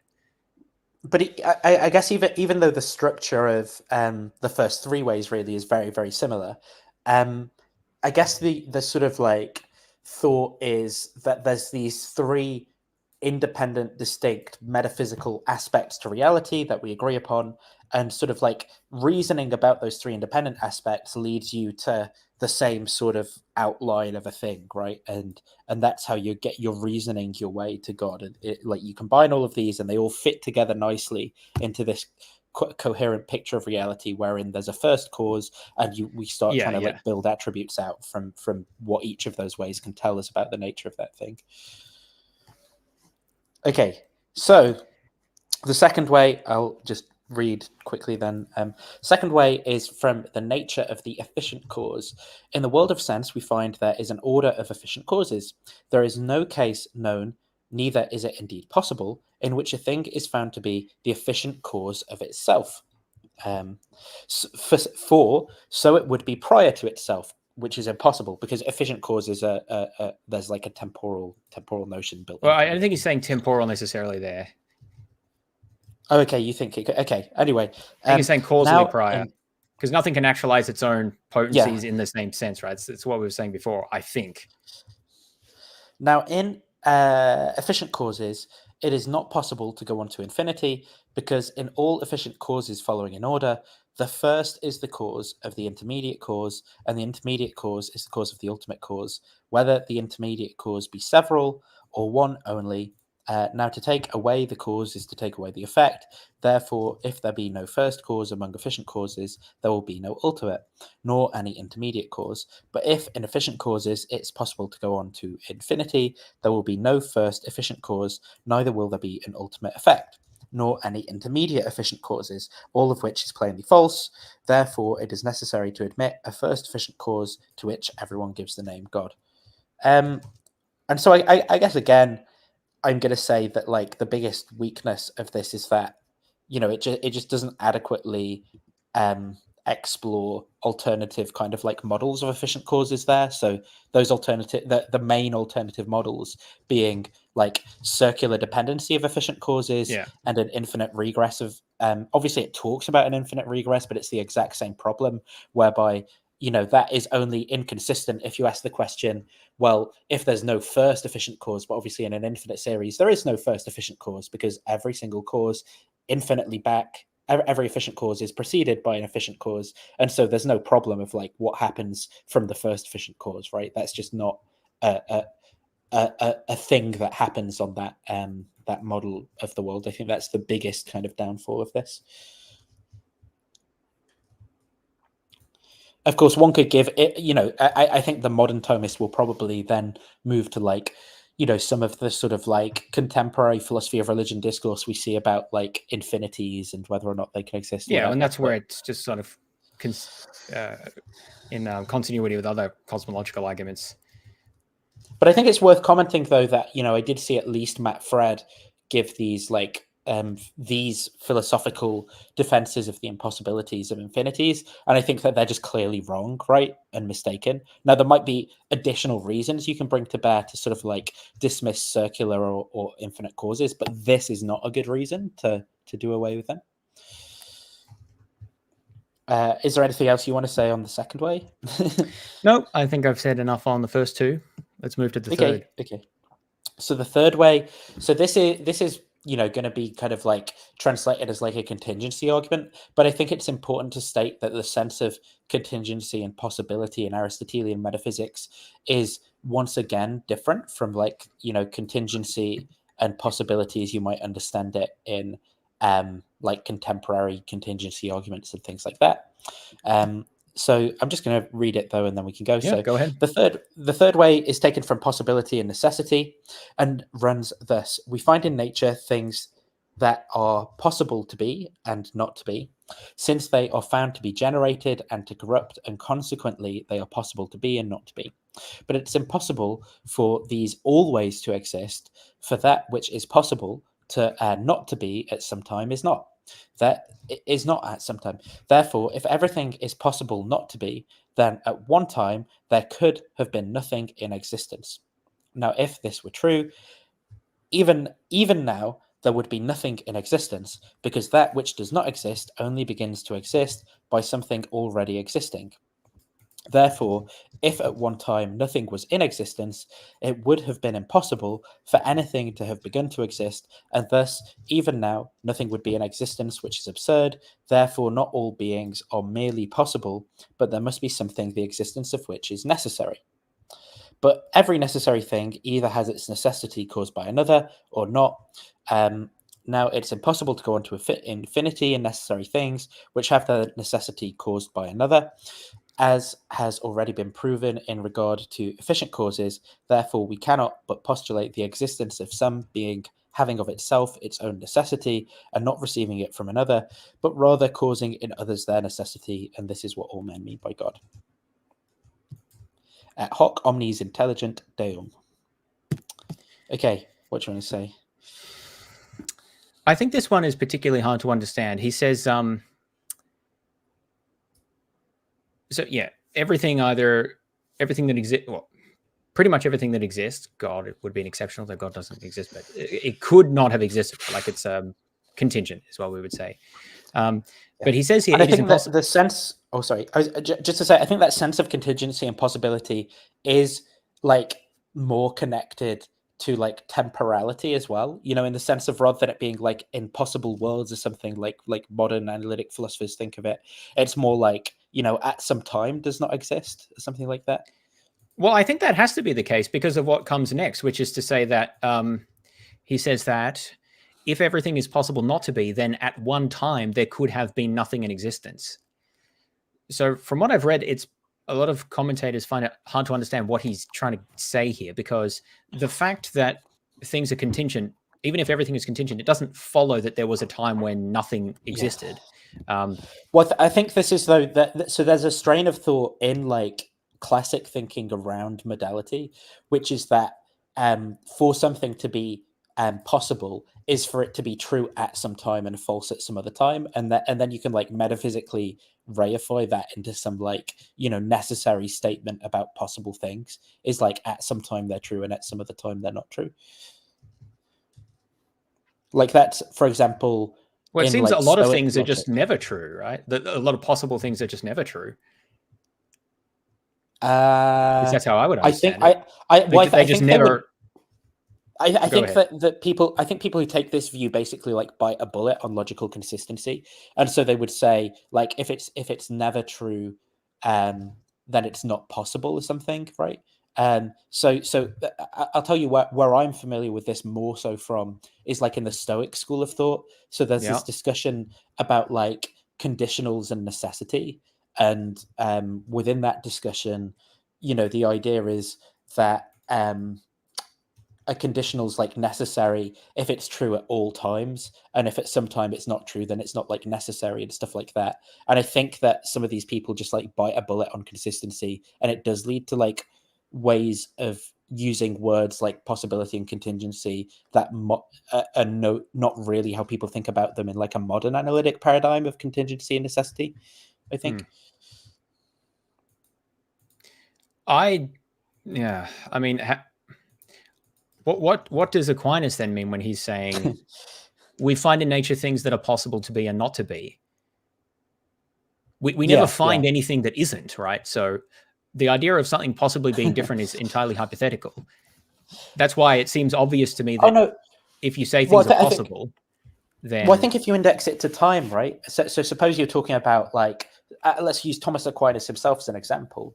You know, we find in nature Thomas Aquinas being at one time and then not being at another time. and so he's like a contingent being because he does at some time exist and at some time not exist. I don't know That if is that helps completely different to clarify. how I think about contingency, so I'm just processing that. I agree.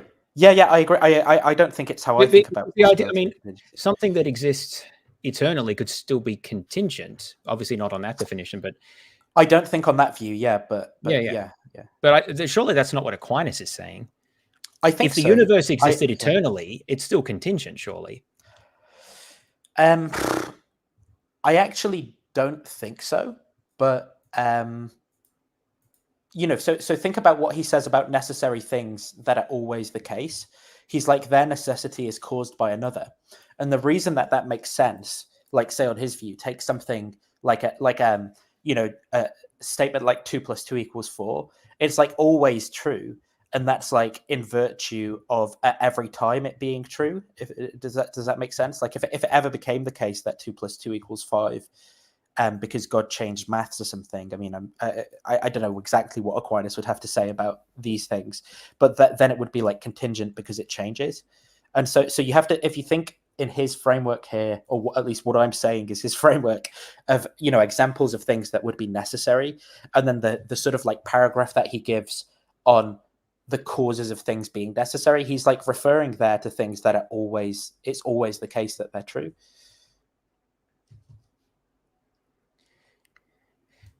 Yeah, it still seems to be, so Aquinas definitely thinks it's at least possible without special revelation that the universe is eternal. Mm-hmm. Like the Bible says it isn't, but he thinks that from reason it could be, in which case it would be necessary. But I'm pretty sure he thinks that only God is necessary. And I think he thinks other things are necessary, right? Like what else would be necessary? Like numbers, mathematical statements. I'm trying to think what else. He's not a Platonist, so I don't think he thinks that mathematical objects like exist. Oh no, I think they do. Outside like of their...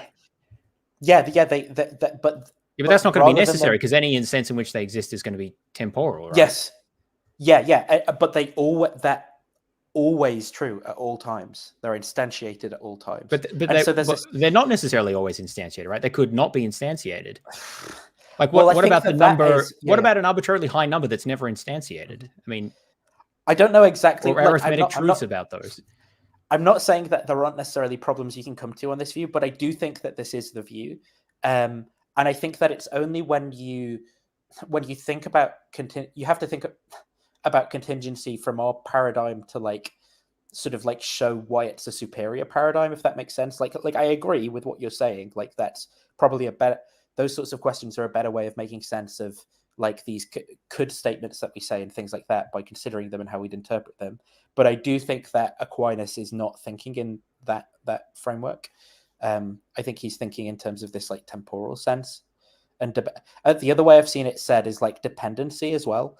And there's this other question of this thing called existential import, right? So one of the discussions in like the logic system is, like existential and universal statements, like all X is a Y and some X is a Y and stuff like that, right? And the question was like, so Platonists believed that there were statements of the form like all X is a Y without any X's existing that were true, and that was called like existential import because there's like a form that doesn't depend on its instantiation for the statement to be true. And then I think that Aristotelians did believe in existential import, meaning that for them there had to be some instance, right, in order for the universal quantifier to be true, and it had to be true in all cases of the instantiation. And I think that that's another example that of like the coherence in that system of like things actually having to be instantiated in some sense and always be true. And so maybe on the number part, and you're right that with modern maths, and there's probably some things that you can consider that are weird and won't make, it's not clear how they'd make sense of it in that paradigm.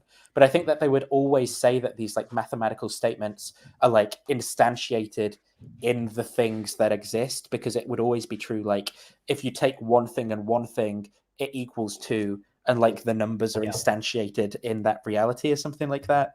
I don't know, because it's not my view and I find it really weird, but I do think that that's like the line of thought. Okay, but let's look at the next paragraph then in the third way, because he says, but every necessary thing either has its necessity caused by another or not. Yeah. Which already is a bit strange to me, because if something is necessary, how can it Yeah, because it's a different cause to be form of necessary? Yeah. So I think it's, for example, I mean, this is kind of like a question begging point to make, but it'd be like, why is it that these mathematical statements are always true? Well, like God just causes it in every case to be the case that one thing and one thing are two, right? And so it's the necessity of that is caused by another. Or maybe you'd think about like the essences of some other thing than God. Like, I'm not thinking of good examples, but I think that that's the sense in which it's sort of meant. Very interesting. But I agree Well, that is not a way of thinking about necessity that I've ever encountered before. Yeah, I agree. It's not like possible world semantics or whatever. Yeah. Well, so he says that because it's impossible to go into an infinity, again, we've already talked about that, about something caused to be necessary, then there must be something that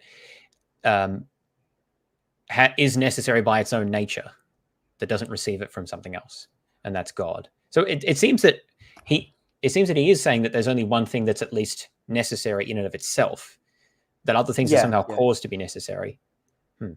Maybe a way. So another way I've seen this translated is like dependency.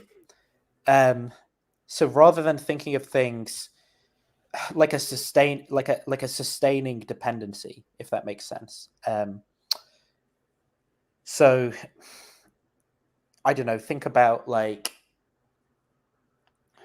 I can't think of like good examples off the top of my head at all today.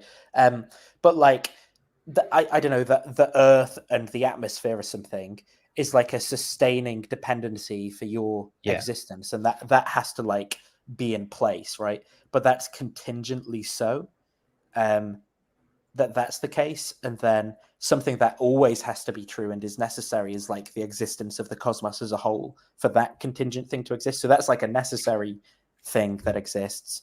And then maybe you could say there's like something that's always true that establishes like preconditions for the cosmos's existence. So that's like necessary in that same sense, that it's always true. But whatever that thing might be, it would have to be continually sustained by something else. And you can't have an infinite chain of those things because we don't like infinite chains. And so it terminates somewhere. Yeah, well, I mean, in that case, it seems that the idea of something being necessary is not really metaphysically important in any way. It's just, is it true at all times? It could be entirely accidental in some sense. It's like, I don't know, God creates a God creates a black hole somewhere and he just kind of leaves it there forever. It's like, oh, I forgot about that, and then it would be necessary just because it exists at all times. It's sort of a silly example, but that just doesn't seem very interesting to me, because it seems like this argument is just going to reduce to the second way, which is about efficient causes. Because it says here, well, something gets its something gets its necessity either from itself or something else, but it can't be something else ad infinitum, and so there must be a first cause of, or a first originator, I guess, of all necessity, which is God. I mean, if to be necessary is just to exist at all times, and that feels like it's really just the same as the second way to me. So we're on philosophy overflow, philosophy stack exchange. Let's see if we get an answer here that says anything that can kind of like, move our views. Possibility and necessity in St. Thomas's sense cannot be understood without Aristotle's doctrine of matter and form. Possibility or necessity in the modern philosophical sense, the Humean sense, is more about whether we can conceive another world in which something can or must be. So that's, I think, the like modal, the modal semantics thingy. Yes. Possible world semantics, regarding how all the objects collectively have a tendency to go out of existence simultaneously at some point, follows from, I don't know that this is helping me understand this sentence, follows from, every object has a tendency to stop existing at some point or the other. Perhaps rephrasing it as the following would help. Every object can potentially stop existing at any time, including at, say, the particular time t1. All objects collectively can potentially stop existing at the same time. So I think I think that this sort of backs up the interpretation I'm giving, you know, of like of the Thomistic modal semantics being like this temporal like statement, right? Like possibility and necessity being grounded in like things temporal being true at some time or other. Yeah, well, as some people are noting here, it doesn't seem to follow that the fact that any individual thing can stop existing at any time. It doesn't follow that all things can stop existing at the same time. That's a modal operator shift.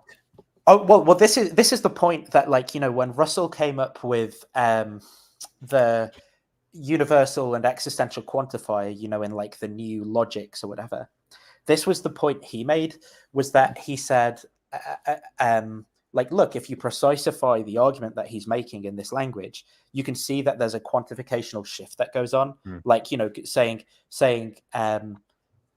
every x sum x is different from saying like sum x every x, and so there's like a basic fallacy of validity here.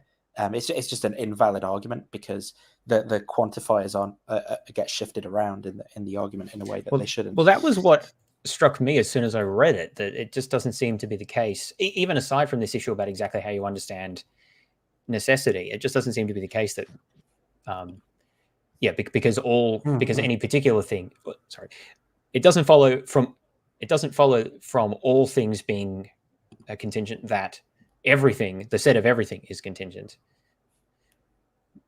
regardless of how you understand that. So here's I think, however, the third way, even as Phaser puts it, contains a logical mistake.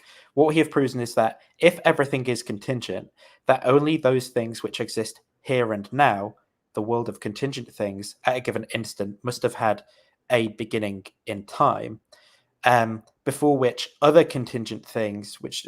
Oh, no, yeah, that's the thing. So suppose everything was contingent, right?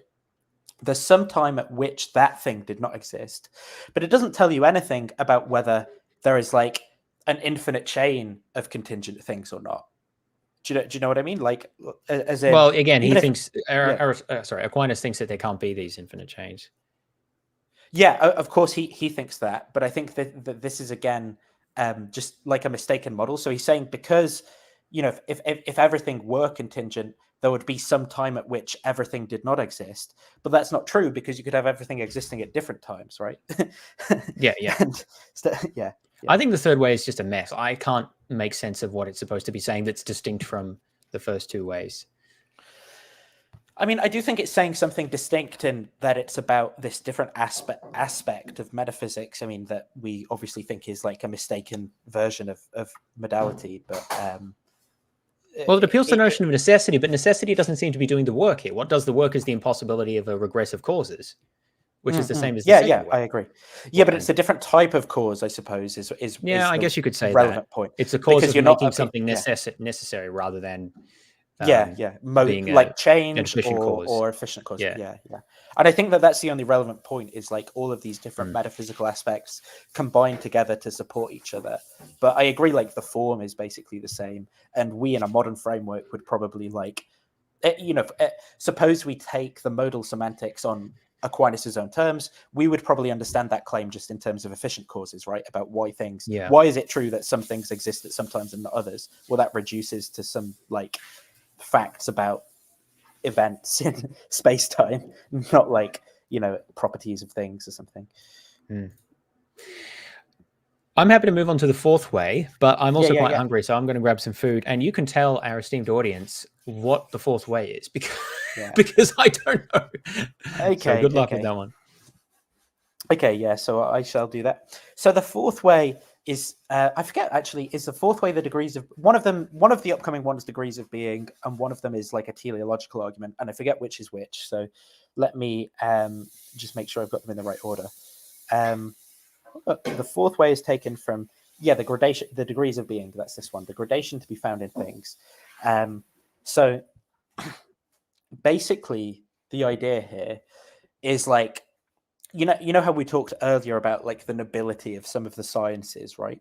And the idea was like some things are nobler than others. Well, also in this picture, we've got that things contain essences, and I guess the idea is something like that some essences are better than other essences, or like there's more reality to them. So there's like a hierarchy to existence where some types of existence are like more real, more fundamental, better, more special or something. I don't really know how to articulate this to someone who shares my worldview in a way that sounds charitable, because I just completely do not believe this about the world. So obviously it just sounds like I'm making fun of it, which I kind of am. But like, I just, that is kind of the way, you know, the gradation found in things, rather than it just being like, rather than it being Aquinas saying, this is a judgment I'm making about things I value. He's trying to like make it about the things themselves and say like, actually inherently to these things, there's something about their nature which makes them better things, rather than being like, relative to my values and purposes, they're better things. So that's my view of it, right? Is like, I would say that like pizza is better than genocide, because relative to my values and things I care about, like pizza is just way better. Like you can eat it and enjoy it. But I don't think there's like something intrinsic to the nature of pizza or genocide that like puts them on a ranking. And I think that there are lots of like horrible people out there who like for example, I think that Hitler probably liked pizza less than genocide. I don't know why this is the example my weird mind goes to, but yeah, so whereas I think on Aquinas's view, he would say, no, there's like mind independently, there's something to the things themselves that puts them in this ordering. And like, obviously people could be correct or mistaken about the ordering that they give, but it's the natures themselves that make them have that kind of ordering.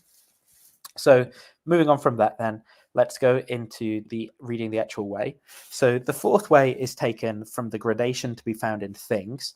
Among beings, there are some more and some less good, true, noble, and the like. So these are these like good making properties in the essences of things, I guess. But more and less are predicated of different things, according as they resemble in different ways something which is the maximum.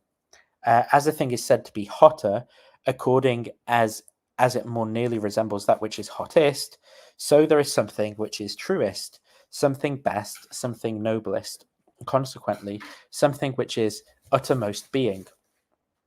For those things, for those things that are greatest in truth, are greatest in being, it is written in Aristotle's Metaphysics. Apparently, I don't really know. Now, the maximum in any genus is the cause of all in that genus, as fire, which is the maximum of heat, is the cause of all hot things.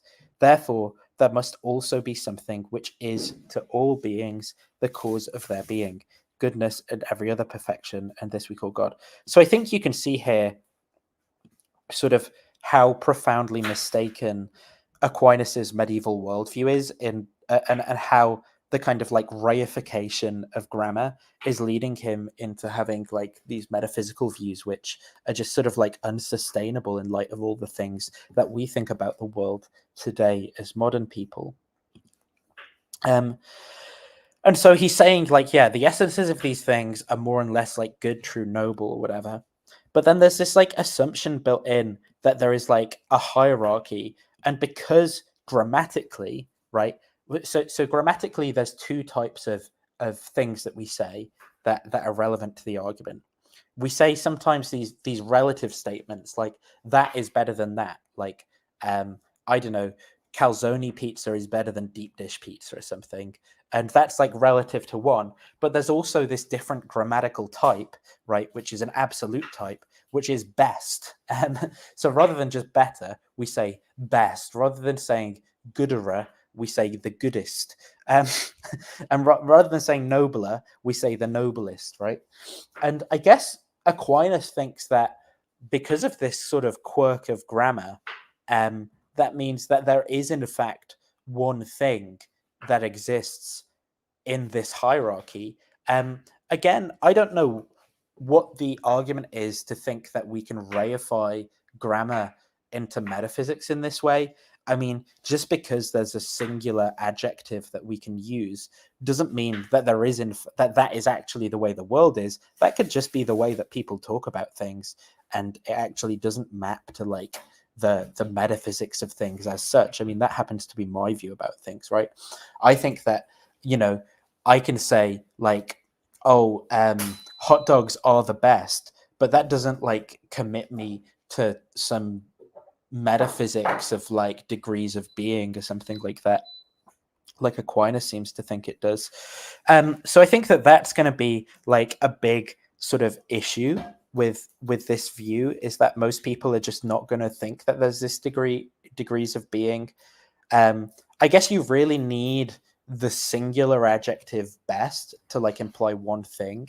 So that's and that's like what's doing all the work in terms of getting you out of like different models of degrees that might be like, maybe there'd be a plurality at the top, but then you say no, it's a singular adjective, so you're wrong. But that is just like a really weak premise in my view, I guess. Yeah, like it's like saying this, right? So as Casper's put, the biggest natural number. Well, that sure is a sentence, right? But obviously there's no such thing. Like just because I can say the sentence, the biggest natural number, it doesn't make it the case that like metaphysically there is one. It's just wrong when there is one. There's like a contradiction contained in that sentence. And I might, but I think it's even different from that, because it's not as straightforward as a contradiction when we're talking about like natural language adjectives. Like, you know, like there's a lot of things that come in the spectrum of light we call yellow, but like I could say, oh yeah, it was the yellowest yellow, and like I don't know what color in the spectrum am I like referring to. Like I'm really opposed to this type of reification of natural language into metaphysics to make arguments like this. So things that I think are false, like that essences inhere in things, that essences have degrees of being to them, that we can read off of grammar the kind of like ordering of these things to one singular thing at the top of the hierarchy. But then it gets even more contentious when we say, you know, like, for example, that which is hottest is fire. Like, I mean, and this is just bizarre again, because this is, so the maximum of any genus is the cause of that genus, right? And again, I think that this just flies in the face of how we think of like modern causation. Because, for example, you know, there's let's say a star, like Betelgeuse is that massive star, right? Well, Betelgeuse has a hotter core than the sun, but I don't think that Betelgeuse caused the sun because it has a higher degree of being. And I don't know what the hottest thing is in the universe right now. Like, presumably, this is a guess, I don't really know. Like, someone who's a physicist can tell me that I'm wrong about this, but presumably it's some kind of like massive star somewhere or something, right?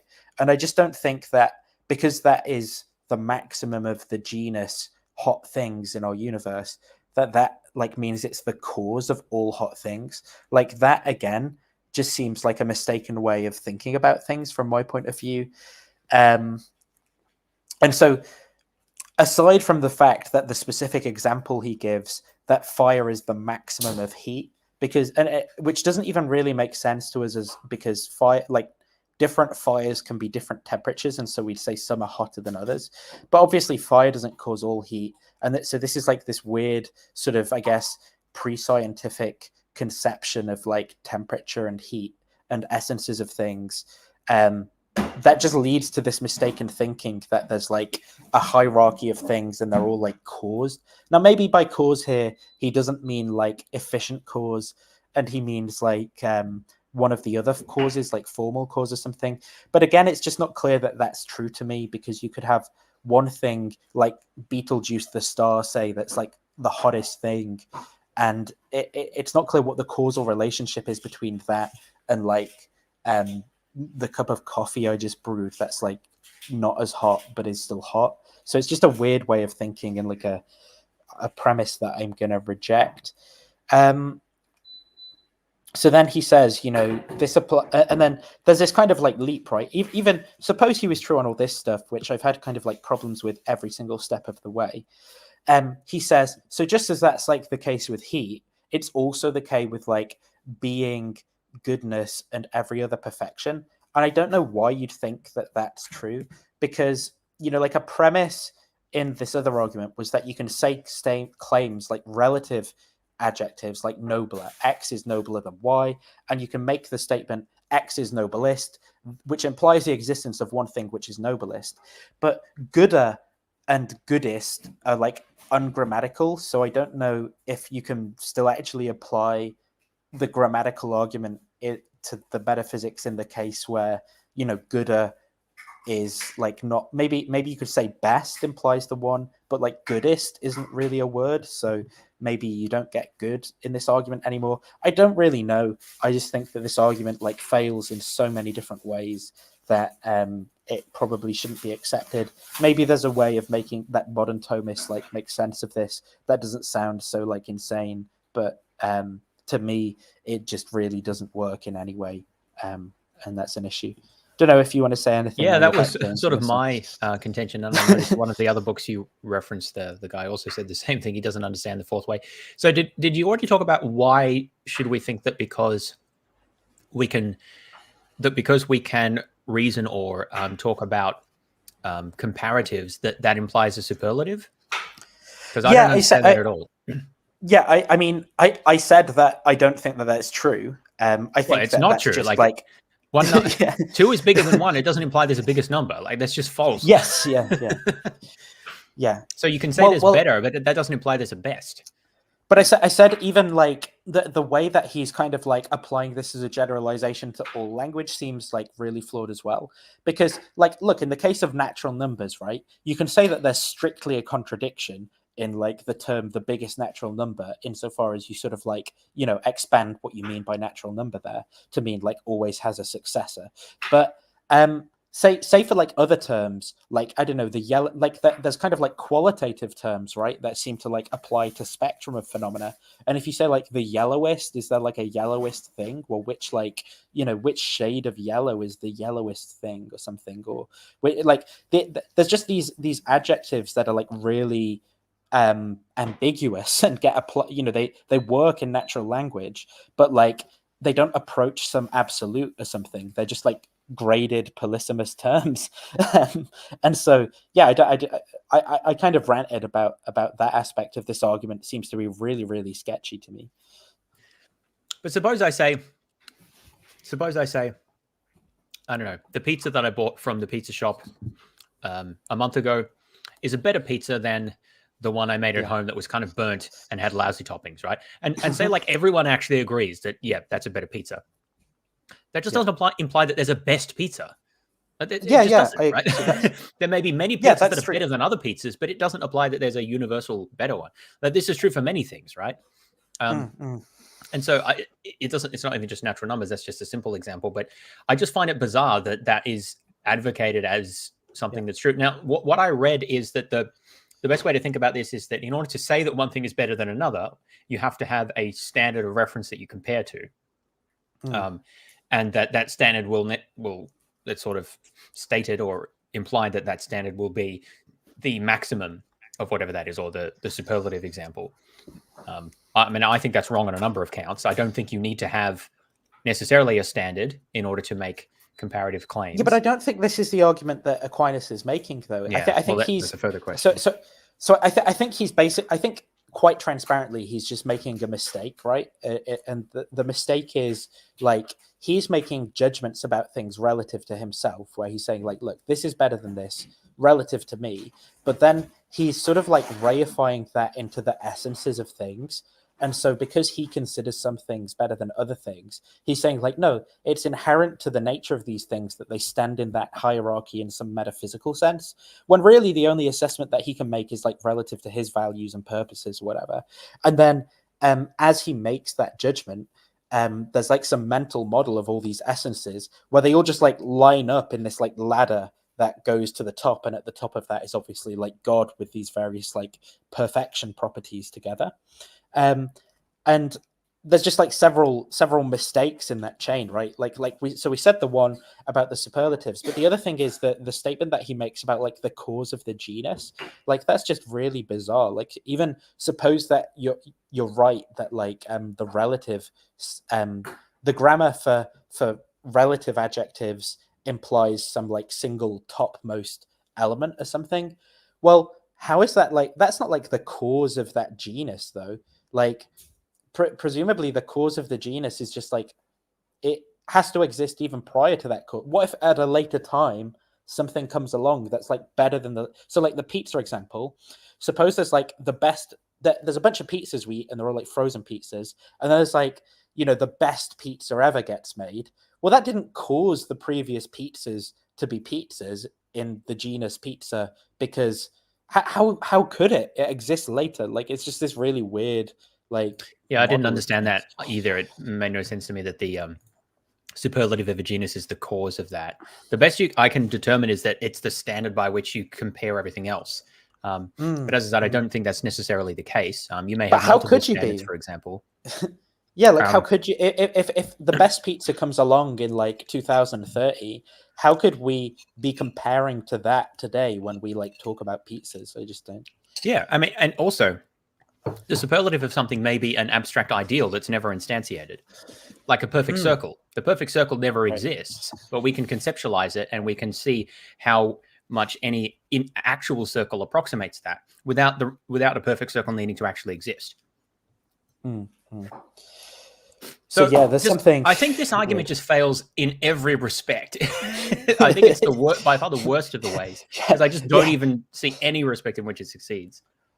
The only true statement in this article is that it is said of some things that they are better than others. Pretty much, yeah. That is the only true thing about it. So the fifth way, then, this is like their teleological argument, and this is like a final causes type argument. So it's not teleological in like the sense of your standard like Paley design arguments or your fine tuning arguments or whatever. It's appealing to these like Aristotelian types of causes again. And so the fifth way is taken from the governance of the world. We see that things which lack intelligence, such as natural bodies, act for an end. So that is to say that they have a final cause. And this is evident from their acting always or nearly always. I mean, imagine that in your hypothesis. It works 60% of the time, except the 20% of the day. In the same way, so as to obtain the best result. Hence, it is plain that not fortuitously, but desiredly, do they achieve their end. Now, whatever lacks intelligence cannot move towards an end unless it be directed by some being endowed with knowledge and intelligence, as the arrow is shot to its mark by the archer. Therefore, some intelligent being exists by whom all natural things are directed to their end, and this being we call God. Do you want to start with this one, James? Yeah, so he says that the things which lack intelligence, such as natural bodies, act for an end. What do you think he means by natural body? Do you think he means like a planet? Yeah, I suspect body just means a thing, right? So maybe rocks? I think the statement can be interpreted like more broadly to sort of apply to everything. So, rocks have a desire to fall to the center of the earth, right? So they act in that way. But I do think that a big part of the intuition is going to be like the heavenly bodies moving across the skies in their perfect, loop the loops and things like that as well. Yeah. So then things which lack intelligence act for an end, like a purpose, and this is evident from the acting always or nearly always in the same way. So this is like the childlike way of thinking where, you interpret like, I can understand the very human nature to sort of like interpret purposes in things, but this is definitely not the modern way of thinking about things, right? Which is like, the rock falls because of efficient causes, but it doesn't have like a desire towards the center of the earth or something. This just feels to me like Aristotelian physics, right? It's like, well, the rock falls because it contains more earth and it's seeking its natural state. We would just reject that sort of reasoning in modern science. And say that it falls because of efficient causes due to its properties and the way that the laws of nature are. Because he's specifically talking about things that lack intelligence. So we're not talking about animals here. And it's just sort of unclear to me what an example of a thing that lacks intelligence that also acts for an end would be. at least Well, under I our think that's current it though. understanding. Like a rock, yeah. So like in his worldview, right? Clearly, like rocks are like anything that does stuff in like an orderly way, and like fits into, I suppose, this Aristotelian paradigm of like regular. If something has regularity, it seems that it has like a fine. You can attribute to it a final cause, right? Because you can say it does, like seeds. Trees aren't intelligent, but they grow towards an end of like seeds grow. Well, towards yeah, an actually, end of, that's like, being a interesting because tree it or depends how something. trees do respond to Yeah, stimuli. yeah. So if you have Yeah, a low yeah. enough definition of intelligence, but but obviously it's there's no modern biology right at the time, so there's no so like again, sense it's in hard which to. cells of But you can see how someone who didn't understand like that trees are comprised of cells would basically be like, well, tree closer to rock, right? So they're like not people things, but they're like directed towards ends. Like, how does seed become tree? Like, That's actually a good point. I hadn't even thought about it. Yeah. It's actually hard to put yourself in the mindset of a medieval like this because they just lack so much of our current understanding. That plants might be an example that he would have in mind, but I think it's not limited to that. I think a lot of what he talks about as what's conceptualized here as a final cause, we might characterize as function. So for an example that came to mind is you can say that the circulation of air in the atmosphere, which obviously there's no intelligence there, the circulation cells of air in the atmosphere serve the function of distributing heat across the planet. Now, that is a sensible statement. And by function there, we don't mean that it was designed that way. It's just sort of that's the effect that it has in the system. Yeah. So you can describe it in functional terms as kind of input-output process or achieving this sort of result. I think people use this language all the time. Yeah, go ahead. Well, I was going to say, like, for example, if I'm like debugging some code or something, I'll say the statement, for example, like, oh, this variable, he wants to set him to this constant or something like that, right? And obviously, I don't mean that the variable is like gendered or that it has any intrinsic desires or whatever. I'm talking about like the purpose for which the code was written is to like do X, Y, and Z. So I think it's like a natural way of like describing things, but you don't have to like put some like real it doesn't commit you to some like metaphysics of like agency and purposes to use that language in modern thought. I mean, this is ubiquitous even in physics. They'll say like the electron moves to its lowest energy state, as if it's a sort of a teleological argument about moving to its lowest energy state, when that's really just a description of the way the system works and the causal processes at work there. So I think that, we can understand that in terms of causes and or in terms of function, but we wouldn't typically attribute any teleology to that. And I think that that's one issue here, is that it's sort of, we probably just reject all of the teleology that he would see that outside of those exhibited by intelligence. So that's a major objection that I would have. I just sort of question the whole premise. And there's then, also this weird part, to obtain the best result, like that, as if like the ends of all things are the best. Well, to fulfill its function, seems... the best in terms of its function is how I understand it. Its purpose. Yeah, but then that's super ad hoc, right? Because it's like, well, whatever it does is the best result by definition. So I've actually thought about this. So I think that there's ways you can characterize that, but it does require you to, again, the way I would pass it in modern terms is to define a system and to define the operation of that system. And so you can describe the breakdown of the operation of a system in functional terms. Like, for example, you can define a storm in terms of the balance between the upward pressure, the upward upwelling air that brings moisture and energy, and then the energy source that comes from hot heated air from the ocean and things like that. And when those forces are in a certain balance, then you get the storm existing. And when they come out of balance, then the storm dissipates. And you can talk about it in those sort of terms, like forces that sustain the storm and those that don't. Or like a star, it exists in an equilibrium between the inward force of gravity and the outward force of the pressure of the energy that's produced by nuclear fusion. And you talk about, in fact, they talk about like collapse and death of stars, even though they're technically not alive, right? But again, it's this, I think of as characterization of a certain system characterized functionally, and then those functions can sort of fail. They can cease to operate in a certain way. So in those terms, I think you can understand function even in entirely non-intelligent systems, but it requires you to sort of specify how you're defining the system. And to say that, I think, Aquinas would say, oh, well, they were designed to have that end. But the thing is that anything that a natural object does is part of how it operates, right? So it's not like yeah. it's not like when stars collapse, for example. There's a sense in which you can say that the function that was previously being performed, or the way the system operated, is now no longer, it fails in a sense, right? But it's only in that sense. It's not like in an absolute sense, it's not achieving its best result. Now it's just doing something different.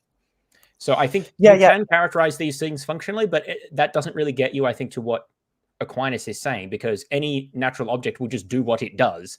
And there's no sense in which one is better than the other. They just are different things.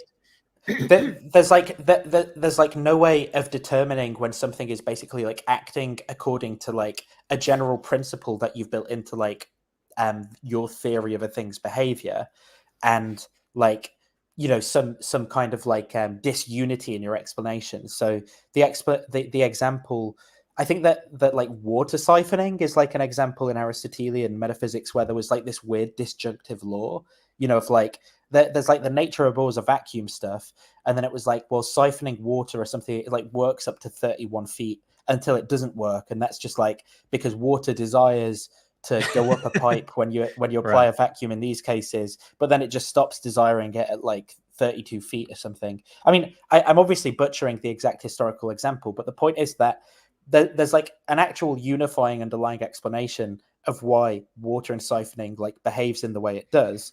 But instead of doing that on this account, you just take whatever the phenomena is that you're trying to explain, and you say, well, it's just acting best in accordance with its nature because I've defined its nature as this like disjunctive set of phenomena.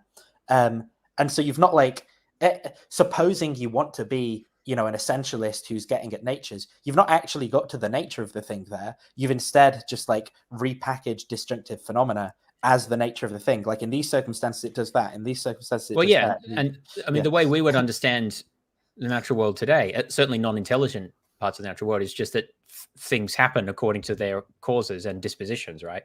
And there's not a sense in which, I mean, how would it be possible for something in the natural world to act in a way that was not in accordance with its end, right? Its end is just defined by what it does. Exactly. So what does it look like for that not to be the case?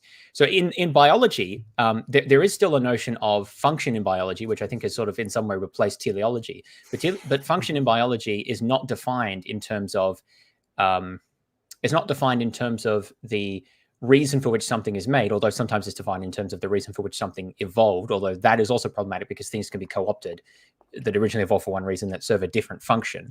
So the way I prefer to think of function in biology is more just in terms of defining a system and the behaviors of a system. And so in that sense, you can say whether a function is served or not. So for example, if the function of DNA is to store information necessary to make proteins, if that is disrupted by mutations, for example, then that function is no longer served. And so from the point of view of biology, which reasons about survival of organisms and species and inheritance and so on, you can reason that that's not, against the function of the why, that is not conducive for the functioning of the organism and or of the DNA itself.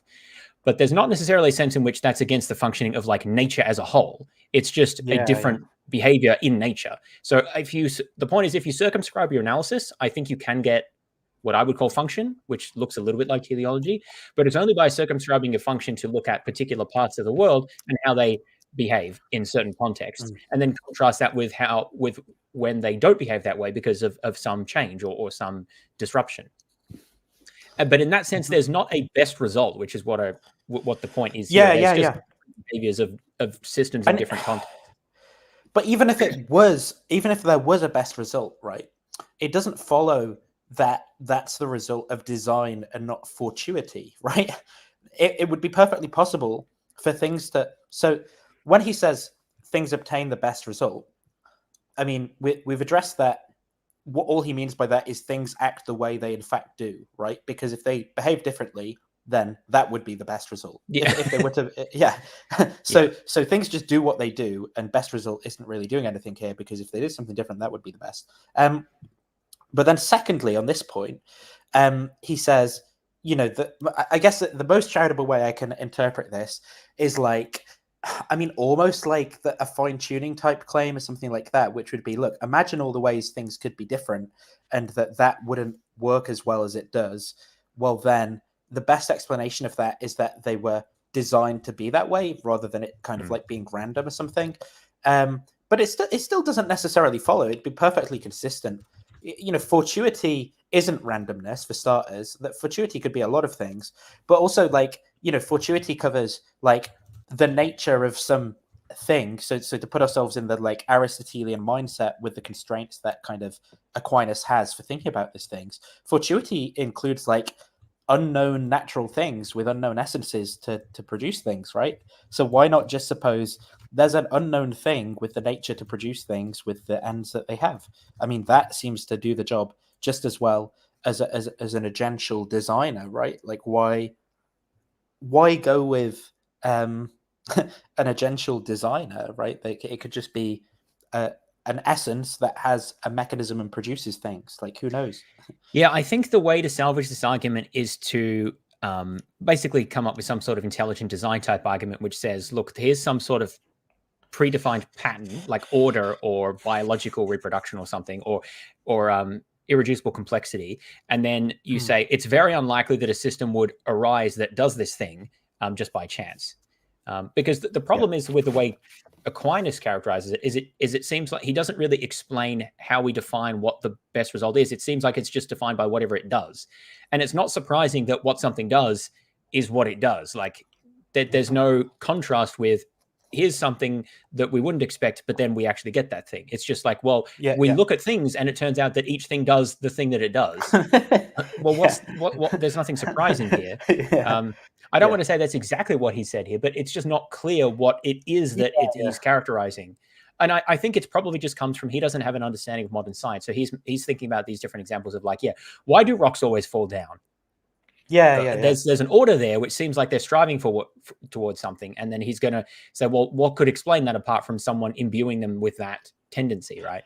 And apart from it being set in order in that way that the world is. Yeah, and we just don't really think in those terms anymore, which is interesting because even many of the, it's interesting to me to see these arguments and how, apart from the fourth way, which I can't really fathom that one, but the first three and then this one as well, modern arguments like the Kalam, which is a modern version of the cosmological argument, or intelligent design, and also fine-tuning, I would add, which is modern versions of the teleological argument. They have things in common, but they're sort of modernized with modern, like post-Enlightenment ways of thinking, and then also modern scientific concepts with them as well. And so they're framed in a way that kind of makes more sense to our current sensibilities. Whereas if you look back at Aquinas, it's very much from a metaphysics that most people don't really have anymore. I think there's also like in that first premise, like an observer effect type thing that probably would undermine the point if you made it in a stronger way, which is like, you know, as long as you are observing stuff, right, you're kind of going to go, oh, isn't it weird that stuff is the way that it is, right? like, but the fact that you're observing things is built into your background knowledge, given that you're making an observation. And so, you know, that doesn't tell you anything about the likelihood of things being the specific way that you're seeing them compared to others, or your probability assessments or whatever. I mean, obviously this is anachronistic and not the way Aquinas is thinking of things, but it doesn't tell you anything about, you know, like whether or not they were set that way by a designer or an agent, or versus like other mechanisms or whatever. All you know is that things are the way they are and I'm observing them, and that has to be background knowledge given the fact that you're making an observation. That's not like, you know, some kind of weird evidence or something like that, right? that is what you know. That's like the bare minimum of what you know, is that things are how they are and you're observing stuff.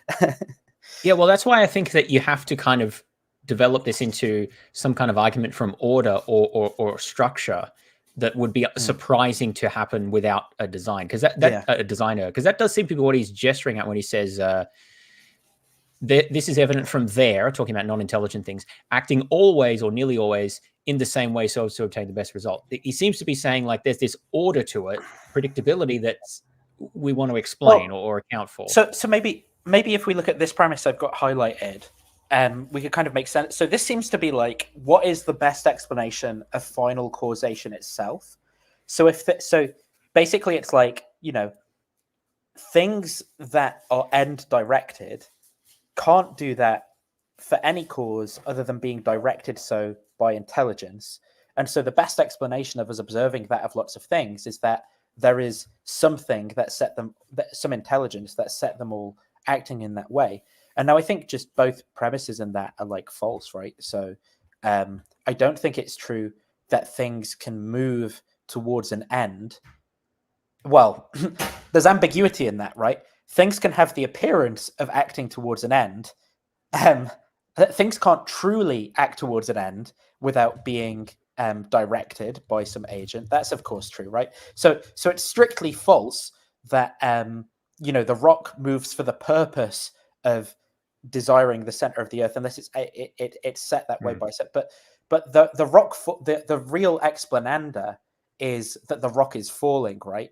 And that has the exact same appearance if it was directed that way by an agent, or if it's caused that way by just efficient causes and no agency involved. So it's like, you can't kind of like smuggle in final causation to the mere observation of some regularity or something moving, I guess, is maybe the direction to undermine that from. But things can have the appearance of moving towards an end without being directed by a knowledge and intelligence. And so we can sort of preserve all the appearances of things moving towards ends with an explanation that involves no, intelligence and only efficient causation of the physical world. It's interesting that, excuse me, it's interesting that Aquinas here says, we see that things which lack intelligence act for an end.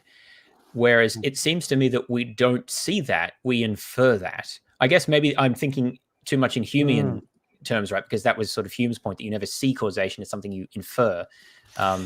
It's hard for me to take off all of these sort of Enlightenment and modern scientific lenses of thinking about things. But I'm guessing that's probably not how Aquinas thought about it.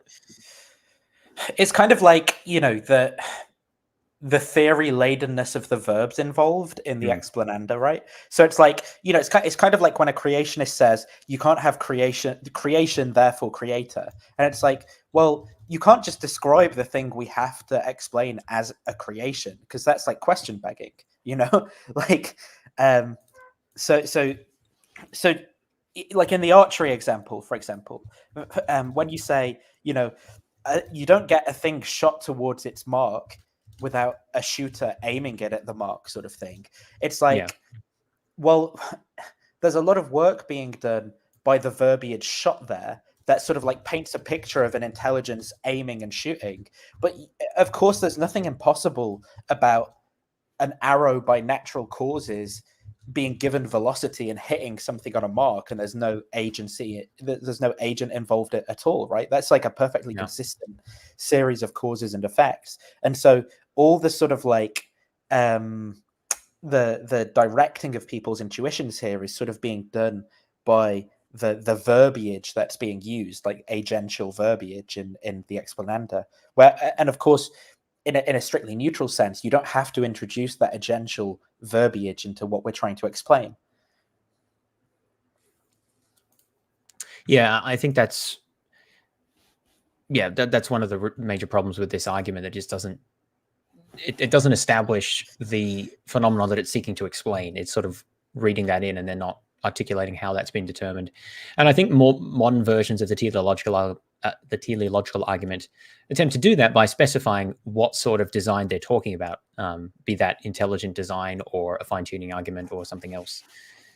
Okay, which I still don't think are very good arguments, but at least I think they're a little better than this, because at least it's clear what they're talking about.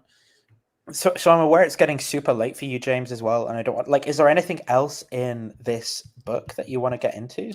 Just a couple of points. It shouldn't take too long. So what we've looked at are the 5 ways that Aquinas attempts to establish the existence of God without appealing to revelation.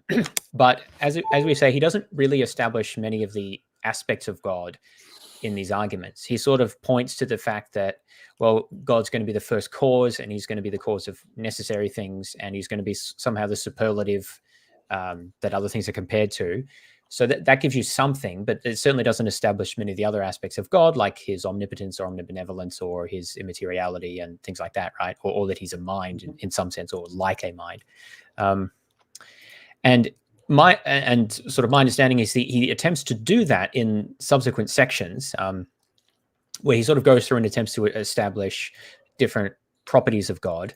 I had a bit of a look through some of these that I wanted to comment on, just to kind of link. Give me page. You can either share yours or give me page numbers if you want me. Yeah, to I will as I go through. I'll just touch on a couple of them, just to try to link the discussion of the 5 ways to a more meaty conception of God than just sort of a first cause. So one of the first ones in the first article is whether God is a body. So that's page 53, I think. Yeah, there and the next one. So here by body, I think he just means a thing, as far as I understand.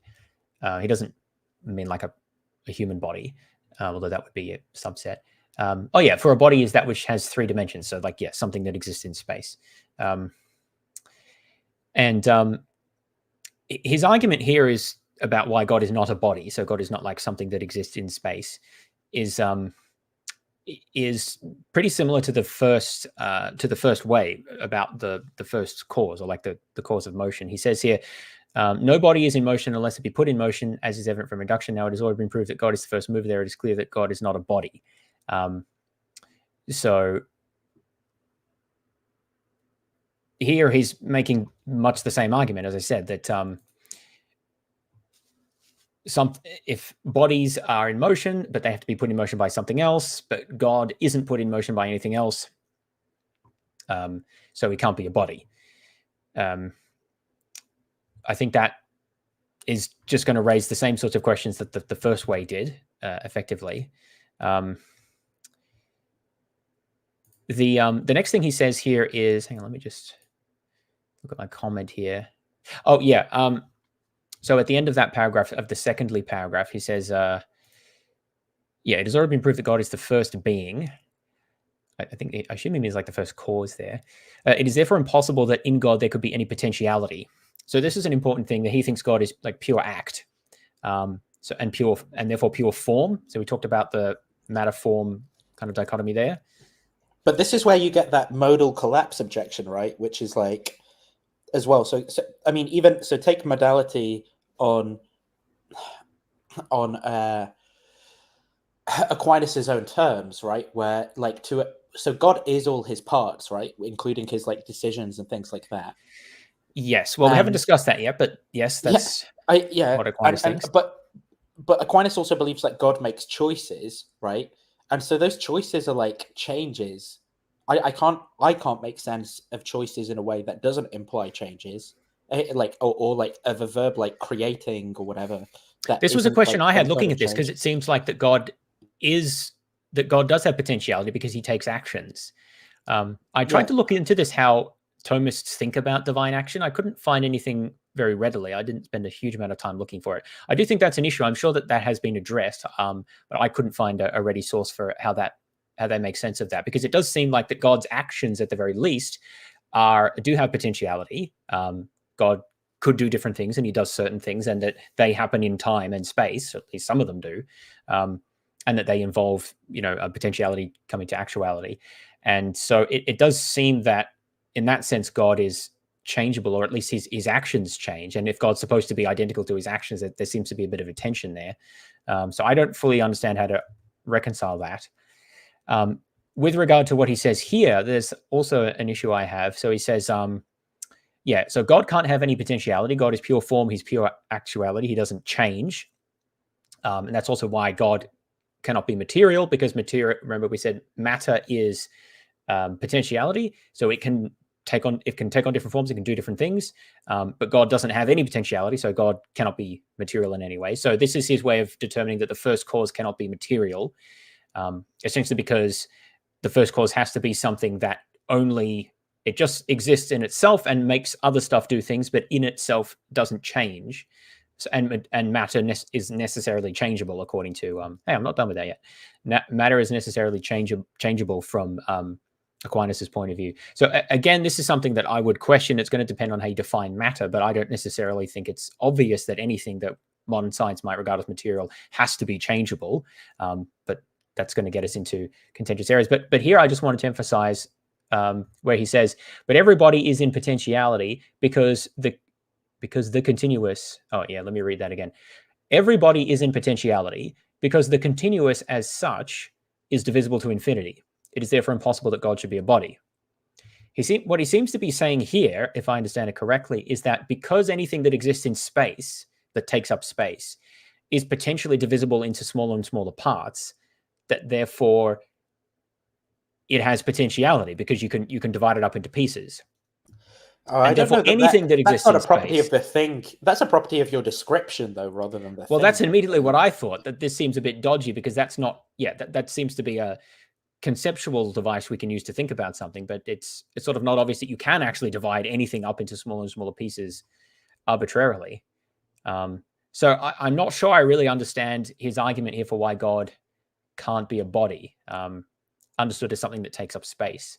Because, I mean, there could just be bodies that you can't divide up, right? So sort of what's the problem there? There might be bodies, things that exist in space that don't change and that aren't divisible. And that would have potentially the properties necessary for being a first cause. But yeah, he sort of seems to rule that out from this argument here. He also says God is the most... Thomas Aquinas, destroyed by Lawrence Krauss's nothing. Yeah. Well, then he says God is the most noble, perfect of all beings. Now, I actually couldn't find... He talks about God's perfection later on, but I couldn't find where he'd established that so far. So I was a bit confused there as to whether that he's supposed to have already established that, but I don't think he has talked about that yet. And then he says it's impossible for a body to be the most noble of things because... well, an animate body is manifestly nobler than an inanimate body. I'm not sure exactly what he means by that. I did not mean to close it. Sorry, I messed up. But then he says an animate body is not animate precisely as body. Otherwise, all bodies will be animate. Therefore, its animation depends on some other thing, as our body depends for its animation on the soul. So again, James, this is just sort of... I lost the page, James. Where? It's the same page. It's page 53. I know, but it's necessary, right? It's always page 53. Like it never changes because this book has, eternally the property of this being on page 53. I panicked because you were reading and I got confused and I closed my tab. Okay, I'm back. 53. Yeah, so right. Yeah, you were right. Yeah, so God is the most noble or perfect of all beings, because apparently animate things are more perfect than inanimate things. I'm not really sure where he gets that from, but then he says an animate thing cannot be animate by itself because then everything would be animate. There has to be something that makes it animate, which is the soul. If God doesn't change, like how is God animate? I don't get that, but he's ultimate. I don't know. God's sort of inanimate on his view. He's just like a block of stuff that is, right? But he also acts, so that sounds like he's animate, right?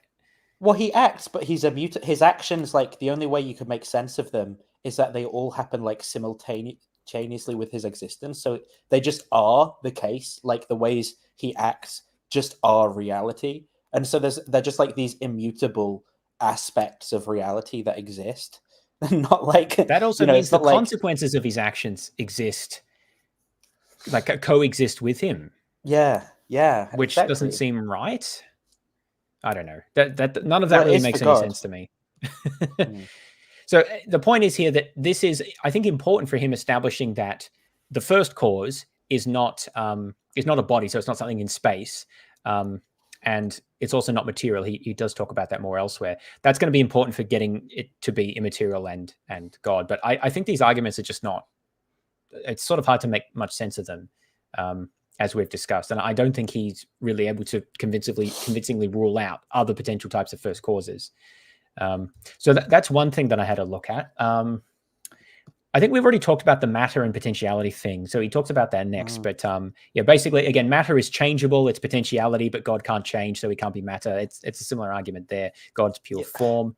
So then I was interested in him. Oh, yeah, he talks about God's simplicity, whether God is altogether simple. So that's 57 where are you, or 58? 57. 58. Whether God is what I'm finding interesting as well is, you know, like this stuff, like whether God's contained in a genus, is like how important the descriptive classification systems we come up with are for this type of metaphysics. Because it's like, well, if we describe it a certain way, then the categories like exist, really. Yeah, it's some of these questions are a little odd. Genus here, I think it just means that God is not like anything else. Oh Genus yeah. Like I get what he's asking, but like what I find weird is like how important it is. Like well, it's not weird given he's an Aristotelian, because that's obviously like Aristotle's whole like special interest. But like it's weird from my point of view, because I don't think the fact that we sort of like draw a line around a collection of things has any like metaphysical significance. You know, in my way of thinking. Well, not in mine either, although that's going to be contested. That's a sort of point in mereology. But again, a lot of these developments post-date Aquinas, and so I think he's just not going to have the resources to interact with them. So presumably there are modern defenders who've, you know, developed these points further. But this is just another issue that highlights my questions to why it's so valuable for for people who aren't focused specifically on studying Aquinas or the thinking of that time. Why is it so valuable to read Aquinas when so much of this stuff just doesn't interface with the way we think in modern science or philosophy? But this is the internal plot hole, right? You have to both affirm that it is super important because he's a saint and the truths are eternal and they don't change, and God's truth is like everyone had the same God's truth, right? But also that it's not, because like it's slightly different now, and like there's this tension in the overall worldview there. Yeah. Let me just comment a bit on these simplicity points, and then I think there was one more. Let's see. So divine simplicity is a very interesting doctrine, which is sort of being appealed to here. So he says, let's see, the absolute simplicity of God may be shown in many ways. So he appeals to what he said previously. So God is not a composition. He's not a body nor a composition of form and matter. So we've said that like God is not a body, and he's not made of matter. His nature does not differ from his supposition. No, that's not supposition. Suppositum, person substance. I don't know what that means. But anyway, suppositum. So the point is, he says a whole bunch of things. I think that's his hexaity is his quiddity or something like that. I think like his individuation isn't different from you know, the idea that you have like human essence, but your Jamesness is distinct from your human essence in this strain of thought. Whereas for God, they're the same. Yes, that sounds right. Actually, I recall something about that. I didn't go into detail about it, but the point is, he draws out all of these kind of dichotomies, like he's not, or negative statements. I guess he's not this, he's not that, or he doesn't distinguish between these two things. And then he concludes, therefore, it is clear that God is no wise composite, but is altogether simple. And that just seems to me a bit of a hasty extrapolation. Like, okay, so maybe I could grant all of those things, but does it follow that he's altogether simple? Maybe there's some other part or aspect or differentiation within God that you just haven't identified yet. It doesn't seem like you can establish that just by ruling out a list of things, unless you can establish like that his Trinityness. Exhaustive. Well, that would be an like example. His three persons. So I didn't find that very convincing. Then the next point he says is, because every composite is posterior to its component parts and is dependent on them, but God is the first being. Now, I think that's just a very questionable statement as to whether every composite is posterior to its parts. I think that's a very open, again, it's a mereological question. Is every composite or collection posterior? Yeah. I think he means it is like dependent. Yeah, sort of dependent on the parts that makes it up. That's almost a highly reductionist view, which is interesting coming from Aquinas. That feels like the sort of thing that I would say. Although I'm not even sure I would say that's true for everything. That feels a bit hasty. For example, it's not necessarily obvious that the universe is posterior to the composite of things in the universe. Maybe that's true, maybe not. It's sort of just not obvious, though. But anyway, so I found that a bit dubious. And then he says, every composite has a cause. For things in themselves different cannot unite unless something causes them to unite. So again, this is similar to what we talked about before, where it seems like those things could just have a tendency to unite together. It's not obvious that there needs to be something that makes them come together separate from protons and neutrons, right? Like, well, again, Aquinas didn't know about any of these things, so it almost feels unfair using those as examples against him, right? it's unfair in a sense. Yeah. But then, like, when you get these people saying, look, no, we've got the eternal truths, you're going to burn in Yeah. hell forever. It's like, no, look, he was fucking wrong. He just didn't know. He didn't know. I would get that's the handicap you get when you're batting with 800-year-old metaphysics, as far as I'm concerned. Like, you're handicapping yourself. But yeah, I would say that that's it's very dubious as to whether it's true that every composite needs a cause outside of itself. And then there's a point about potentiality and actuality, which we've sort of gone through again. So this is, I think this is important because the notion of divine simplicity is very central to Aquinas' thought. And I think the arguments that he gives for it here are just very unconvincing. I read this when I was scanning it as Daniel Dennett. I was like, why is Aquinas referring to Daniel Dennett? Well, if he did, maybe that would be a more convincing argument. Like he just knew David of Dinant. Yeah, that's funny.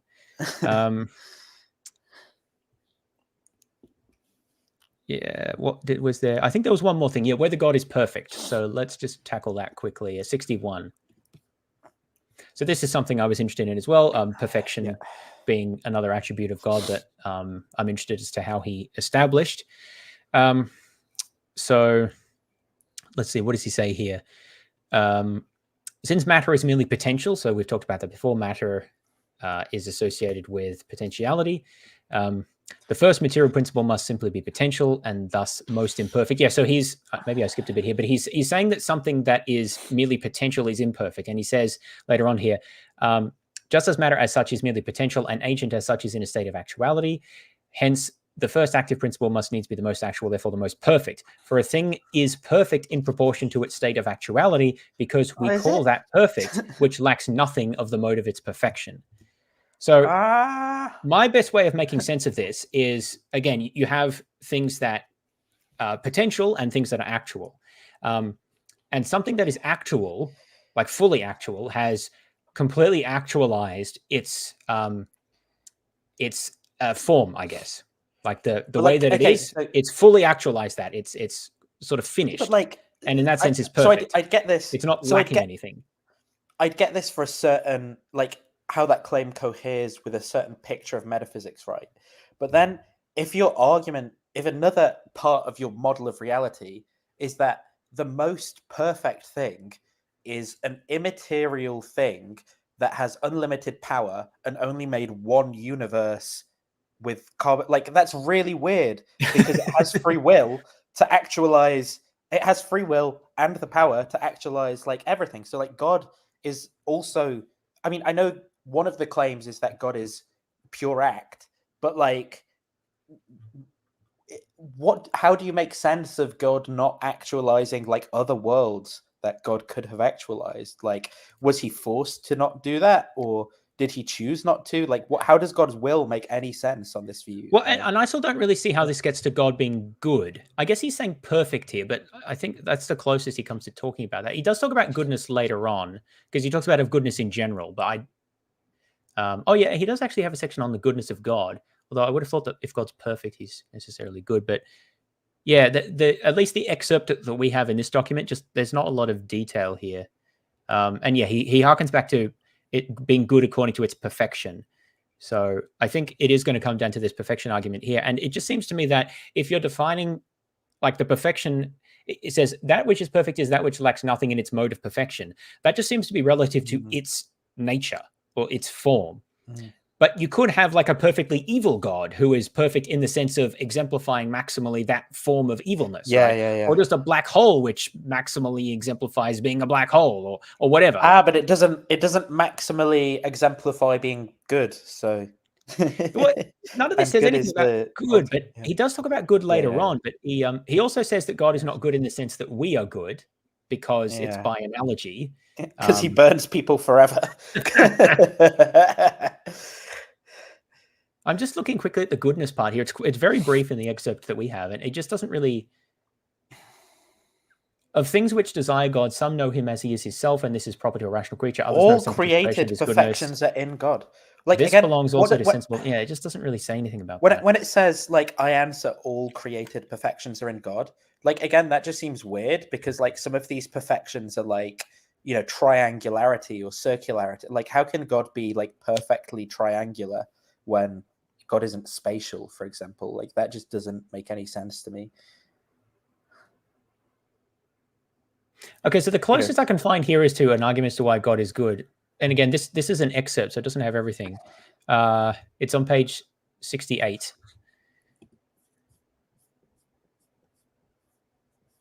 Maybe we need to look at the full version here. So the objection that Aquinas is responding to is the good is what all things desire.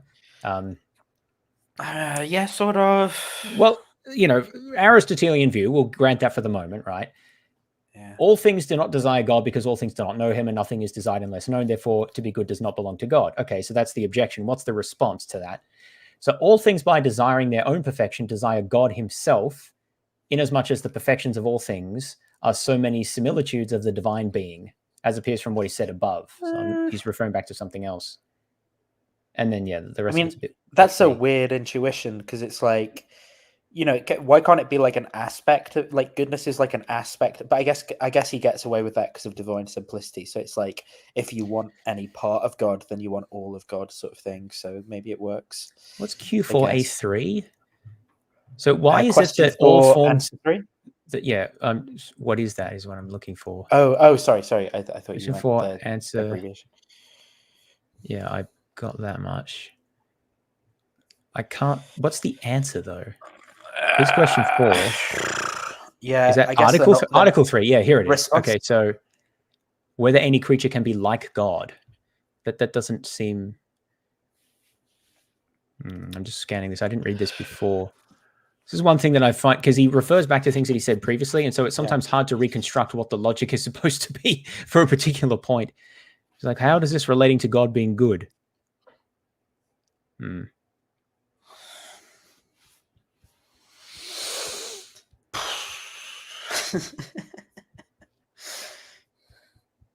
this way, all created things, so far as they are beings, are like God as the first and universal principle of all being. All right, so it sounds like what he's saying there is that everything... Hang on, where was the God being good again? 68 was it? I need to... Lost myself. Hang on. All right. All things desiring their own perfection desire God himself insofar as the perfections of all things are so many similitudes of the divine being. So God created everything. And so anything that exists is in some sense like derivative or derives from some part of him, I guess. He like encompasses everything. And so if anything pursues their own perfection, then that's going to be part of God because he has all the perfections, right? I still don't really understand how this gets you to good, because it seems like that something... Well, maybe they don't in an Aristotelian world, but it just seems like you could have... Like, what about cancer, right? So, like, cancer's good. He just sort of speculated. Teleos is to, like, ravage... Or like a disease. Like, it ravages a creature and causes it harm, right? But it's... Or like a virus, right? It reproduces and spreads. It causes harm, and we would say it's bad, right? Because it's causing people harm and suffering. But insofar as the virus is concerned, that's its end, right? As far as it has one. Well, doesn't Aquinas believe in it's either going to be disordered? Those things don't have real natures, but they're the disordering of natures. But it's part of creation. God made them. What are you talking about? No. Maybe God can't have. I think. I don't know. God can't have is the statement. And does Aquinas believe in privation of being? The privation theory Aquinas is a privation guy. So the evil is just the privation of good. So the evil doesn't have like an ontological essence. Evil is just the absence of good in Aquinas's... Well, how does that help, though? The idea here is supposed to be that... Well, I'm trying to make sense of it. God is good because he sort of encompasses all of the ends of all different creatures. It's like the sum, or not just creatures, like things. Yeah. He's like the sum total of all of their ends. They all strive for their own perfection, and God has all of those perfections. Yeah. That makes him good. But it seems to me that the way that's defined is just in terms of the kind of what I would call functioning of that thing. And it just seems like some of those can be bad in the way that I would understand bad, at least. Like not conducive to human well-being or desires. Yeah, I'm trying to say the reason they're not is because when, say, someone has cancer, that's not like a part of their human essence or something. No, but what about cancer's essence? Or a virus? It doesn't have one. They don't have them.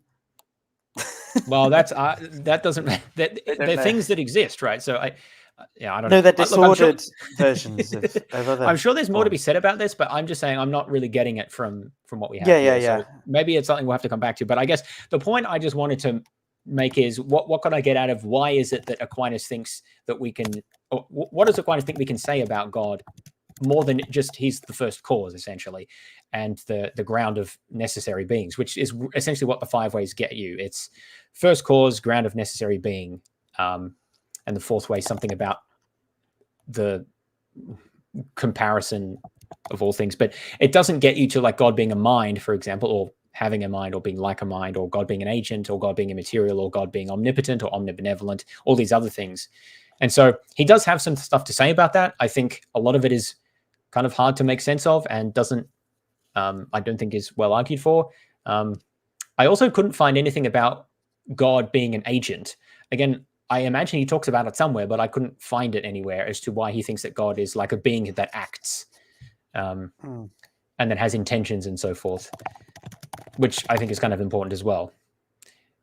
Because again, we need to get from a mere first cause and ground of necessary being to something like an immaterial, omniscient, omnipotent, omnibenevolent agent who acts in the world and so forth. And to me, there's a huge chasm there that isn't well developed. I think this is a problem with many theistic arguments, by the way, that they don't actually get you to anything like God. At most, they get you like a first cause or something, or a ground of being.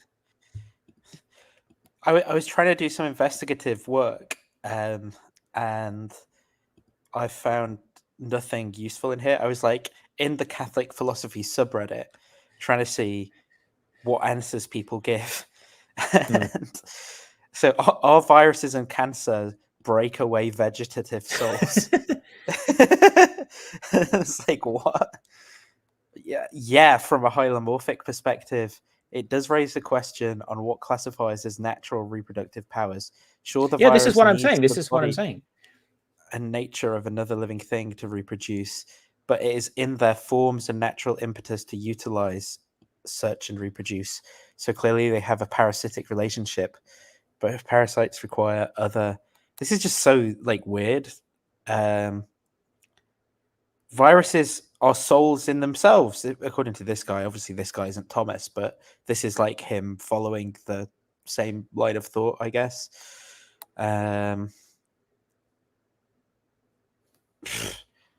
Sort of weird. Cancer can stabilize and yeah.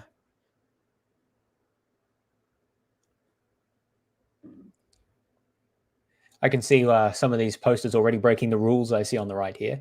Criticize arguments, not the person making them. Plenty of criticizing. Well, I'll tell you. Hang on. I don't know if you've ever seen. Let me see. There was one. It might have been deleted now. Someone was like moaning about us in here.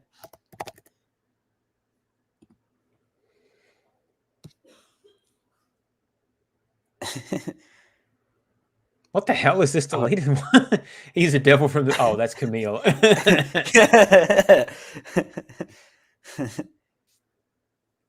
Probably lowbrow new atheist crud. I like he knows nothing about it, but just assumes that.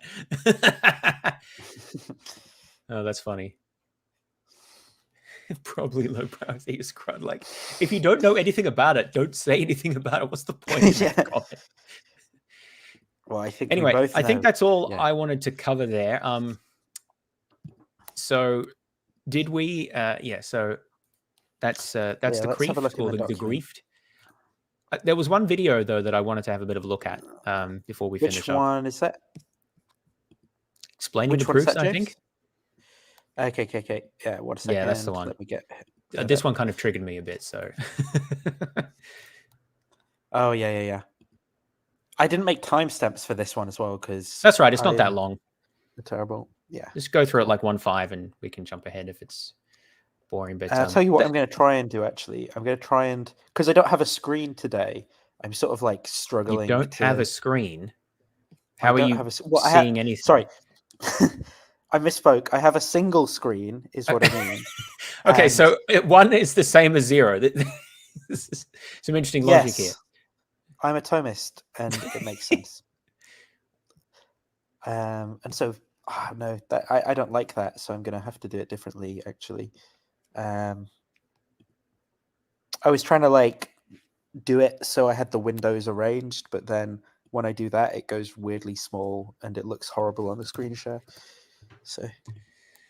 What I mean is, when I say I don't have a screen, because I'm clearly tired now and my brain stopped working, is that I can't mute myself in our chat while I'm looking at the other screen, because I just have to make it go full screen, and then I can't like see if you're reacting and wanting to say something or pause it or anything. Yeah. Right. Okay. I would like to talk about God because you believe in him. And in particular, I want to talk about Aquinas' 5 ways. Great. What are they? Rattle them off. Perfect.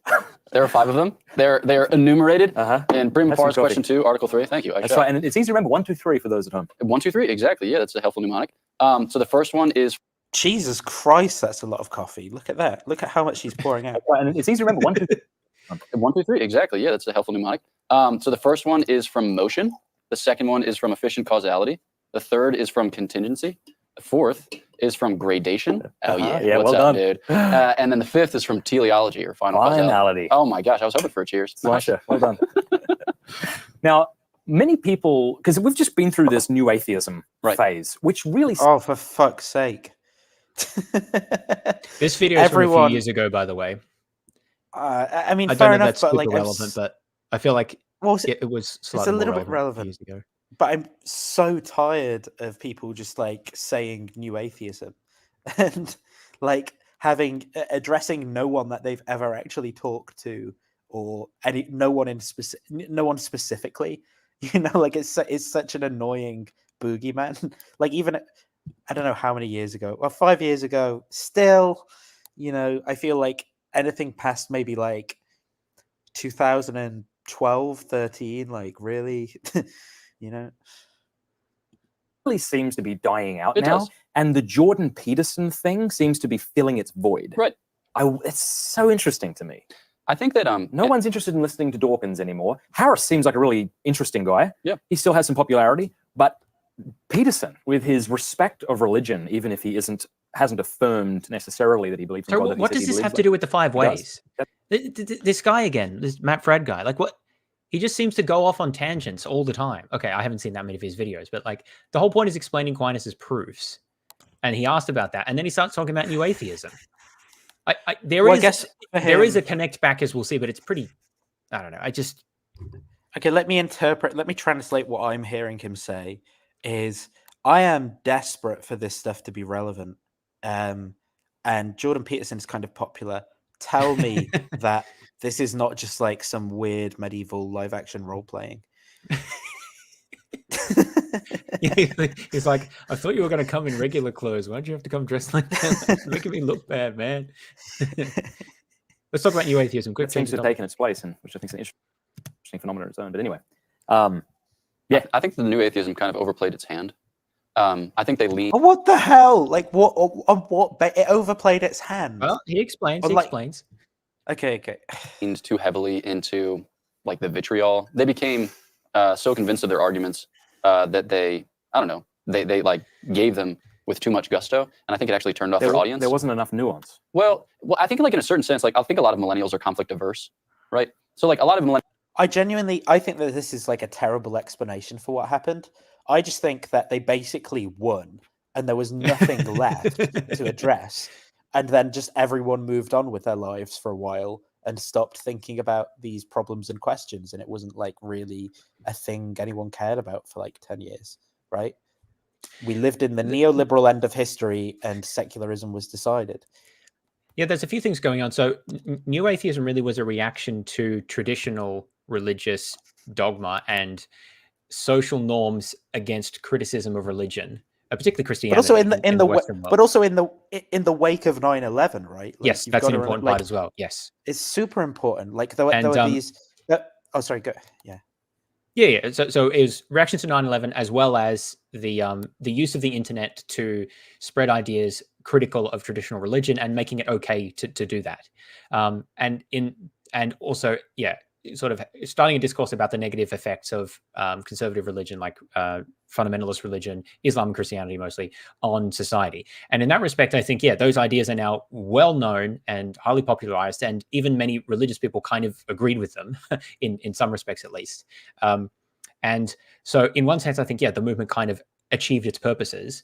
The second thing is that many people who were involved in the movement, if you look at particular personalities, the movement in turn, because I was sort of part of this at the time, so I had some experience with it. The movement fractured after its initial purposes of exposing the problems with traditional religion and breaking taboos, and as we moved away from 9/11, the movement fractured along political grounds because there were sort of more progressive and more conservative atheists, and as more of the what we might call identity politics came to the fore in kind of the mid-2010s, and especially after Trump, these political fault lines became more prominent, and people just cared about them more and less about the religious issue. And so the cohesion of the movement on the anti-religious perspective was largely lost. And so many of the people went on to become political YouTubers, for example, who initially did anti-religious stuff either on the left or the right.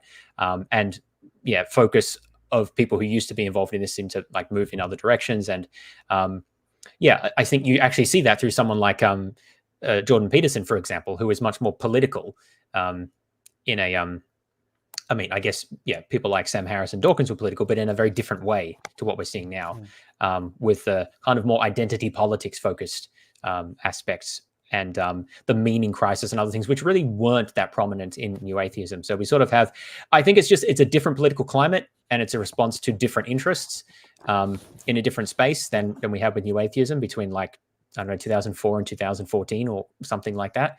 I don't think it's correct to say that it overplayed its hand. I mean, there were problems within the movement insofar as it was a movement, but yeah, but the hand in that many he was ways, I saying think it they succeeded.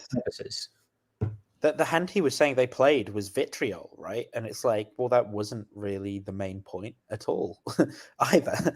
It was like pointing out issues with fundamentalism and advocating for secular politics, I guess, was one of the main things. Yeah, and I think that those things are Millennials may not. Yeah, much more accepted as talking points than they were, like pre 9/11, for example. Necessarily have any affinity for religion. A lot of them identify as nuns, but they don't like intolerance or something that smacks of violence, because that's perceived as like a cultural evil. And the New Atheism, I think, overplayed its hand in, like, it just made such a caricature of religion, or like lampooned theology in such a way that they kind of, it just begs credulity, and it's also angry. So it's very hard to follow somebody who's like, like philosophically unfair and also like very, very mean. Well, it definitely, I think, appealed to teenage men and young adult men, right? I think for a time. There's a sense in which it appears masculine at first because it's very abrasive. Like Christopher Hitchens was a wordsmith. He was brilliant. He was charming. No, he's a good writer.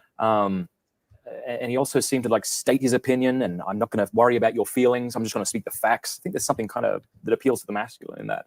Yeah. What did I read? I read a book recently called 7 Types of Atheism by a guy named John Gray. And he kind of does, he's reacting against the New Atheism, which he thinks is basically, it's religious in the sense that it's indebted to certain religious beliefs. So it espouses this notion about like monotheism, or it at least grants the terms of religion. It lets religion sets the terms of debate. Whereas he like advocates in the book for other more tolerant types of atheism. Is he an atheist? I think so. Yeah. He said I'm pretty sure he isn't, but he's most inclined towards the atheism of like a George Santayana or like a Joseph Conrad, something like along those lines, where it's like there's a kind of like nobility of the human spirit before the inky blackness of the void of meaning. It's like man's nobility is basically to stand before the absurd and not to press blink. on. Yeah. Which, like you can see evidence of that in like Camus and The Plague or The Stranger and stuff. But I mean, I think that like what millennials want now is authenticity, sincerity, a kind of coherent form of life. And they see the hatred or violence or, the caricatured nature of some new atheist arguments, and they find that unappealing. But I think these other types of atheism, I think, are going to have better purchase. A lot of them are philosophical, so they're always going to be the particular province of view. But yeah, those are my thoughts. There are obviously some scary smart atheists. I know you're not saying I don't think that diagnosis of what happens to New Atheism is really correct at all. I think a lot of the movements that are more preeminent these days are very vitriolic, political in nature, on the left and the right. I think actually things have gotten more vitriolic since New Atheism. And it's actually just that millennials there is a sort of reactionary side with like the Jordan Peterson type, which I think is more of a political. Actually, we've talked about this before, like a couple of episodes ago, like with Ayan Hirsi Ali, for example, and others who are converting explicitly for political purposes, or like the way Trump weaponizes Christianity. So there is that side of it, but it's almost the actual theology of it and history of it is kind of secondary to the political purposes of it. That's the main sense of religion that seems to be relevant for millennials these days, for some millennials at least, but more so they're just, and Zoomers as well, just very disinterested in religion. And in that sense, I think it's more that because New Atheism was explicitly a reaction to traditional religion, that insofar as traditional religion is no longer relevant, New Atheism will also no longer be relevant because it's a reaction specifically to something. Obviously, religion still is relevant, right? But in terms of the cultural relevance that it had, I mean, even in my country like Australia, 20 years ago, Christianity was still, I think, a super majority in the country, and these days it's a minority. So there's been huge changes in that time span, both of the religiosity of the population and also of the acceptability of expressly being irreligious. And that was one of the major purposes of New Atheism, was to just make it acceptable to be irreligious and to critique religion, and bring that into the discourse. And in that sense, it sort of succeeded and it sort of fulfilled its mission. New Atheism doesn't have much of a program of its own, and that was one of the criticisms I gave at the time. But in some sense, it didn't need to. That wasn't its function, is one way you could think about it. So I think the idea that it was too vitriolic and it put people off, I mean, yeah, that was true for some people, but that was always true. I don't think people sort of just realized that after 10 years or whatever. I think this is just a misreading of what happened. That's just my take on it. No, I think that's right. I also think that I can't speak for the guy in The Habit. I've forgotten his name, but certainly for Matt Fradd, there's an element of like hypocrisy to this framing of like, you know, the other side are kind of like these vitriolic rhetoricians or something, and and they just ignore all our super sick arguments and our concern for figuring out what's true. Because I mean, Matt Fradd has certainly been engaging with like the conspiratorial wing of the right and supporting like IDW content and all that stuff. As he explains here, like 5 years ago, partly it begins with like an interest in Jordan Peterson, but it definitely stems into just like brain rot culture war nonsense rather than it being like, you know, which is incredibly vitriolic, incredibly connected to like harmful right-wing opinions, pro-Russia, apologetics, MAGA and stuff like that, right? And I think that even though he's trying to sort of position himself as this neutral bystander, I think he really embodies a lot of those voices that he's complaining about. You know, obviously the New Atheists were not all saints. It wasn't like amazing movement in every type of way, but I also think he's like overplaying, demonizing them, and the kind of like flaws he's pointing out, it could really easily be levied against the type of stuff that he does. But yeah, and at the time I critiqued New Atheism in a number of respects. So yeah, there's absolutely criticism. I don't think that saying it's too vitriolic really gets to the point. Yeah, I think the explanation, right, in terms of what happened is really like political, social, and economic again, right? Rather than it being I mean, I think the ideas obviously had some salience, but I think what really gave them their weight was like, you know, the war against radical Islam, what's the role of fundamentalism, the idea of like the idea of globalization and trade being something that was really important, and the economy doing well. Like, I think there's all sorts of things that had more of an effect on and reaction to Bush, like to the Bush era as well, who is a conservative Christian, but I mean, dare I say, I sort of get more and more wistful about the Bush era the older I get, right? Not that I was a big fan, but but someone who actually was a conservative Christian, as opposed to someone like Trump, God told him to invade Iraq, though. So.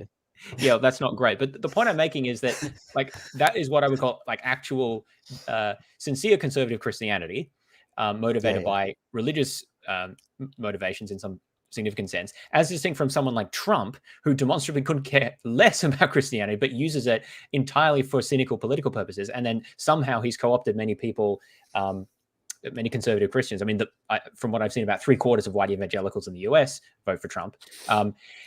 In just a very different presentation and mode of, which is more like a kind of reactionary quasi-fascist Christianity as opposed to an actual what I call a conservative Christianity. And so the response to that is very different. The response to the Bush Christianity, plus obviously the radical Islam, is something like new atheism, especially at a time when it was less accepted, especially in the US, to be expressly irreligious. Whereas today, the response to someone like to Trump's version of Christianity, or like politicized Christianity, well, that's very different. It's much more of an expressly political response. Because, I mean, a theological response, a refutation of the five ways or whatever, I mean, Trump couldn't care less about that, and his core followers don't relate in that sort of way to his expression of Christianity, right? So it's a different, Christianity, conservative Christianity has changed in its expression in the US, especially since Trump, and so the response to that is going to change as well. And so new atheism isn't sort of a relevant response to that anymore, and I think that's a big reason why among other things, that it's just not really salient as a movement anymore. By the way, James, you got some praise in the chat. Not sure if James will see this. Awesome. But I want to say, thanks, Igbo. Said everything is really helping me. Yeah, there you go. Cheers. I think what's motivating, those people to storm the Capitol building on Jan 6 is the act potency distinction and the lack of belief amongst Democrats. Yeah. Okay. Kind of philosophically inept types, like Dawkins is evidently philosophically inept. When you look at his summary of the five ways, he literally misunderstands every one of them in a pretty obvious, glaring way. So what's your what do you know what I feel like? Obviously, the God Delusion is like a pretty crappy book in many respects, but I will say how bad some of Dawkins' arguments are. I mean, let's compare it to like that fourth way. What the fuck, man? Like, you can hardly the guy you're putting on a pedestal is hardly any better than Yeah, especially because I agree Dawkins is not very good at philosophy. I would say philosophically inept. I would say he's philosophically largely disinterested. He's not that interested in philosophy. He thinks it's largely a waste of time.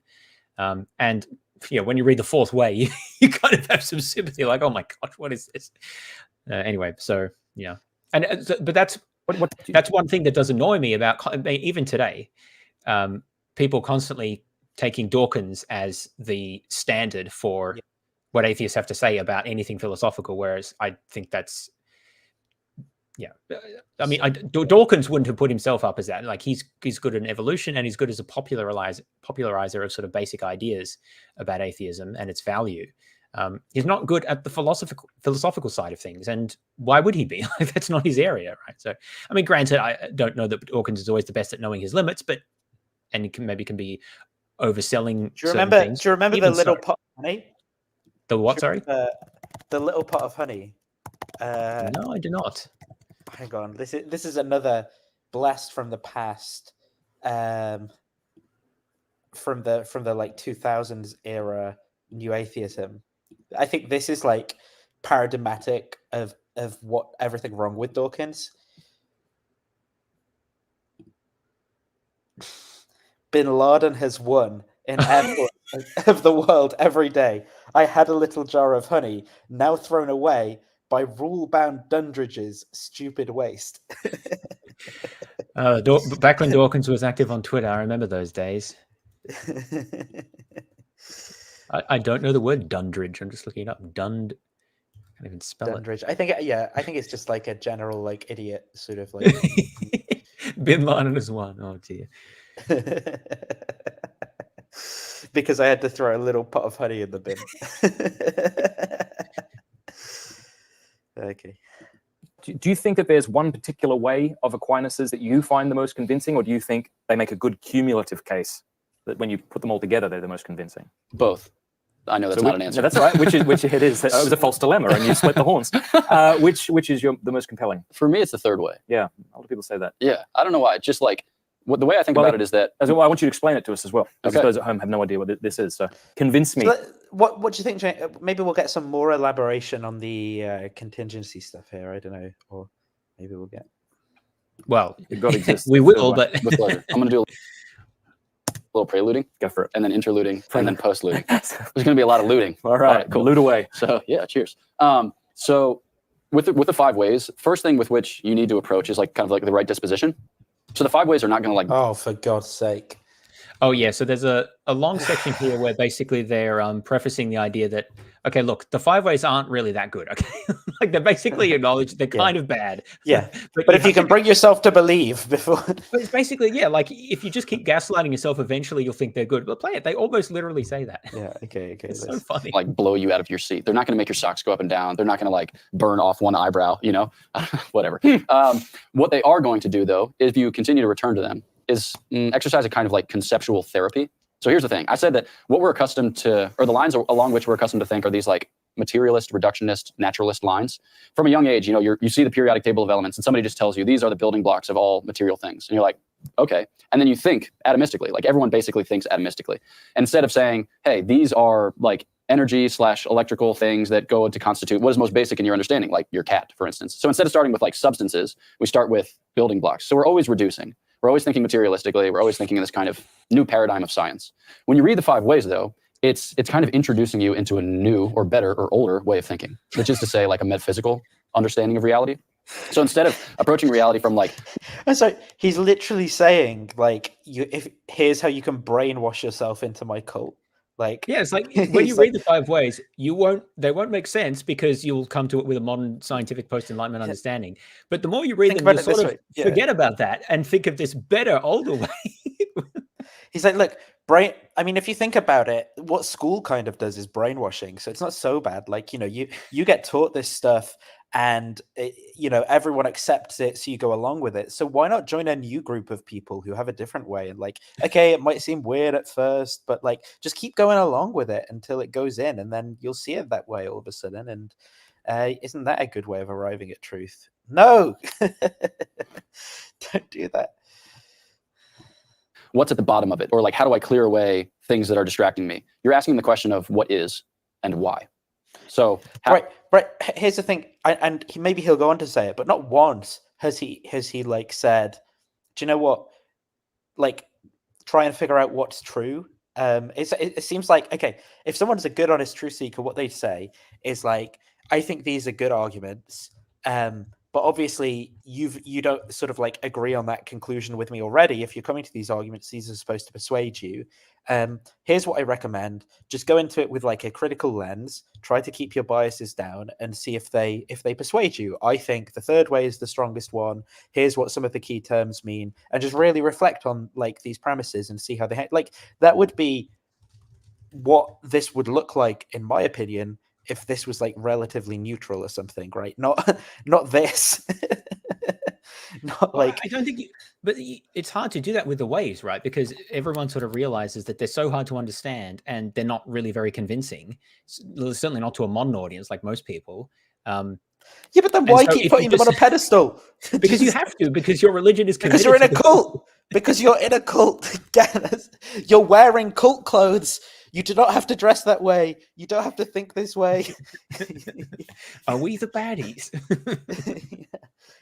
You don't have to gaslight yourself. Look, you can just live in a modern apartment, have a nice modern job, and like go to Tesco's and buy your food and enjoy a nice little life, and you don't have to do all this.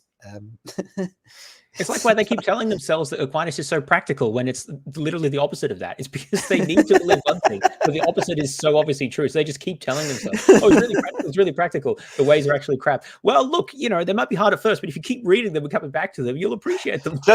James, just as fire causes all heat. The most practical sentence one ever understood. How did this thing come to be? How does it sustain its existence? And how do we account for that philosophically? So there's this like kind of conceptual therapy that has to go on. One of my confreres, Father Raymond Snyder, he likens this to apparently there's a Monty Python sketch about the most hilarious joke ever. This is where you never see what it is. They're just showing each other and bursting out laughing. And then dying, yeah. Yeah. Well, like the guy who writes it finds it so hilarious and then dies. And then his wife comes in the room, she reads it, and then she dies. And there's like a bunch of police investigators. They all die. They figure it out. Eventually, they like have it translated into German and then like project it one word at a time across the lines and like kill all the soldiers. But people like look at the proofs, or they hear that there are proofs for the existence of God, and they expect them to be like the funniest joke in the world. Like it's going to absolutely devastate them. Yeah. Like, and they cannot not question. Yeah. So, but people will look at them and they'll say, well, that is expressed in a philosophical paradigm that I've never encountered before. Fascinating, but whatever. And then they'll be like, and I didn't believe in God before I encountered it, and I still don't believe in God. So what does that mean? Does that mean that the proofs for the existence of God don't work? Yes. Yes. He's basically saying no one really finds this convincing, but it's still good. Yeah, so good arguments convince people of their conclusion, but these arguments don't convince anyone of their conclusion. Does that mean they don't work? I didn't believe in God before I encountered it, and I still don't believe in God. So what does that mean? Does that mean that the proofs of the existence of God don't work?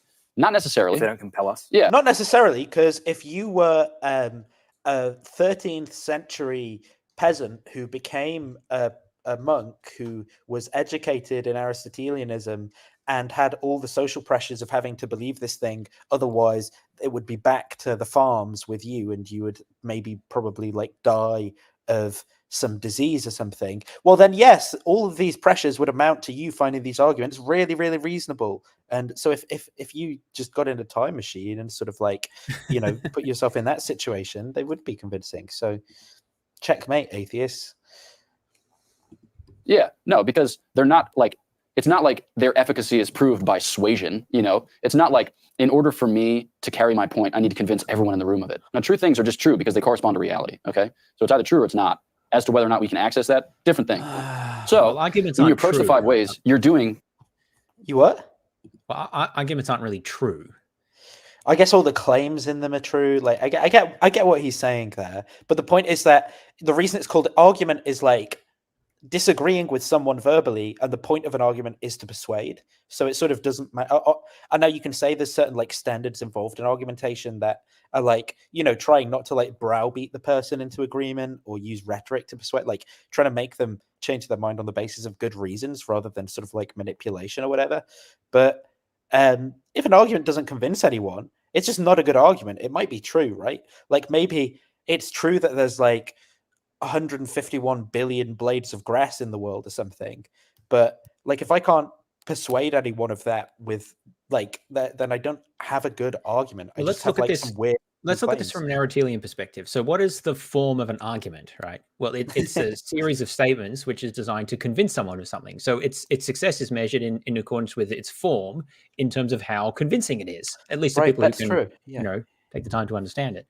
So it seems that almost no one is convinced by these arguments, even people who do take the time to understand them. You know, you actually do have a good point, because in the Aristotelian point of view, the way that like logic works, right, is that there are these statements that are like true in people's mind. And when you like, but basically what you're doing is you're just combining these statements together of the form, you know, that are in like the syllogistic forms of like all x's are y, some x's, you know, some x's are not y, some x's, like all statements in that form that are already in people's mind. You're just showing them that they fit together and that logically entails some conclusion.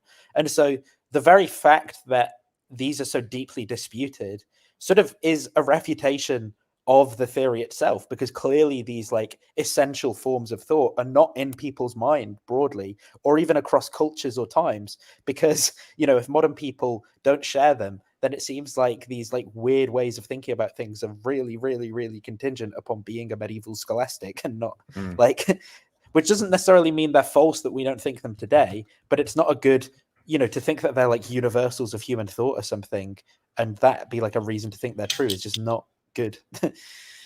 It's not true. Yeah, not good. Seems a bit of a cope to me.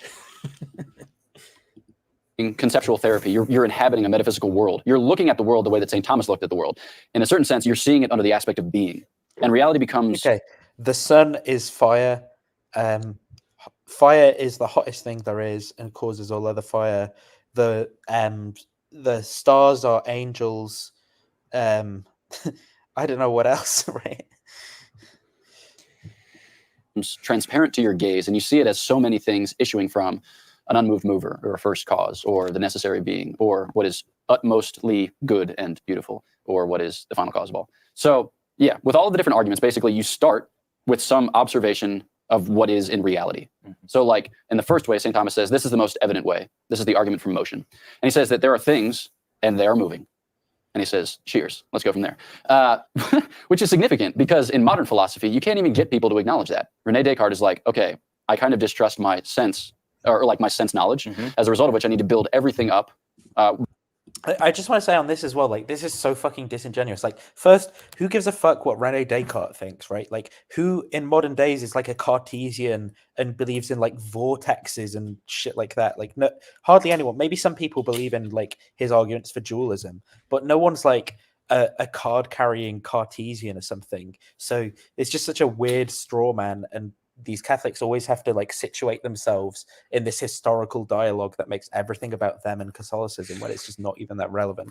But the other thing to say about this is he's like, let's just start with things are moving. Go on, deny that, atheist. No, that's not even what he's saying, because he's like making this metaphysical claim about act and potency. Like, that's what the premises are about.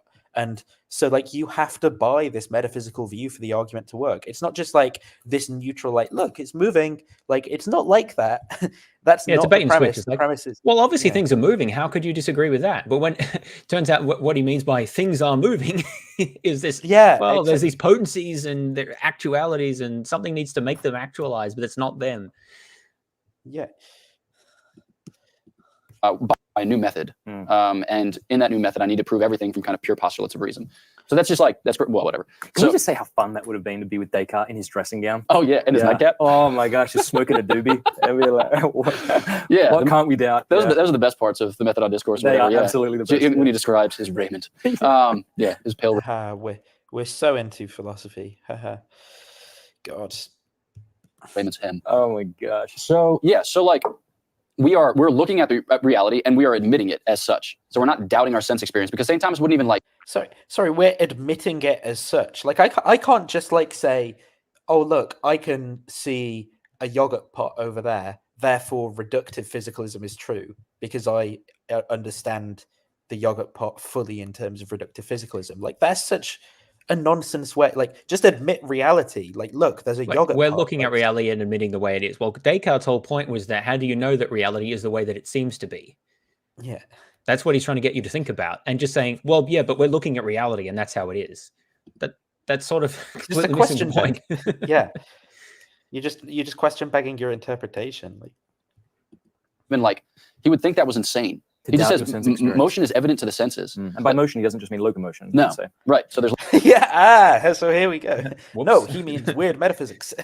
Locomotion, and then there's change or alteration. So like something goes from being like white to black. And then there's what he calls, growth or diminution. Something goes from being big to small, small to big, or this shaped to that shaped. Something gains weight, kind of like loses its physical fitness. Exactly. Yeah. And then like the final sense of change is substantial change. But he says that's not like motion in the straight. Oh, I'm just observing substantial change. Those are words that I naturally combined in my mind because that's what I'm observing, and I didn't need to be told at all. Makes sense. So we'll leave that aside. So basically, we're talking about like changing in place, changing in quality, and then changing in size. And so he just says like, okay, things are changing. How do we account for that?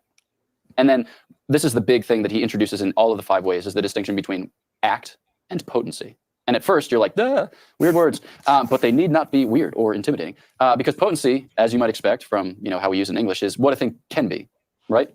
So like act is what a thing is. It's the current traits or the current qualities or whatever that it's giving expression to as we encounter it. So you're actually sitting. I'm actually sitting. You're potentially standing. I'm actually wearing a wristwatch. I'm actually, like a Caucasian male. I am actually, etc. Like, how tall am I? 6'4", and I weigh like however many pounds I weighed. I don't actually remember. Different sense of actually. Right. But I am potentially a number of things. So I am potentially standing. I'm potentially not wearing a wristwatch. I am potentially shorter. You're not potentially Native American. Here's the thing, like though. Elizabeth Warren. Right. No. So actually, I am though. I'm 1/16 Native American. Are you? My great grandmother. Is that more than Elizabeth Warren? I don't know. I don't. This just shows how insanely impractical this way of thinking about the world is, right? He's like, but I can tell as a fucking card carrying Aristotelian, I can tell you're not potentially Native American. And then he's like, no, wrong, false. Like, it just leads you to intuit false things about the world and think that they're part of people's essences when you've got no bloody idea what's going on at all. Well, yeah, I mean, it's sort of unclear what, I guess part of someone's potentiality would be anything that they can become or do, which is a pretty broad range of things, right? So it's not really clear how useful that is as a concept. Because you could, could I become an astronaut? Well, pretty damn unlikely, but maybe it's hypothetically possible. So is that part of my potentiality? Like, how are we drawing the boundaries of this? Yeah. So you can obviously specify some sense in which you're drawing those boundaries for what you consider, potential or not. Like maybe it's going to be in terms of like, oh, I just draw the line at someone's causal history from the point they were born, as like Kripke does. Something like that. It doesn't really matter. I mean, I do think it does matter. Well, I think it does that's obviously for Aquinas, because these are core concepts, right, of his metaphysics, like the potentiality. What I mean is, it doesn't matter for the point I'm trying to make. Like it matters in the sense that this is like obviously going to be highly contentious and something that you're depending upon for the rest of your inferences. But what I mean is, like, it doesn't matter for highlighting the sense in which like this is clearly just like really impractical nonsense, because it just does nothing to improve your ability to make assessments about the world around you. Like believing that, like we just saw Matt Fradd, Points with Aquinas, make a completely false inference based on Aristotelian metaphysics about the race of the person he's talking to, right? And it's like, so what is the point of this? It doesn't let you do anything in your like interactions. Well, it lets you talk about the 5 ways in a more sophisticated way, right? Which is important if you're in certain intellectual circles, right? So I guess that's its function. Yeah, exactly. Yeah, it lets you keep pulling a paycheck and like eat food every day without having to like have a job or something. Like, it's practical though. I don't adjudicate his decisions. No, exactly. I don't follow. But I've never done the swab thing, so I, like a lot of people, are probably so you're actually part Native American. Yeah. Right, we're getting on. But I'm not actually, or I'm not potentially Chinese. Right. Okay, let's settle the terms. Done. So what you are actually. Yeah, I mean, I can imagine him potentially being Chinese, but obviously he just means it differently. Actually, is the qualities that you're currently giving expression to. What you are potentially are those things you could give expression to, but you're not presently, right? And those terms are set by the kind of thing that you are. Right. So like you said, I'm potentially standing. Like the great Thomas Aquinas said, it is what it is. But I am not potentially flying, right, by my own steam because of the thing that I am. So he says, whenever you have a change, you're moving something from potency to act. So whether it's a change in place, it's potentially over there, and then it's actually over there. Or if it's a change in quality, it's potentially red, and then it's actually red. Or if it's a change in size, it's potentially 5'3", and then it's actually 5'3". And then he says, in order to get from being potentially so to actually so, you need something to bring it there. Actualize it. Something to actualize it. Something to make it to be such. Okay. And then he says that thing has to already be actually so. Now, it doesn't actually have to be like, for instance, in this location, standing or in this location or 5'2", but it has to have the power to bring that about, either like virtually or, we can go into that, but it's not actually worth the long description. Ed Feser has a great description of it as an Aquinas book. I don't know what the virtually thing means. What does he even mean? Why is he saying virtually? Apparently Ed Feser talks about that, so maybe Feser. that's for another episode. We'll have to tackle him. I mean, I guarantee that like Ed Feser will be making some point that he thinks is deep and just like misunderstanding how computers work, because that's what these like philosophers always do. But then he says, let's go back to that thing that has it actually. What made it to be such? And then you see where this is going. Long series of causes. But he says you can't go all the way back to some first thing, or all the way up, or all the way up infinitely, because then nothing would actually cause the next thing to be in motion if there weren't. Yeah, because if you had an infinite series that started somewhere, then you wouldn't have things actually now. Some first thing causing all of this to. Yeah. If there's an infinite series, then there's no first thing. Well, that's what infinite is. Like, so what's the problem? No, James. It's if you had an infinite series that started at some point, then you wouldn't get to now. This is the same problem with Aquinas. He doesn't explain what the problem is. To obtain. Now I've gone ahead and just described the entire first way. Whoops. Now what happens at this point is almost everybody thinks you're talking about linear causality, and they think this is essentially like the Kalam argument that has to do with beginnings. Right. Like you flick the first. There had to be someone to flick the first domino. Yeah. But that isn't what he means. That's not what he means. What he's talking about is so like existential dependence. What we're talking about is what causes these things to be. Now. And the third way gets to this like best, I think, and most illustratively. But the idea is basically like what we're talking about is not just like A pushes B, B pushes C, C pushes D ad infinitum. What we are talking about is sometimes called an essentially subordinated series of causes. That is to say that like you have a lamp, all right, and the lamp is suspended by a link, and that link by another link, and that link by another link, etc. So what causes the lamp to hang? Link number 1. What causes link number 1 to hang? Link number 2. And then you go back, and eventually you get to the ceiling. And then eventually, what causes the ceiling to stand? The walls. What causes the walls to stand? The foundation. What causes the foundation to stand? And you can just keep going. But eventually you get to a certain thing beyond which you cannot progress. Okay? You have to get to the point of what causes these things to be and to be causes. And that's ultimately where all of these arguments end up, or how they all eventuate. Because, all right, now I'm going to talk about the third way. Yeah. If you want. Let's do it. All right, cool. And pretend we're on an airplane. Yes. And you've got a limited amount of time. I'm going to give you the Heideggerian summary. Why is there something rather than... Just to talk about that. So again, we didn't really have a clear explanation of why an infinite series of actualizations is impossible.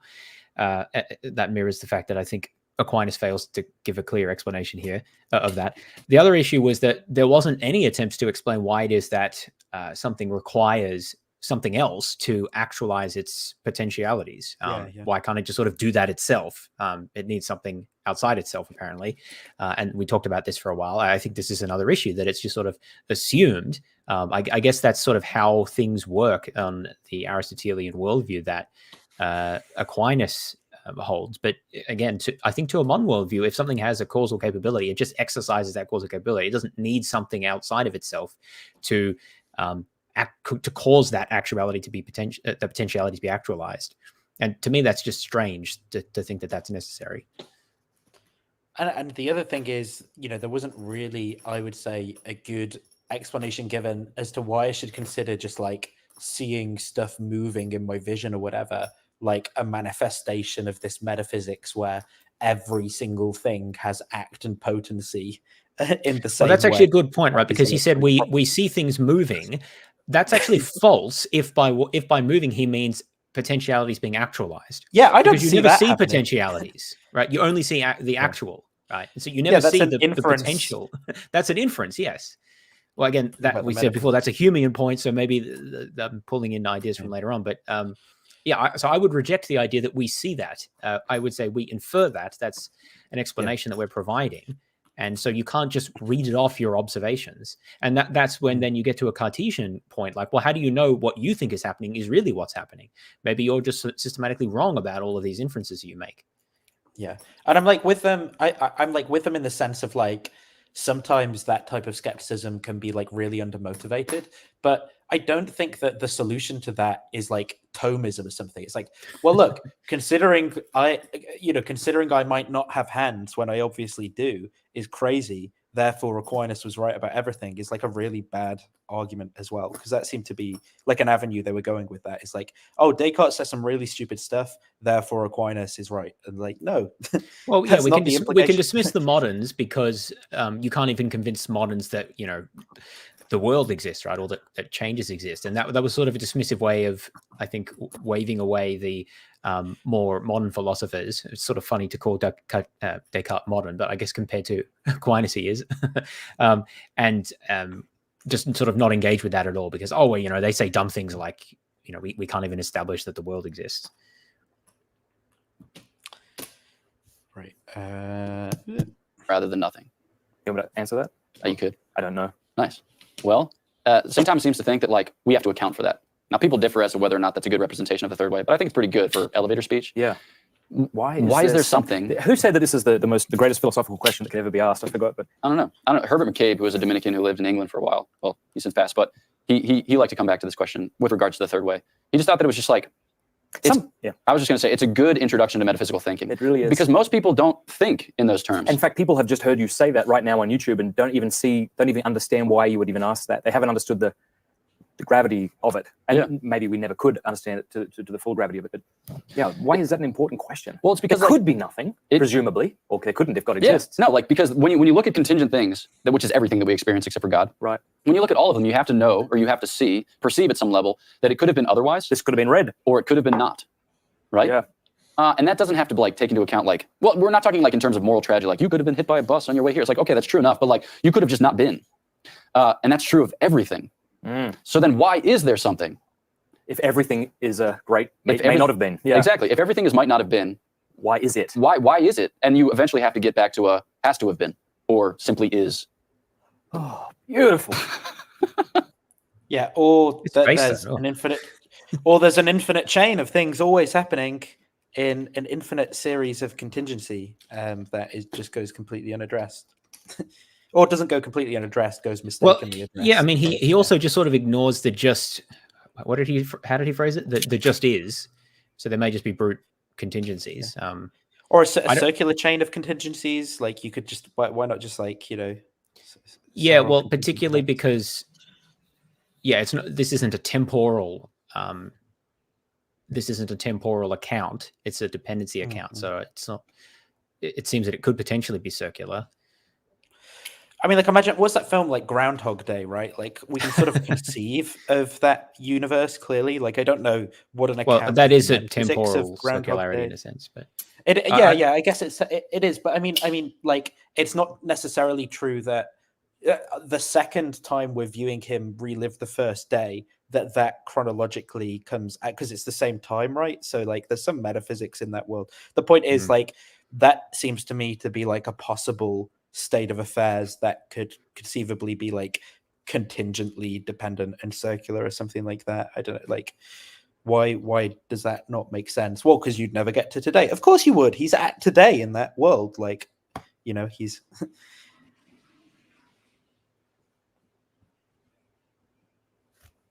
Oh, do you want me to keep going? Okay. yeah, sorry, keep going. Say it again. Let's do it again. Let's circle the wagons again here. Okay, so when you look Wrong at analogy, everything but- created, Yeah, you have to recognize that it might not have been. this stuff Exactly. doesn't have to be. That doesn't have to be. I could literally pick that up and smash that right now, except that I'd have to clean it up, and my mother would be disappointed in my barbarity, or I guess barbarism. Yeah, you'd know more than me. I don't know. Okay, so yeah, Is it just me, or is this like a really awkward social interaction? It's like really bizarre as well. Like, I don't know. I'm finding it like really weird vibes from. Yeah, the someone way in the they chat communicate. before used the phrase fake folksiness, which I think articulates how I would describe it. I find it a bit affected as well. Like, I could smash this vase right now. I'm like, what the fuck? Like, chill out, yo. yeah, everything might not have been, and we see that, we can perceive that. Yeah. And This TV, I don't mean to keep doing this at a snail's pace, especially because No, I asked you to prove keep it so teasing. succinctly. But I mean, this TV didn't have to exist. This cup didn't have to exist. My parents could have never have met. This book didn't Right, have to we get exist. it. Yeah. The stars get in it. the sky as we see them didn't have to exist. No. Yeah, because nothing has a sufficient explanation for its own being. Nothing like all of these things, when we see them, they don't say like, I am this, and it is necessary that I be this and that I exist. Because like, Yeah, but they also don't say like Well, they don't say the contrary to that. yeah, exactly. So like, how do you know they're not like brutally contingent? Yeah, or well, whatever? I don't know how you know that none of these things are necessary, right? You can never observe whether something's necessary or not. All you can see is whether it exists now, presumably, at most, right? Yeah. Um, I mean, I guess under that like Aristotelian account of contingency, where it's like existing at a certain time and not at another, like I guess you kind of see it if you see something come into being or go out of being, right? But well, yeah, still- if they didn't explain what they mean by that. If he framed the question as why does something exist rather than nothing. Now, I don't think that makes sense in a context where you're understanding necessity in terms of existing at all times. Because something could start to exist, but exist at all times, right? Obviously, it will start to exist at the first moment of time. And that doesn't seem to address the question as to, yeah, well, people always say this, right? I don't know who these other people are. I know, but look we at said them. this. We said this 7 hours ago, and the comment finally arrived. It's like, yeah, that's I fine. just We skip can back. look at some of these another time. This guy has 600,000 subscribers, so I think it's reasonable for us to discuss him. Yeah. Rather than fucking father, no one knows, who no one's read. you know, we have some notions as to things that have existed and no longer exist, or things that never exist. Like, we know that there were dodo birds, right? I associate them with Australia, but maybe that's a false association. Yeah, I don't know. I don't think so. Cheers. We also know that That's like concerning. unicorns capture the imaginations of Dodo 7-year-old. comes from Mauritius, if I recall correctly, island off Madagascar, or close to Madagascar. It's I definitely didn't know not it was Australia. Mauritius, but yeah, I was sure it was like some island, like because the It's reason they went very extinct, much not right, was that Australia. it was like a small population, and Yes, it was that's right. like the hunting of. That's kind of the whole colonialists, point. They which- only lived in a isolated island. They didn't have any natural predators. Humans came along. I don't know if you don't know anything about, like, not that I'm an expert, but like, yeah, it's not Australia. And Australia has a lot of predators. Like, it's not going to be there. But yeah, I just found that girls the annoying. world over. Yeah. But that they have never been, unless you count narwhals. Yeah. Yeah. Or unless they're unicorns on another planet. I guess that's possible, right? Alternate Aliens? reality unicorns. Yeah. Unicorn aliens. Or robot unicorns. Okay. So that these things don't exist, right? But when we look at these things, they do. And there's no intrinsic reason as to why that's the case. Like, this is like a unicorn in the sense that it's something conceivable. Yeah. A Chemex pot, I think. Yeah, it's if called, this never existed, you could have conceived. you know, when he says there's no intrinsic reason as to why that's the case, I actually think there is an intrinsic reason as to why those things exist, and it's because they exist. Like, I think that genuinely is the end of like the story there. It's like, why does it exist? Because it does. And then if you're asking like a question about like how did it come to exist, then there's like a different story there. But like the only reason, I mean, obviously, like, it's ambiguous. Like, you can give different reasons, like why something. But the like in terms of intrinsically, if you want an intrinsic reason as to why something exists, the only reason is because it does. Right? It's not like there's not like anything else. I think that's essentially correct. Although I would maybe, because that's so vacuous, I might just be inclined to say that the question is kind of meaningless. Yeah. But yeah, like that's a good example of it's easy. It's sometimes easy to ask questions, but it doesn't necessarily mean the question is well formed or has a sensible answer. Classic one I like is what's north of the North Pole, or like you can imagine being at the North Pole, like, and saying what's north. Like that seems like a very sensible question, but it just doesn't have an answer. Or like one would be like what is it again about like does the current king of France have a beard? Like that sounds like a sensible question, but doesn't actually mean anything. It doesn't have a reference. You could it doesn't have a sensible answer. The only thing you can do is say, well, there is no current king of France. No, he doesn't have a beard. Or when did you stop beating your wife? Yeah, you sort of. There are many examples of these sorts of questions, but I think, you know, why does anything exist? Maybe one of these questions, right? It's sort of unclear what's being asked for, and depending on how you try to precify that question, it may just not have an answer. For example, if you're asking for a cause of what caused the thing, possibly the universe didn't have a cause, in which case there isn't a reason why it exists. It sort of just does. So maybe that's not what he means. Maybe it's for what reason does it exist, like in terms of a teleological reason. Well, maybe there isn't one of those either. Well, yeah. Or like how historically did this thing come to exist? Well, I placed it there, or Well, the universe won't have a historical sort of sequence that brought it into being, because if it's the first moment in time, right, there won't be anything before it, so that doesn't work either. So that's what I mean. It's not clear that these things will even have purchase when you're talking about the universe as a whole. And by the way, that's another example of this sort of modal operator shift fallacy, right? It could be the case that everything in the universe has these sorts of explanations. It doesn't mean the totality of everything that makes up the universe will have the same type of explanation for it, or say the same answers. Conceived it, and someone did conceive it, and then before they made it, exactly. But it need not have. So when you look at this world populated by might not have beens, you have to account for the fact that they are, because they themselves do not supply the answer. They are incompetent to supply. The other thing is, you know, just by like appealing to a few things around the table, like cups and stuff, like I really don't think he's demonstrated that nothing in the universe is necessary, which was like one of the things that he said. You know, when he was like, "Oh, look, you know, this cup might have been different. I might have been different." Like, I really don't think that. Just this is the classic lazy philosophy way of arguing things. It's like I pick a couple of sort of intuitive examples from our immediate experience, and then just extrapolate to all of reality. I despise this method of reasoning. It annoys me so much, but it's quite common in philosophy. Supply the answer, and when you follow it back, you get to has to have been, or simply is. And the sense is that because God. And you get this kind of like down the line in the first part of the Summa. Oh, sorry. And just to continue, sort of like, you know, what were the criteria he applied for something being contingent? And I know that this is slightly different from what plausibly might be Aquinas' interpretation of modality. But he said, you know, I could imagine the cup being different. I could imagine it being blue. I could imagine it not being created. Well, what if I can like imagine God not existing? Or what if I can like imagine God doing other stuff? And like, what if I can imagine Aquinas God says being, that like, Aquinas says that some people at least can imagine that. Like if they don't fully understand the terms that we went through all of that, but right, like it's at least conceivable to some people that God doesn't exist. But I mean, but what I mean by that is like if our criteria for the contingency and possibility are like conceivability, well then we're not doing a good job even when it comes to God, at least in my case, because I can just conceive it being like something else, like aliens or atheism being true or something. So that's going to make God contingent in the same sort of way the cup is, like in the sense that I could just imagine different causal. Yes, and it should also be stories. pointed out that I can also conceive that the initial state of the universe was necessary, and that everything that happened after that follows. If I'm a determinist, everything that happens after the initial state of the universe follows deterministically from that initial state, from which it at least plausibly follows that everything is necessary.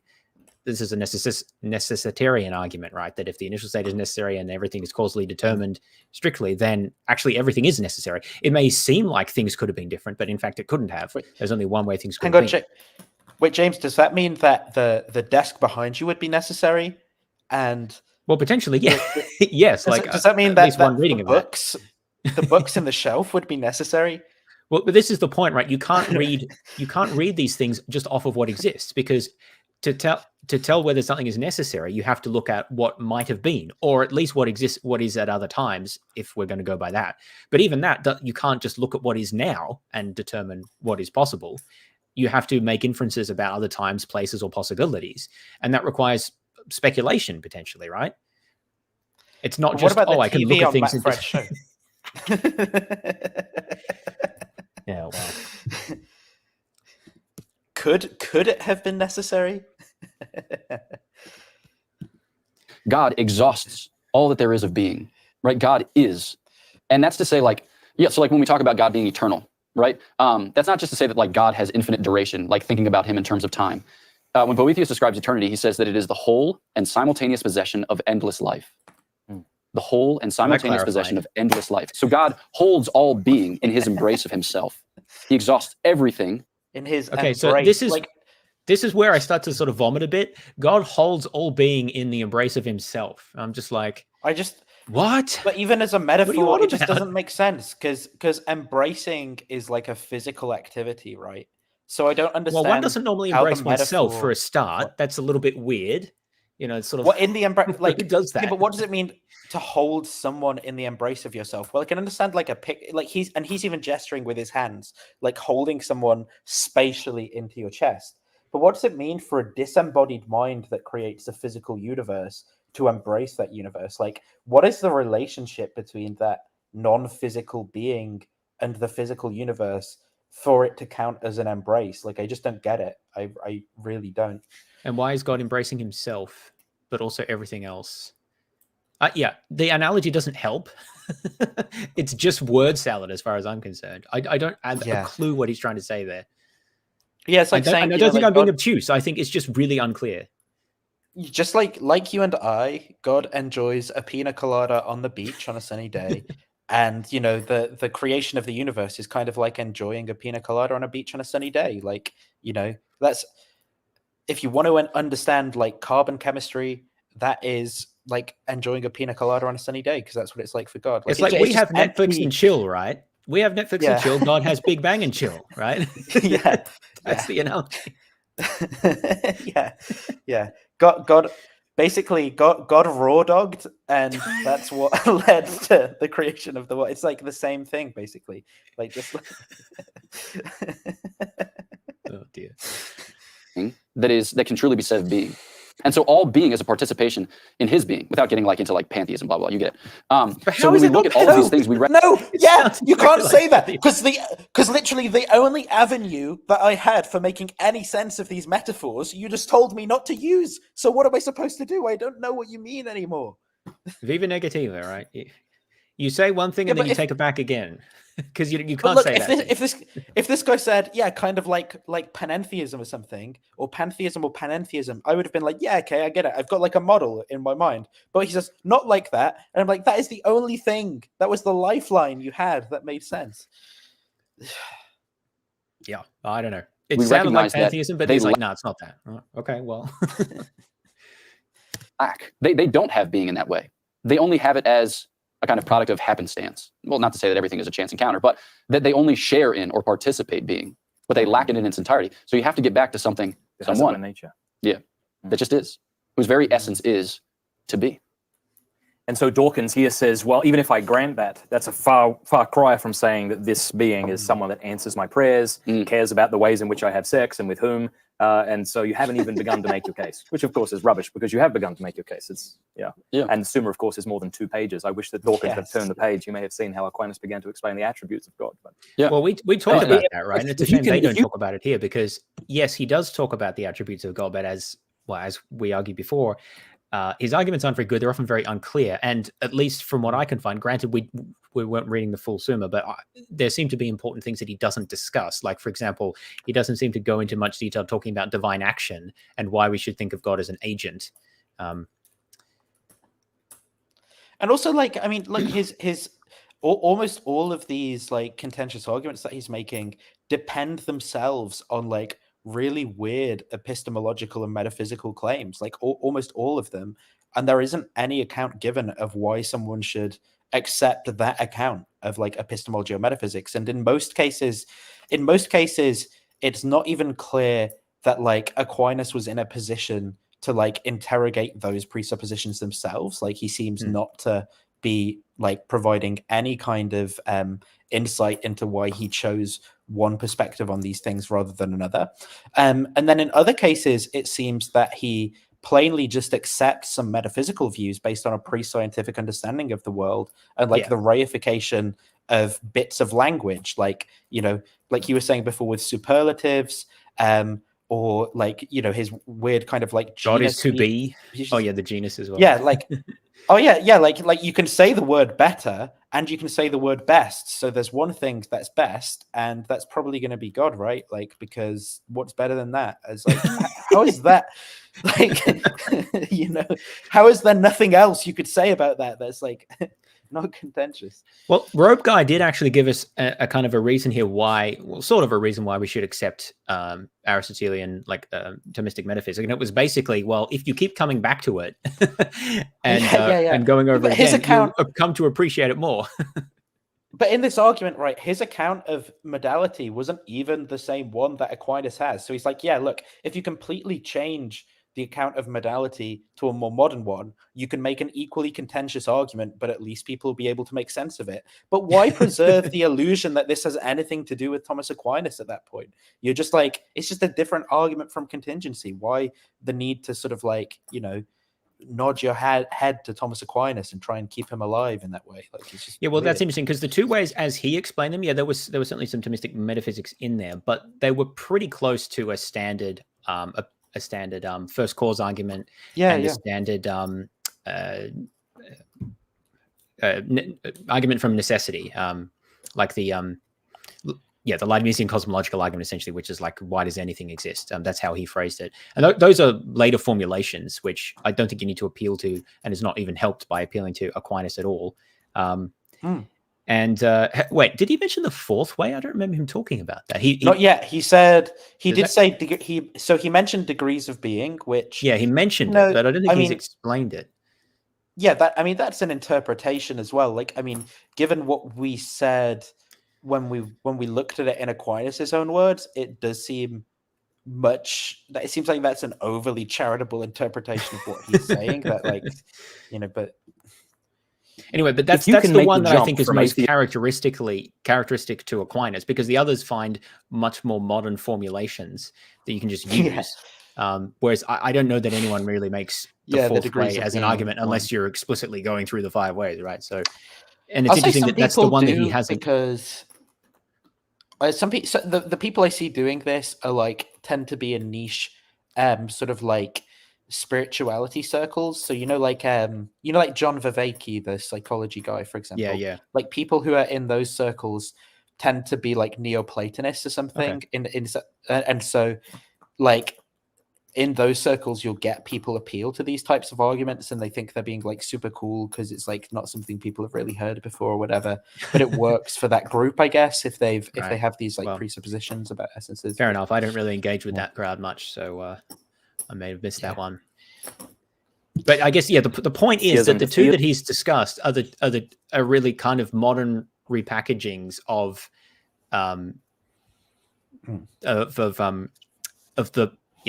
they're modern versions of the ways that are most similar to other arguments that people make and are not really very Yeah. distinctive. You know, maybe Aquinas was one of the early originators of them, but these days it's not very distinctive. So it's sort of not clear what value is added by making them into Aquinas's proofs as opposed to just talking about the arguments in a more general way.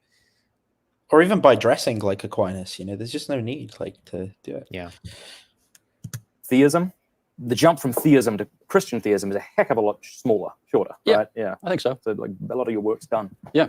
Do you ever have That doubts about claim God's is one of the No. things that I found most objectionable. I have no idea how he would this is- defend a claim that jump from atheism to theism is bigger than generic theism to Christian theism, because there are so Yeah, but many I- extra yeah. claims that you have to establish. Yeah, there. but I think that it just highlights how biased they are, right? Like they can't see all of the claims that are packaged into what they're trying to sell.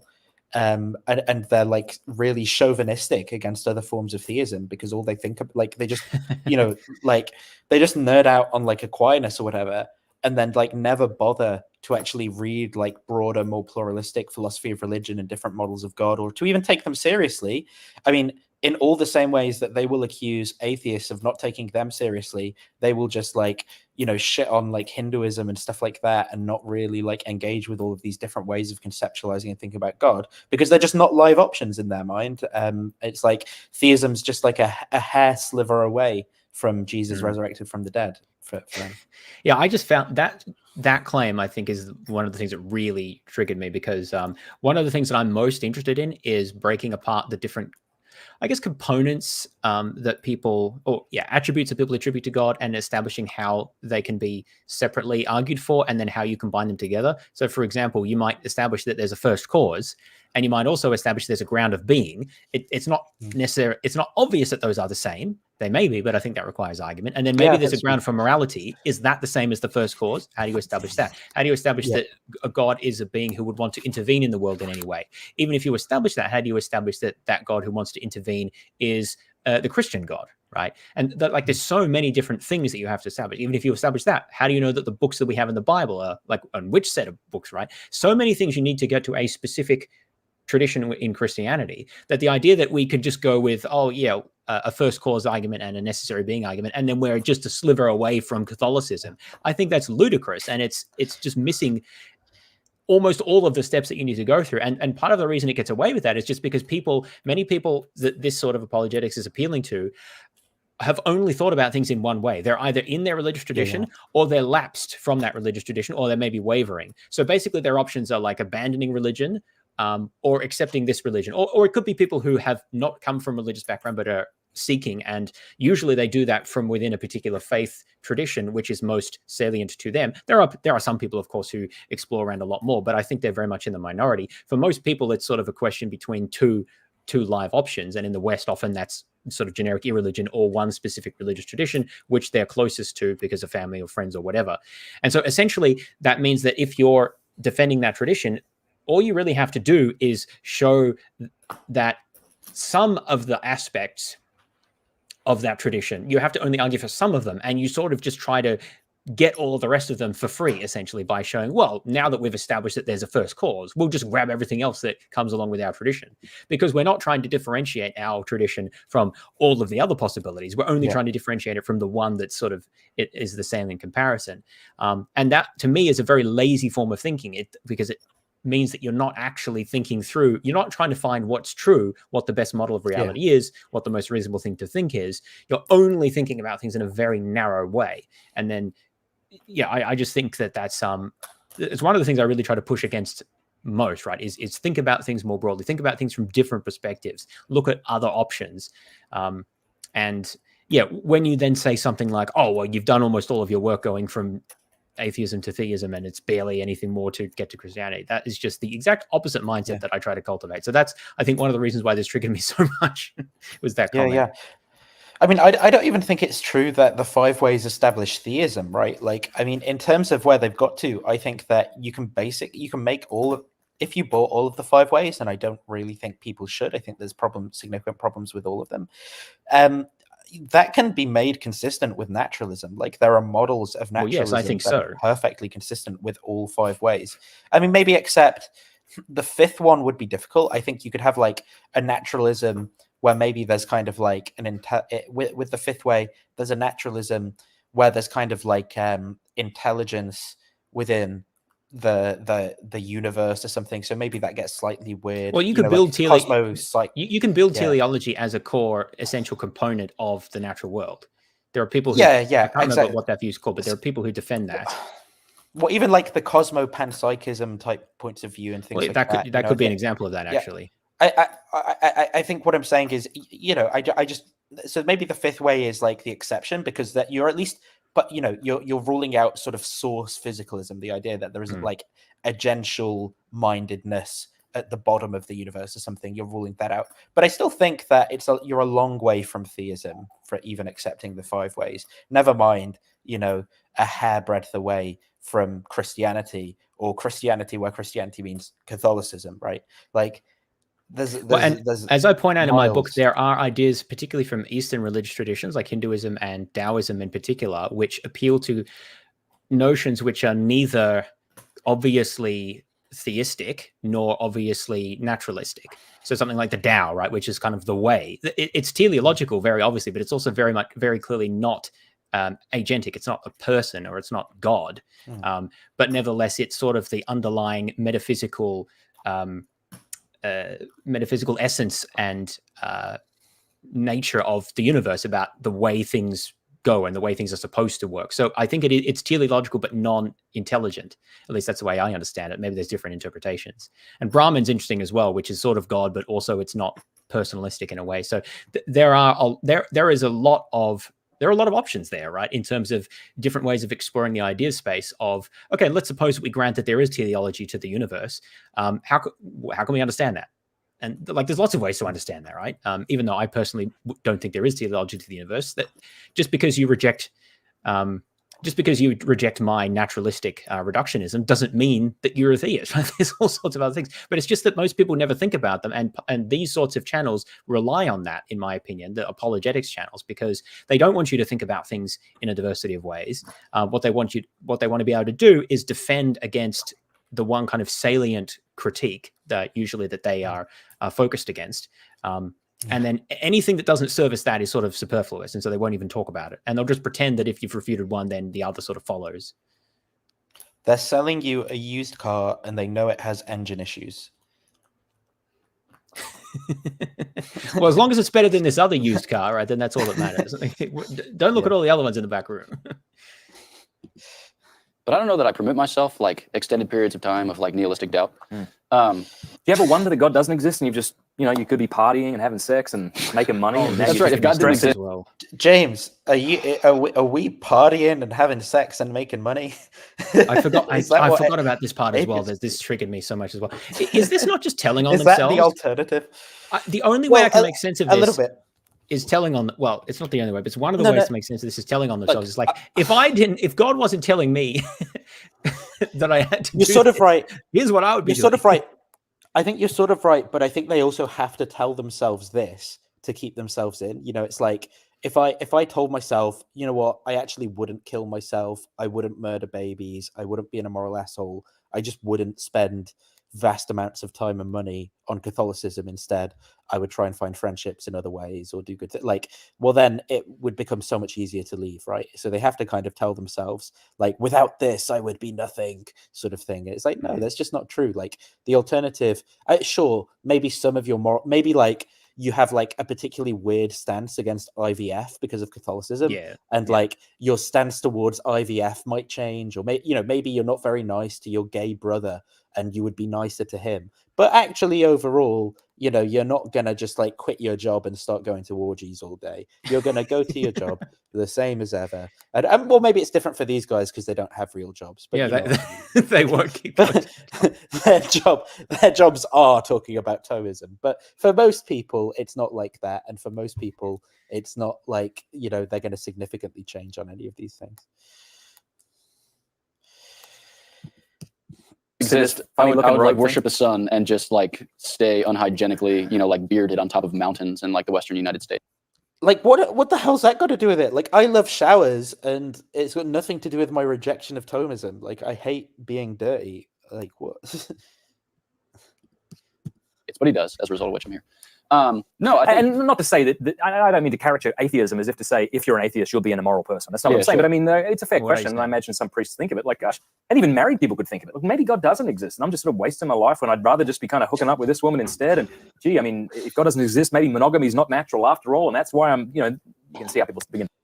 I feel like that he's just saying that this is what he thinks. Like, why else bring this out? Like, who's he talking about? I mean, the thing is, right, I suspect that these are doubts and things that he has, but like, why do you need it to be natural to like not behave that way? Like, why can't it just be about like, trusting someone or being like honest about what you want in a relationship or whatever? Like, why isn't that sufficient for moral behavior rather than like fucking the essences of things determining your conduct? And but this is what I'm hearing. bizarre. Like, what I'm hearing is that he's at least, now he hasn't necessarily endorsed this, but he's raising this as a doubt, right? There's that if you don't have God telling you this is how marriage and sex and whatever is supposed to be, then you can't, like, then you wouldn't think that you just want to have a relationship with this one person because that relationship is enough and you want to respect them and that's what you value and like all the reasons you might give, right?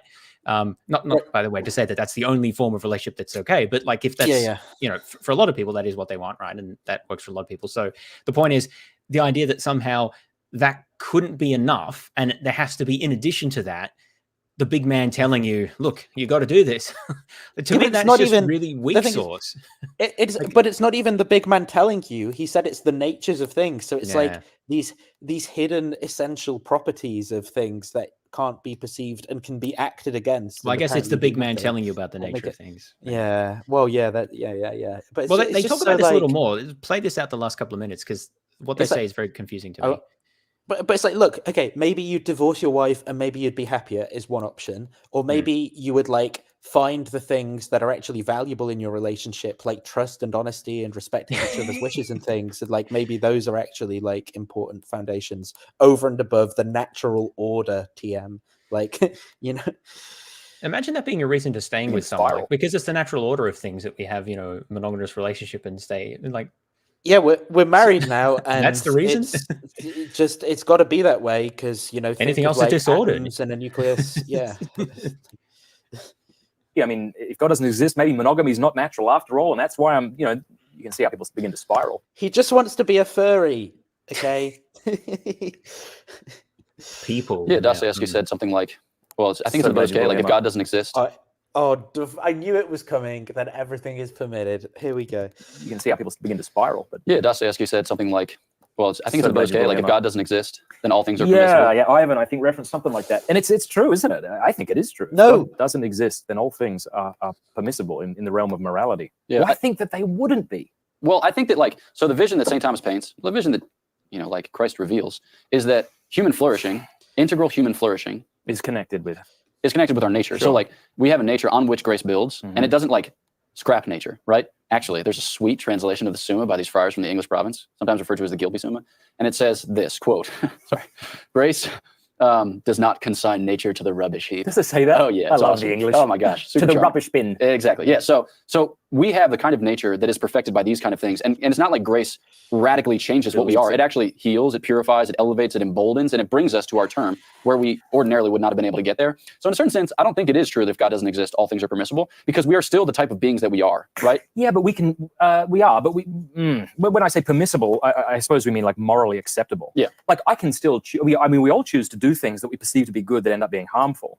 But when we do them, we say they're immoral and you ought not to have done that. But if God doesn't exist, can't I engage in behaviors that are self-destructive? Certainly, you can. I mean, in the sense of like you're free to, when we speak of freedom. You can. And if God exists, then you can as well. So what does he... So look, I think he means I think he means can't in the moral sense, right? Rather than the physical possibility but sense. according to Habit Guy, no, because it would still be against our nature. Like our nature would be the way it is. That was his point, right? And this is the idea of natural law, that natural law is not something that's sort of arbitrarily decreed into existence by God. Like obviously he made it that way, but it's still the way it is. And even if God so I think I've understood the way, it would still be the way I've understood Matt Fradd's argument. Matt Fradd's argument is, look, this metaphysics is whack, man. Like, if God goes, I ain't believing in all these natures and shit. Like, and apparently not being monogamous either. Yeah.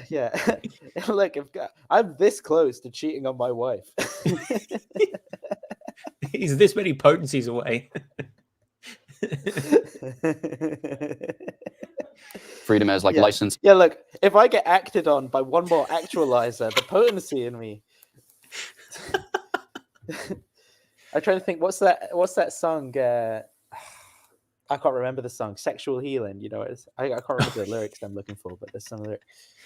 And a variety of options. Yeah, right. Then the best people can do is just say, yeah, it's not good for you. I'm like, I don't give a crap what's good for me. Well, it's not good for society. I don't care. Well, they'll hate you. Well, I hate them. Yeah. It's like, well, this is like what God says it's bad, but I don't care. Like this is he doesn't take the obvious step. Is you could say I don't care to anything that anyone says ever. But I also love how the inner Matt Fradd is like, I don't care about what my children feel. I don't care about I hate society. What's good for other people. I want to hurt them. Society. Yeah, like what but that's just all being bad. Like that's what we call wrong is when you don't care about those things. Not even bad. Like if what he said there is true, I hate society. He's a sociopath, man. Like what the hell? Like this is why I think like is he just telling on himself here? I don't know if he's being edgy for the sake of it or what, but it's a bit weird to be honest, especially when that's not even the topic. I genuinely just think it's not true, and it's stuff they tell themselves in these circles to like keep themselves in. I don't think he would do anything.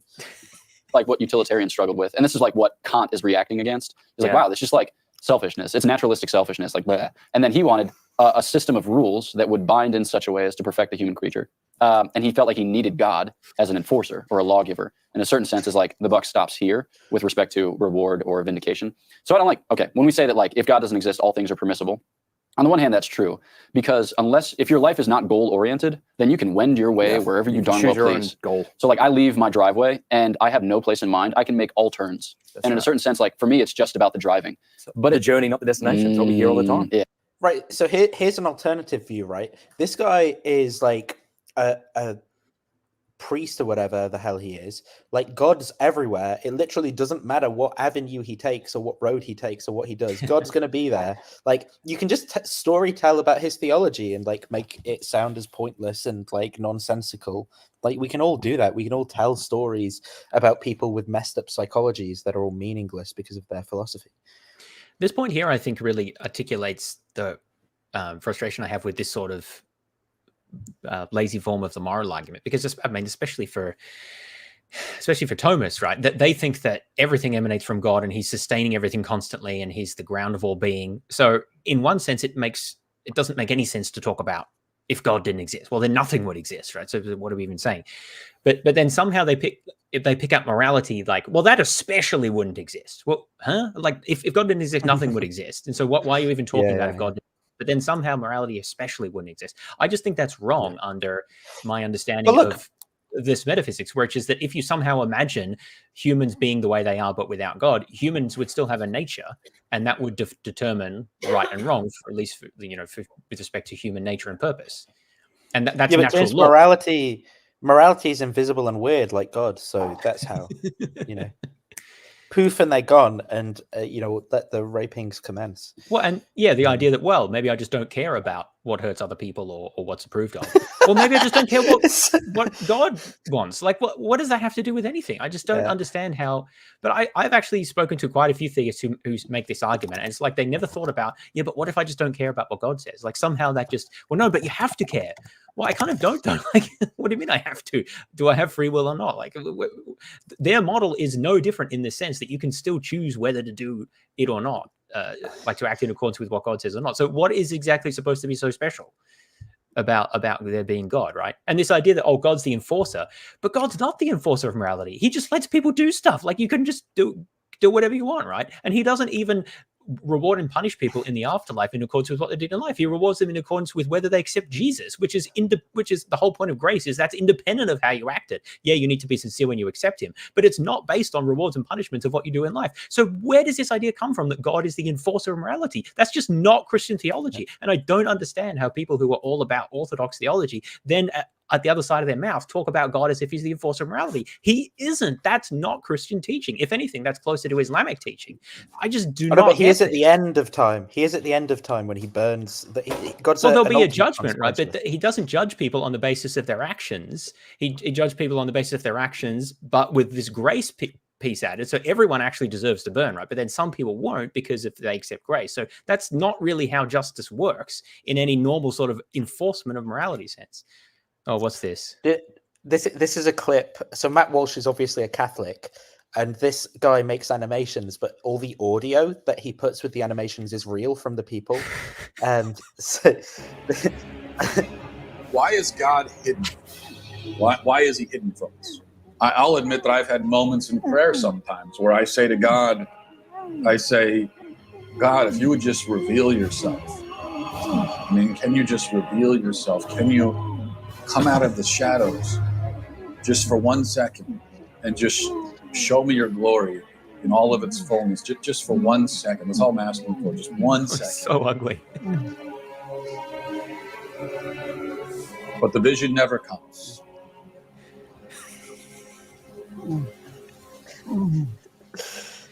But what is a woman?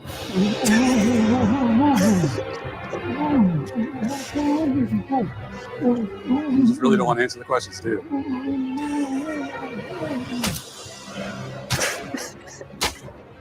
I want mommy, I want milk, I want to be held, I want to be comforted. And if you do not do all these things immediately, I will ruin your life.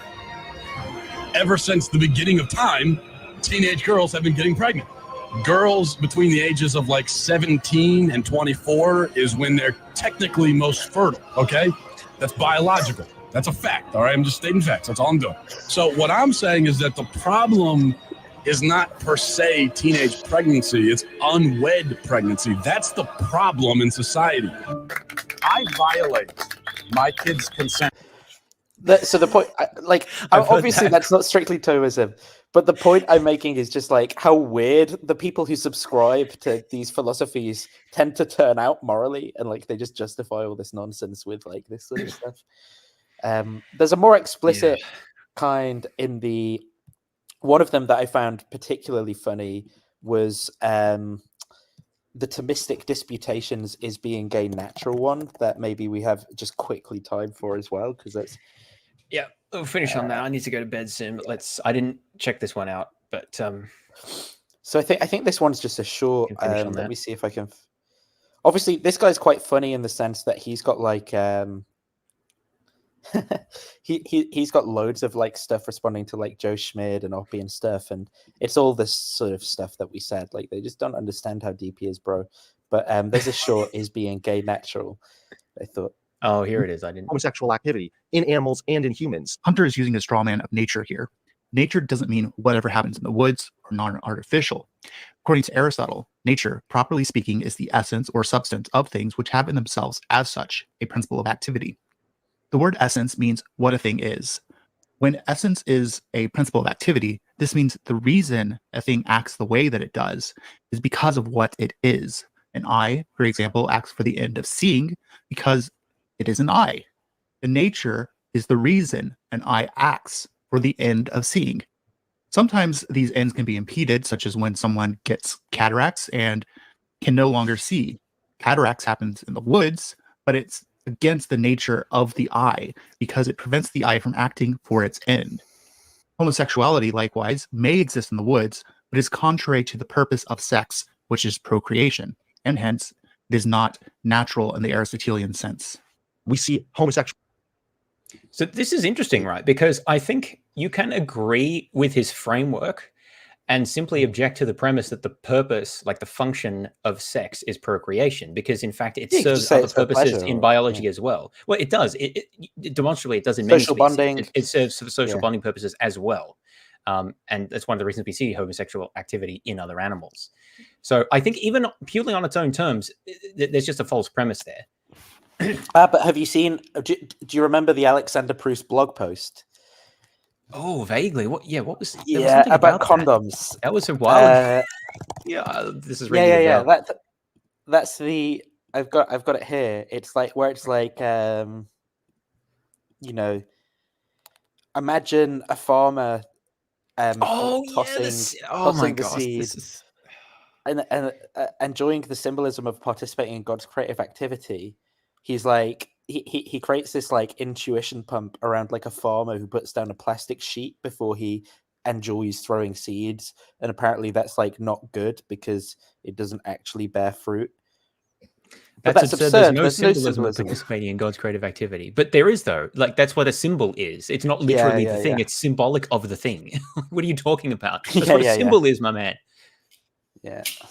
It's throwing a seed into a garbage bag. Well, no, it's throwing a seed onto soil that's on a plastic sheet. Like, that's not a garbage bag. He's just using emotive language to make it sound unreasonable when, in fact, you could absolutely do plausible that sex with a condom is not the same kind of activity as sexual intercourse. Try that in a court of law, mate. That's all I can say. Look, listen, Your Honor, it wasn't rape because he used a condom. It's a different type Let of me thing. tell you about. Yeah. Well, my headcanon is that someone, said that he needed to wear one, and he's like, "No, I don't." And so we wrote this. This is why. Yeah.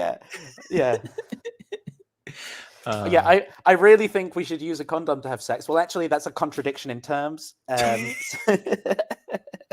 You're denying the essence of the activity, which is against our fundamental nature. So you should repent of that thought.